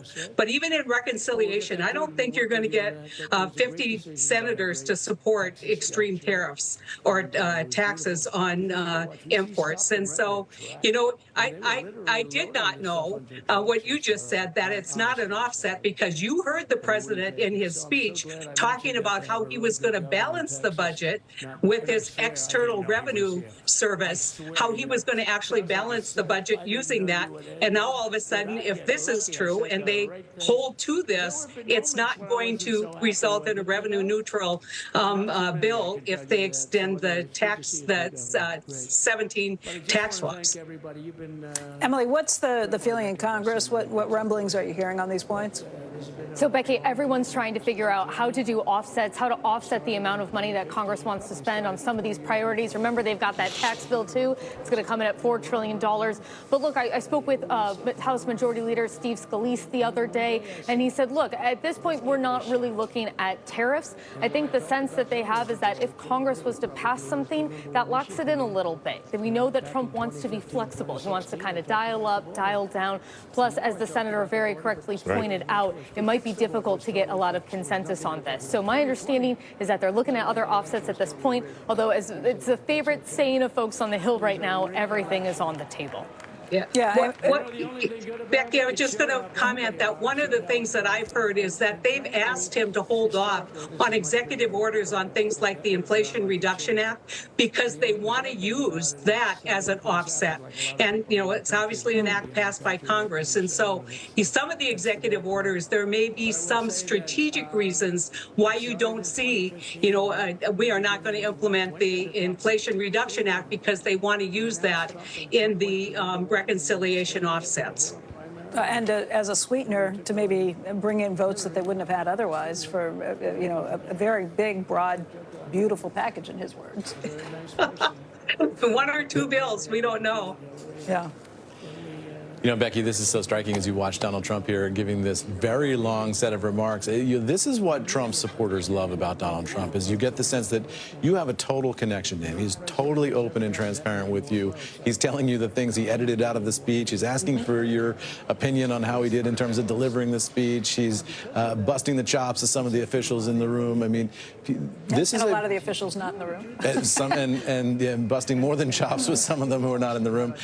But this is a president who has this ability to connect with his supporters in a very clear and visceral way. None of this is on a teleprompter. This is him freewheeling and kind of saying what he thinks. And we'll see more of that for the rest of the day. Right. It's what we've seen before. It's what you're going to see a lot more of. He's got a lot of thoughts. And you're right, it's a very personal connection to the people who supported him. Yeah, absolutely. And people feel like he's speaking directly to them, which is a unique presidential skill. You know, the people who ascend to the presidency often have that ability in one way or the other to speak directly to that person in the audience. So if you attend a Trump rally, you attend one of these sets of remarks, you feel like the president was talking directly to you. He gave you some behind-the-scenes sense of what he was thinking, why he was thinking it, what he did. He cares about your opinion. He cares about the fact that you were there. This is the power of connection. And some presidents are better at it than others, shall we say. That's true. Robert Frank's been listening in, too. Robert, your thoughts as we wrap things up As we were talking about tariffs, I'm just thinking about investors waking up tomorrow morning and what they take from today. And I think there are two big takeaways when we're going to look at markets in the morning. And the first is just who was at the rotunda, who was with President Trump. This is going to be a pro-capital, pro-big tech, pro-big business, even pro-international business administration when you look at who was there and who is literally and figuratively behind him. The second thing on tariffs, I think there was a lot of fear that perhaps tariffs would be among the 100 executive orders that were being passed today. And at least so far, with the exception of that External Revenue Service, which is just creating sort of a word as opposed to revenue, I think there will be relief that there aren't any immediate tariffs. And I think you could probably argue that the capitalists, that the many billionaires and businessmen in his administration, along with Scott Bessent, who are probably less pro-tariff than Trump and some in his administration, have at least now won the ability to delay any significant tariffs. So I think what's important for investors from today is that there's going to be this relief, at least for now, that tariffs aren't going to be on the table right away, that perhaps immigration may not be an immediate, we'll have to see in the next coming days, and that tax cuts, you know, while important, were not discussed, so that's going to be a debate that's going to play out over the next probably 6 months at least. I'd read several reports, Robert, that showed that the creation of, or the notion of the creation of this External Revenue Service increased the probability in their mind of across-the-board tariffs. That you do that because you're going to do this. Now, of course, we're waiting. You might be exactly right that those advisors you talked to have delayed it, but there are those out there who are saying, you know what, now we think it's more probable. I just wonder, when we learned from the first administration that symbolism is more important than substance sometimes with President Trump, that there was a lot of talk of tariffs, and there were tariffs in the first Trump administration that did have a big impact, as Heidi just talked about, on farming and agriculture. But I wonder this time around whether they will be as severe, whether it's going to be 20% across the board, 60% on China, or will there be a staged approach, as we're starting to hear now? Will there be these carve-outs, as we're seeing now? For I agree with you, Robert, but symbolism doesn't fill the coffers at the Treasury. Right, and I don't know that they're going to. I don't know that they're going to need to. I think there are all kinds of accounting tricks in Washington that they will use to offset the tax. They will perhaps make the extension shorter, maybe 5 or 6 years. 8 years, I think, is the new number. They may say, look, because it's not a change in current tax policy, it doesn't, quote, add to the deficit, because the current baseline is existing policy. So they may use all these accounting tricks in D.C. to say that they don't need revenue offsets from tariff to do that. I think that's going to be the more likely path, and I think we saw that today, in at least so far, lack of any kind of big tariff move with these executive orders. I want to thank our panelists today for a very long and thoughtful series of conversations. Robert Frank, Steve Leisman, Steve Kovac, Megan Casella, Emily Wilkins, Heidi Heitkamp. Eamon Javers has been here on set with me, and I so appreciate you being here today. This was fantastic. It has been fantastic. What a moment in American history. What a great privilege it is to sit here and watch all this transpose. The next moments for President Trump, he's going to be going from here to that signing ceremony to sign some of those executive actions right in. We've got a graphic here which shows where he's going to go for the rest of the day. He's going to go to a signing ceremony in the Capitol building. He's going to go to a congressional luncheon. He's going to go over to the Capital One Arena to greet even more supporters there, and then on to the White House to wrap up the day, Becky. That concludes today's special coverage of the inauguration of Donald J. Trump. What a day it has been, what a morning it has been. This historic actual moment, watching a huge transition that's taking place right here in Washington, D.C. This week, we have a full lineup of additional coverage. Joe and I will be here in Washington for Squawk Box tomorrow morning. Plus, we will be covering the World Economic Forum. Andrew Ross Sorkin already in Davos, preparing for all of this, and we will be hearing from big CEOs this week from the big banks, plus the CEOs of Uber, Coca-Cola, Microsoft, Salesforce, and many more. It all starts at 6 a.m. Eastern Time tomorrow. Thank you for joining us in Washington, D.C. Shark Tank begins. Missing punches. Unnecessary. Check reverse.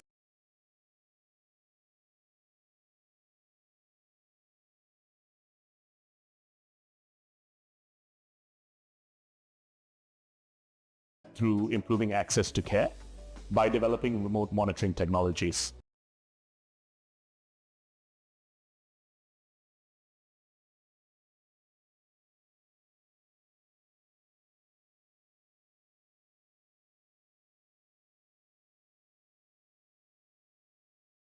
How many times am I going to talk about the price of apples going up? I think it's the border. I think that's what Americans are so nervous about. Well, when you look at the slew of executive orders that are about to come out today, they are solely focused on the border. And then we have received, the press has received, the first accord statement from Trump's new administration.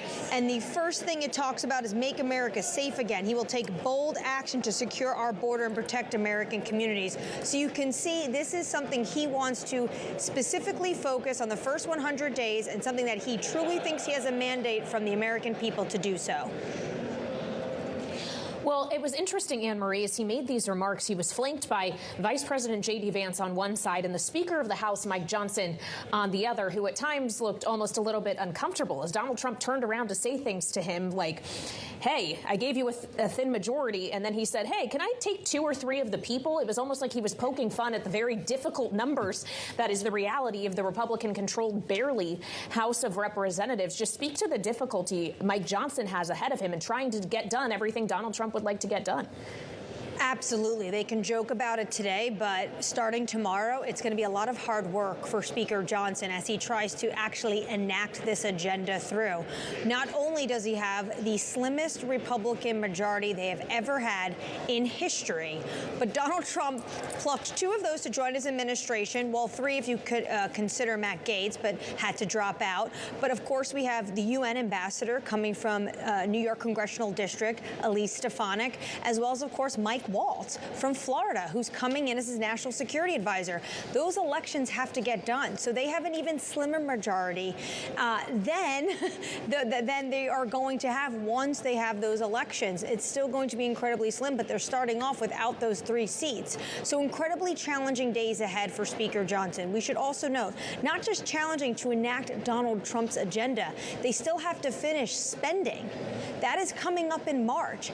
And as well, they have to raise the debt ceiling. The U.S. will not be able to pay its prior bills come this summer. Now, this was a point of contention at the end of last year in December. Remember, Donald Trump said we should have had this done. It should be voted on.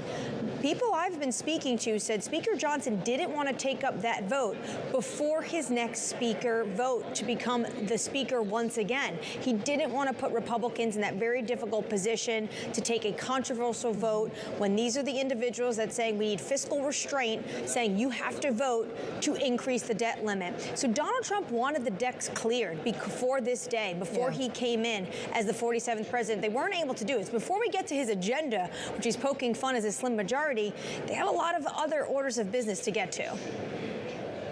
All right, Bloomberg's Anne-Marie Hordern live at the Capitol, in the Capitol facilities. Thank you so much. We, of course, have just seen Donald Trump, the 47th president, leaving Emancipation Hall. He will now head to the president's room, where he is expected to hold a signing ceremony with Vice President J.D. Vance. That is when we expect that the first executive orders of his presidency could be signed. The White House now saying that Trump will be ending leasing to massive wind farms, part of energy and border-oriented executive orders we already had seen leaked to the media and, of course, outlined in the scripted inauguration speech that Donald Trump gave. Of course, what we all just listened to moments ago was the unscripted version to the overflow room, in which he talked about a number of things, including those who have been convicted of crimes regarding the riot at the Capitol on January 6, 2021. And joining us now from the White House with more is Bloomberg's Tyler Kendall. Tyler, he said there would be action. He said action is better than words. When will that action come?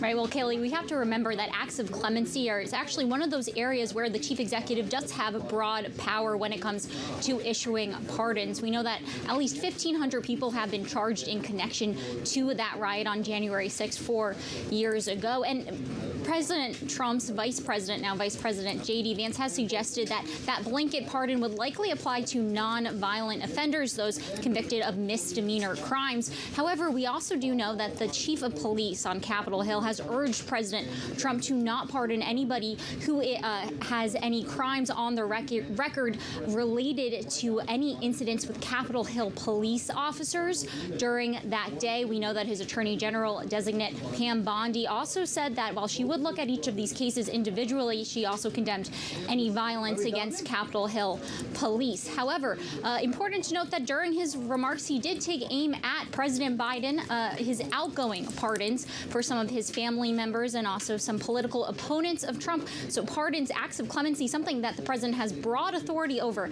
coming to the top of the news today. Tyler, thank you so much. Bloomberg's Tyler Kendall posted up at the White House for the balance of the day here. We'll get back with Tyler in a bit as we bring you a live look at a dressed-up statuary hall, dressed up for lunch. This is the grand luncheon with lawmakers and members of the incoming administration that Donald Trump and Melania Trump will be sitting down for shortly. This is part of the tradition and part of the inaugural ceremony back inside the U.S. Capitol. And we reassemble our signature panel now to talk this out. Bloomberg Politics contributors Rick Davis, partner at Stone Court Capital, alongside Jeannie Shanzano, senior democracy fellow at the Center for the Study of the Presidency and Congress, political science professor as well at Iona University. We need to unpack this speech for a bit. And when I say speech, I mean the second one, the offhand remarks that follows the inaugural address. Jeannie, that was quite a stem winder, and he didn't have a lot of nice things to say in this one. This was, I guess, the retribution speech that maybe he preferred to deliver. He gave himself a grade of A+. Yeah, not surprisingly, a grade of A+, as we always hear from President Trump. And you know, I thought he seemed much more comfortable, energetic, giving this speech. And, you know, we talked about the fact the inaugural address, for parts of it, he seemed very monotone, very reserved for Trump. But this was more the Trump we know. Yeah, the Trump from the campaign, the Trump at the rallies. He was jovial. And he also had, in addition to those things that Anne-Marie and Tyler laid out, I will also note he's talking about things that are not widely supported by the American public, like shutting down the Department of Education, which is something they talked about in Project 2025. These are the kinds of things that can get him into a host of trouble if he tries to deliver on them. So I thought that was a really important moment to underscore. But, you know, I would just also say, for the oldest president ever inaugurated, he has an awful lot of energy, and he is somebody who a long day doesn't seem to bother him at all. You know, Melania Trump's feet may hurt, but he's prepared to go on and on. But I should note, he is not wearing 3-inch heels or whatever she has on, so she's got a bit of a tougher job in that. They looked actually higher than they looked higher. The heels and the hat, all of it comprising the inaugural outfit of the First Lady. Rick, when we consider the second speech he gave, he talked about how he thought he would have won California this time around, that the 2020 election was rigged. Having just once again become president of the United States, we're still relitigating these things. And I wonder at what point, if ever, Donald Trump decides that's no longer a productive course of inquiry. Yeah, I mean, even going back to 2015, and litigating some of the things that were going on there and talking about how at that time I said it was going to be the immigration, and, that thread ran through the speech, including an entire 10 minutes on how to actually technically build a border wall, including how much cement you got to use and what kind of materials. Really, I mean, the guy goes deep when it comes to some of these issues. No, I mean, look, it's, as he said, it's the speech he wanted to give without speechwriters and handlers telling you what the day's supposed to bring. Suffice it to say, he stepped all over the speech that he had, and maybe we'll think about that California tally if they hadn't, if the election workers hadn't run off all of his votes, maybe he would have won. I think everyone just takes that as his typical hyperbole. We got to expect a lot of that for the next 4 years. And we saw a lot in his first term, and we're going to see even more in his second term. That was the feeling there, though, for a moment, right? You forgot what it was like, didn't you, Jeannie? It brought it all back. It's 4 years we have ahead. And I think, by the way, fascinating about California, because over the weekend, we had the Speaker of the House on national television saying he would consider disaster aid, but he's not going to promise that there are no strings attached to that. So that, to me, is going to be fascinating to see how it plays out, as the people of California have suffered so much from these fires.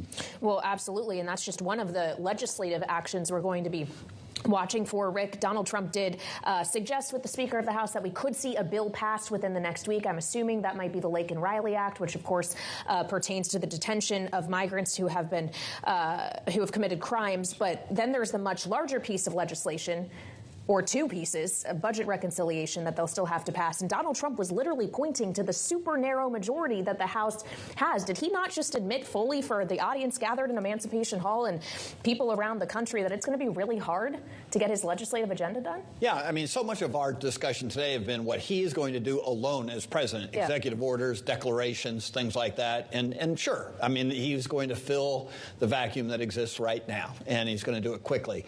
But then the real work starts.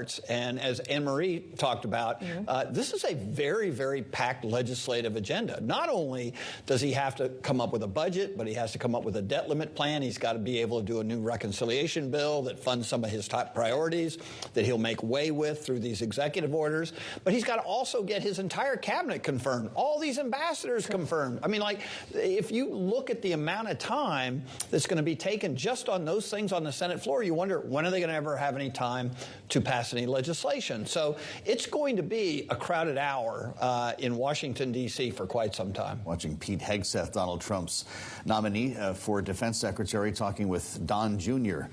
In advance of their luncheon here. You know, Jeannie, we're going to hear pretty shortly about an invitation to Donald Trump to come deliver another address to a joint session of Congress, the equivalent of the State of the Union.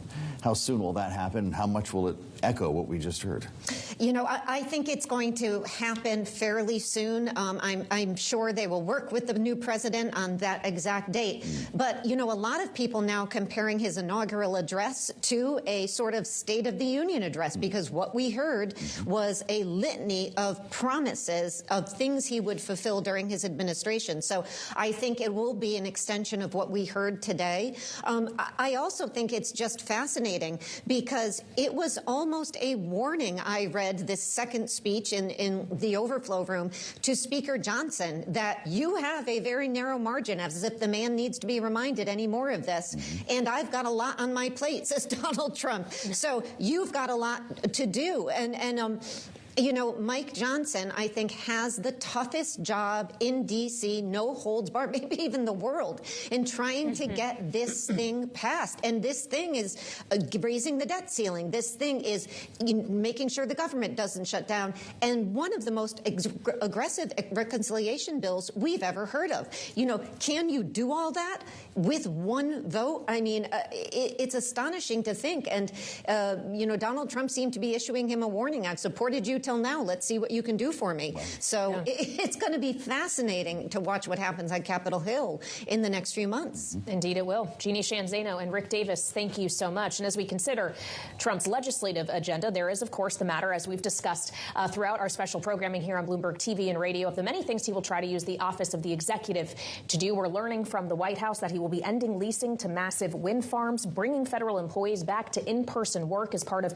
this suite of executive orders. And also, the White House saying Trump will announce the America First trade policy, though our reporting here at Bloomberg today does suggest he's not going to immediately impose tariffs or additional tariffs on Chinese goods. And it's on the conversation around the economic and geopolitical relationship with China that we turn to our next guest. Shirley Marty Hargis, non-resident fellow at the Atlantic Council's Global China Hub, is joining us now. Thank you for being here on Bloomberg, Shirley. As we consider just the broad threat of tariffs being placed, not on specific Chinese goods, but potentially all of them that they export to the United States, just how braced for what is coming is China right now as they watch Donald Trump take the oath of office today? Thank you, Joe and Kaylee. It's lovely to see the both of you again. I was just at some of the events for the now Trump administration last night, and there's been much discussion around this topic. I think that with the reinstatement of TikTok, just in the last, I believe, 14 hours, this was reinstated. And now we're seeing Xiaohongshu, the Red Note app, that everybody, it's Americans and Chinese citizens are able to interface with one another. I think these pieces also factor in to how China's bracing itself. I think Chairman Xi has had a discussion already with President Trump, and we see that, yes, he declined the invite to the inauguration, which I think was wise on his part, but he made a good faith effort and brought in his Vice President, Han Zheng. And so there is clearly it appears that there will be a PRC-US interaction of some sort of mutual benefit on the front end. And so I think that matters. I think that matters fundamentally when we're speaking about how China's bracing itself for the tariffs. Well, so aren't we talking out of both sides of our mouths here a little bit, Shirley? All the tough talk, the bipartisan tough talk against China. This is the one thing Democrats and Republicans have agreed on the last couple of years. And Donald Trump was pretty tough on China every time he mentioned these issues, promising tariffs and a lot more than that over the course of the presidential campaign. But to your point, you've got the vice president of China in attendance. Shou Chu, the CEO of TikTok, was not only at the inaugural, he was in the U.S. Capitol Rotunda today, one of the most precious tickets in town. What does that tell us about the approach that this administration will actually take? Not the rhetoric, but the action. When it comes to the action itself, I think that what Trump understands, especially as a businessman, you have to I believe it was a couple weeks ago when he was announced he may have announced, I believe, on his True Social that how much TikTok was significant to his winning the presidential election cross board. I do think, though, that he is recognizing that period where Xiaohongshu, the Red Note app, was interfacing, Americans and Chinese were interfacing with one another. Yeah. That's a national security challenge right there. And this is happening as Americans across the country are upset with their TikTok being taken away. And so Shirley, I will just interrupt you for a moment here as we listen in on Bloomberg TV and radio for President Trump is in the president's room now holding a signing ceremony flanked by senior leadership in Congress. So let's listen as he signs his first orders.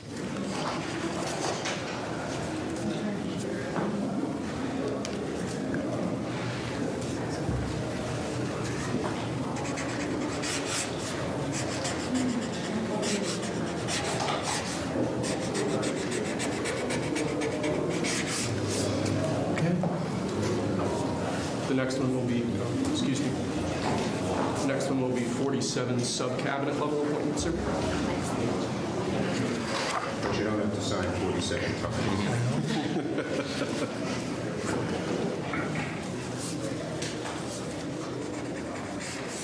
spent a lot of time talking about using the Sharpie over the past couple of days, Kaylee, and he has officially begun. This table set up in the office that the president uses while on the Capitol here to take care of a couple of administrative things. Yeah, having just signed cabinet appointees officially and now acting designations, so taking care of some administrative business, if you will, most immediately here before we get to the anticipated executive orders that could cover a variety of issues from the border and immigration to energy and, of course, policies around the federal workforce. As he has said, he will be returning federal employees to work in person.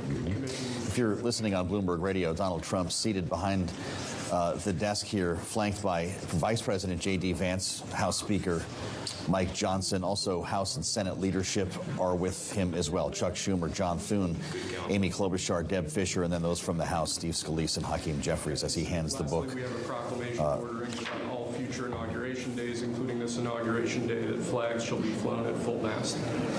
Very important. There we are, referring to the dispute, if I can use that word, Kaylee, over whether flags should remain at half-mast following the funeral of Jimmy Carter. The Speaker of the House chose otherwise, and they are at full mast today in Washington. Yeah, and will be lowered back to half-mast as we continue the remembrance of Jimmy Carter. But yes, for this day, and I guess for all inaugurations moving forward, per what Donald Trump is about to sign in the paperwork, it will mandate that flags be flown at full mast. And it does look like that is the last of the paperwork for him to sign, at least at this time. But we anticipate more could be coming at Capital One Arena later today, and of course at the White House this evening. A handshake for Hakeem Jeffries as he starts to distribute some of the pens. I guess they're markers that he actually used. Ceremonial pens here are going around to those in the room. As we've been telling you, and if you're just joining us on Bloomberg TV and radio, special coverage of the inauguration as we are in the throes of stages here that are on Capitol Hill. The luncheon with lawmakers will follow. And as Kaylee referred, the president and vice president will now go to Capital One Arena following the lunch to address supporters there who otherwise would have been on the mall. Let's listen to what he's saying. I think it was unfortunate that he did that. We won't discuss it now. There's plenty of time to discuss it. Thank you very much, guys. Should we go to lunch? Very much. Okay. Head to lunch. Ready for lunch? Okay. Thank you. And that will wrap up the proceedings in the president's room. Paperwork having been signed, we just heard the words "ready for lunch." So presumably they will be heading to that luncheon taking place in Statuary Hall, where we had already seen crowds gathering from cabinet nominees who are now, of course, official per what Donald Trump just signed, as well as members of his family and other high-profile guests. Carrie Underwood, for example, attending the luncheon after her a cappella performance during the ceremony in the Rotunda today. Yeah, it's a who's who in there. Certainly, if you're a Bloomberg listener or viewer, you could probably pick out half of Silicon Valley in there, not to mention some of the other political luminaries. Donald Trump exiting the room now alongside Melania Trump, Speaker Johnson, and Steve Scalise. And as we see the movement through the Capitol here, we want to turn back to Shirley Marty Hargis, non-resident fellow at the Atlantic Council's Global China Hub. Shirley, thank you for your patience and apologies for the interruption as we track the events of this important day. It's noteworthy in the remarks that Donald Trump has given, aside from suggesting that America might be expanding its borders and that he does not want to see the U.S. involved in further wars. There was a noteworthy absence of mention of some geopolitical relationships or conflicts, whether it be the war in Ukraine, the relationship with China, even Taiwan. And I wonder on the Taiwan front specifically, what your expectation is as to what is going to happen with Taiwan's defense supported by the U.S. and China's responsiveness to whatever decisions the U.S. makes regarding Taiwan will be. When it comes to Taiwan, we can pretty much expect Xi to react. He has to, especially with FDI so low, and especially with challenges domestically with his populace, with the economy in general. And I think that when it comes to Taiwan, we will continue to support Taiwan. 90% of our semiconductors and chips come from the island. 85% of global economic output regarding their foundries are 4 of those largest foundries are on that island. And so we have significant investment in the island. I think that President Trump has this in his mind as he's engaging engaging, Chairman Xi. And if we cycle back to TikTok, his pulling back of the ban on TikTok may be because he wants to reset the stage for his relations with Chairman Xi. Shirley, what does David Perdue, Donald Trump's pick to be the next ambassador to China, bring to the table? Business background. Business background is substantial. And I think what's significant about having folks from the business community come into the room when it comes, especially dealing with China, business folks know that to do business successfully in any country, you have to understand the cultural you have to have the cultural competencies of the country. You have to understand how to interact and engage the country. And this is a skill set that can be leveraged significantly in times of tension, in times of rivalry. And I think that the strategic choice of Perdue as ambassador to China is very much steeped in that. Shirley, it's great to have you with us. She's non-resident fellow at the Atlantic Council's Global China Hub. Thank you so much for being part of our special coverage as we keep our eyes on Statuary Hall. This is normally where you would see all of the reporters and lawmakers gathering following the State of the Union address. An ornate affair, as this luncheon will soon kick off with some opening remarks from the inaugural committee. As we now bring in Bloomberg's Washington bureau chief, Peggy Collins, finally with us at the table. Peggy, happy Inauguration Day. It's great to have you with us here. What are your thoughts as we walk through these traditions in Washington with such a non-traditional president of the United States? Well, I think a couple of things that are sticking out early in the day was this effort to really zero in on America's national security and talking about emergencies in order to validate some of the actions that we expect to see and signed later today in terms of executive orders. So that's really around immigration and energy in terms of two of the top two. One of the surprises has been a bit more of a deliberate or measured tone on tariffs. So we really haven't seen, nor do we expect, according to our reporting, tariffs coming out today on individual countries. Our reporting is showing that even on China, there may be a more deliberate posture in terms of negotiating there, trying to find another deal potentially with Xi rather than come right out of the gate today with the broad-based tariffs and higher tariffs on places like China, Mexico, Canada that we might have expected a couple of months ago based on what Trump was saying on the campaign trail. But I think those are some of the surprises. In terms of the markets, they're really reacting to the tariff news as well as the energy news. We saw Trump follow through on his policies on EVs and saying that he was really going to let Americans buy the cars that they want. And I will say that I think in his last speech later in this afternoon, he was basically saying he thinks that he won the election not so much based on the economic policies around inflation and the pain of prices, but really on the border. And I think that's what you're going to see today and tomorrow them really lean into in terms of following through with their promise to the American people.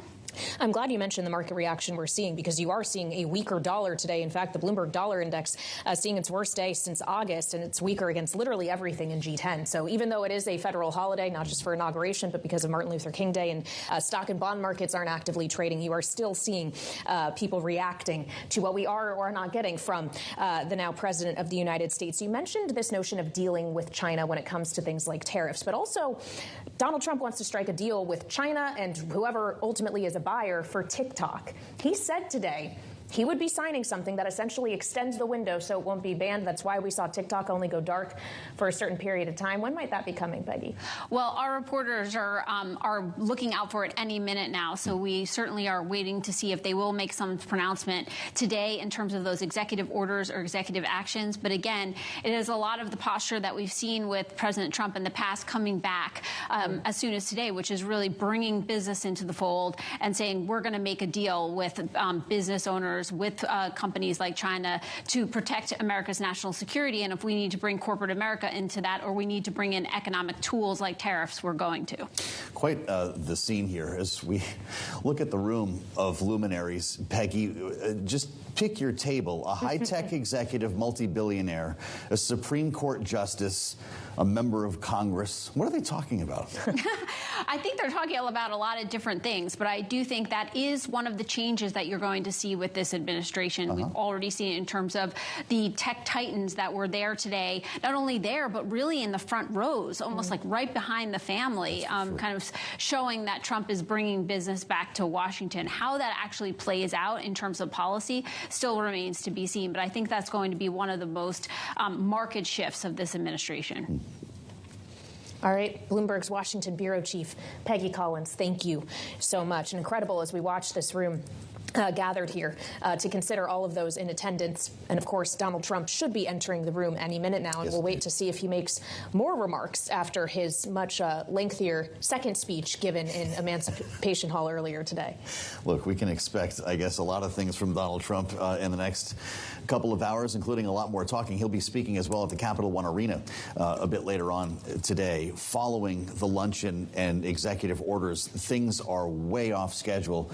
If you're just joining us today on Bloomberg TV and radio, Donald Trump has been sworn in as the 47th president of the United States, J.D. Vance as vice president. But the ceremonies have been taking some time, of course, having been moved indoors because bitter cold weather has not sped things up at all. We are not even at the luncheon yet that precedes Donald Trump, and the parade that was supposed to go from the Capitol to the White House will take place indoors at the Capital One Arena. So that's why we're looking at the Statuary Hall and the luncheon that's set to begin. Pete Hegseth spending some time with Clarence Thomas, once again, begging the question, what is the small talk like today in Stat Hall? If only we could be a fly on the wall. Yeah.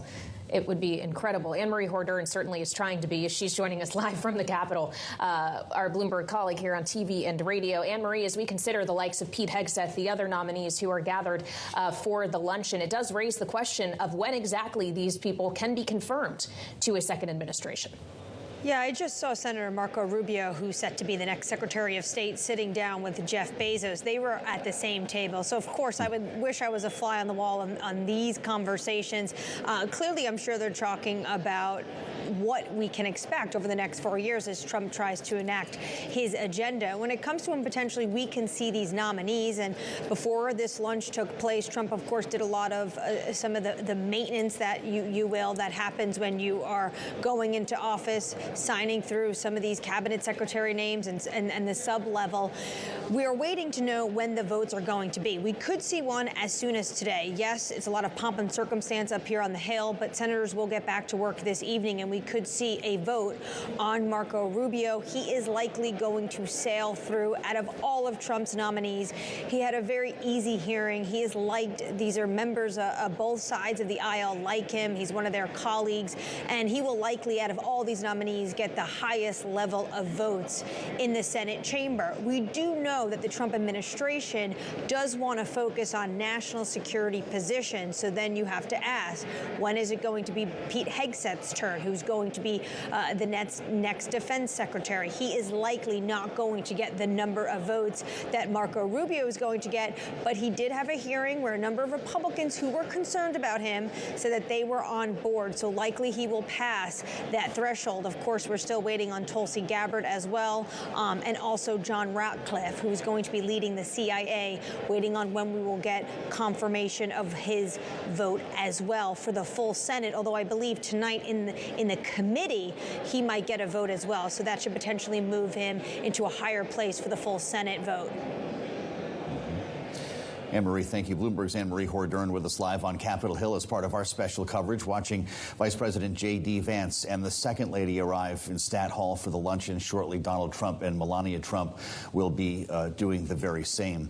Of course, Joe Biden and former President and former First Lady Jill Biden have now left Washington, having left the Capitol complex in the helicopter that carries the moniker Marine One when the president is aboard. They then boarded the aircraft that you may recognize as Air Force One. Without the president on board, it carried the designation SAM 46, Special Air Mission 46 for the 46th President of the United States. Kaylee, Donald Trump and Melania Trump are now entering Statuary Hall. Yeah, the 47th president joining the luncheon with members of Congress, members presumably who will be joining his administration, and other special guests who attended the inauguration there for the luncheon, beginning a little bit after it was scheduled to. As we've been running a bit behind today, and of course there is still a long day ahead of now President Trump as he has to make his way at some point to Capital One Arena, to the White House, and then to inaugural balls this evening. Will likely be dark by the time the Trumps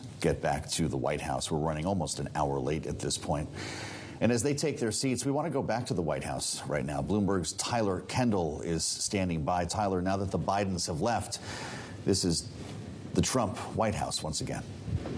Right, and Joe, they're heading to California, which notably is the same place where they went after Joe Biden announced that he was dropping out of the 2024 race back in August. Now, I can tell you that more moving trucks have started to come in here through the Northwest Gate, and that as we start to prepare for this transition, that ultimately, that President Biden addressed supporters as President Trump was speaking in Emancipation Hall. And as he was doing that, he thanked his supporters. He urged them to continue to stay engaged, saying that serving as president was one of the greatest honors of his life. He also said that he felt that history would remember his administration more kindly than the polling has, the same sort of sentiment that he addressed during his farewell remarks last week. Now, when it comes to those policies, as we've been covering, many of them could be rolled back due to executive orders. I just spoke to one congressional aide who said that we should gear up for Congress to start using the Congressional Review Act, essentially a legislative tool that will make it easier to undo some of the rules enacted during the final months of the Biden administration. This aide tells me that we should definitely pay attention to what they're doing on energy regulation, which we know will be a priority in the new term. All right, Bloomberg's Tyler Kendall live at the White House. Thank you so much. And on that note, on energy, President Trump today announcing in his inaugural address plans to use executive power to lower energy prices. The inflation crisis was caused by massive overspending and escalating energy prices, and that is why today I will also declare a national energy emergency. We will drill, baby, drill.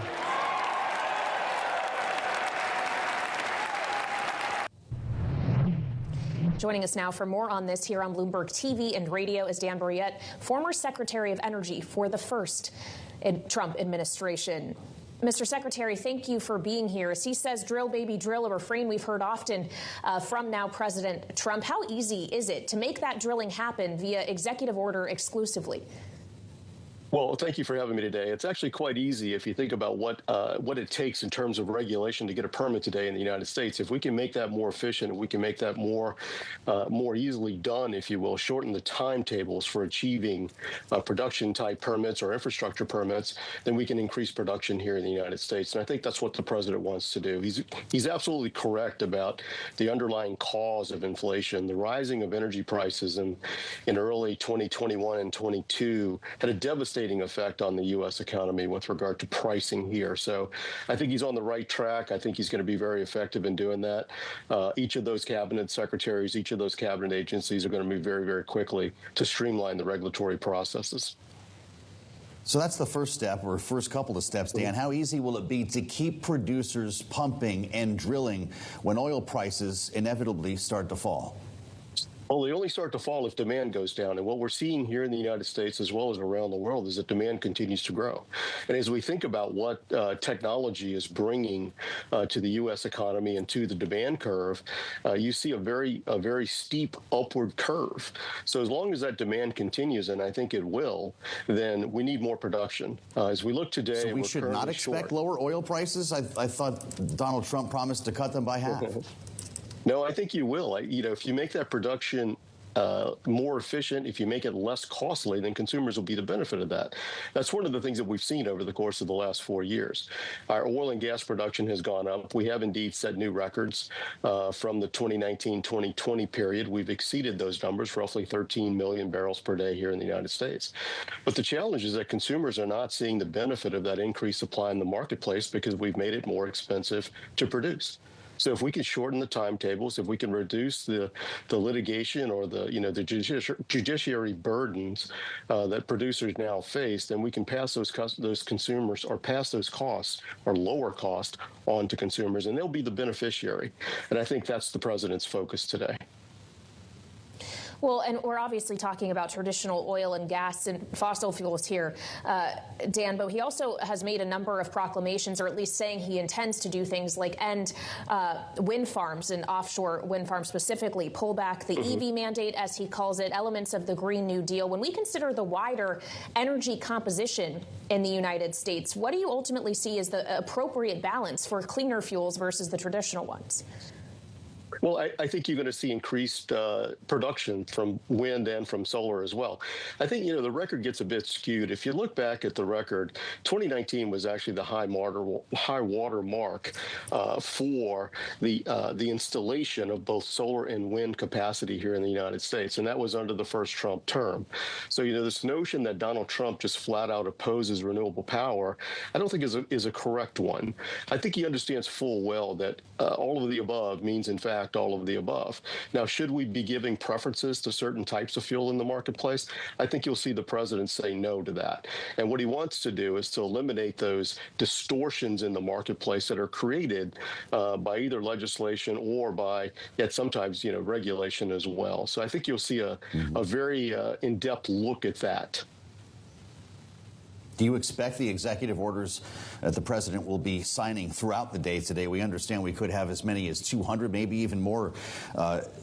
Dan, will actually address some of these matters first before we actually see legislation writing. And I wonder specifically if that will include a lifting of the ban on LNG exports. Oh, I almost certainly think that's going to be the case. There's no question about that. And there's a number of different reasons for it. One, our allies are crying for U.S. LNG all around the world. I just met with the Japanese ministers of energy, and they were very, very concerned about the announcement by the Biden administration that we were going to pause LNG exports for a period of time, or at least the export authorizations for a period of time. Same thing for the Europeans. They're facing the same types of demand curves that we are here in the United States. And that energy is absolutely critical to their meeting, not only their economic goals, but their environmental goals as well. Because in many cases, this LNG is displacing heavier hydrocarbons like coal or dung in certain places if you're in a developing country. So the demand for LNG is going to continue to rise. And I think you'll see the Trump administration move very quickly to lift that pause. So that's what we'll be exporting, but I do wonder about the energy we do still import, as he's floated the idea of 25% tariffs on everything coming from Canada, which exports a lot in terms of energy to the United States. Sir, what would the actual immediate impact be if that were to be implemented? Well, I'm not quite sure what the president has in mind in terms of specifics on a tariff or whether or not it would apply to Canadian crude oil. But the president's mission here is to increase our independence, our energy independence, not our dependence.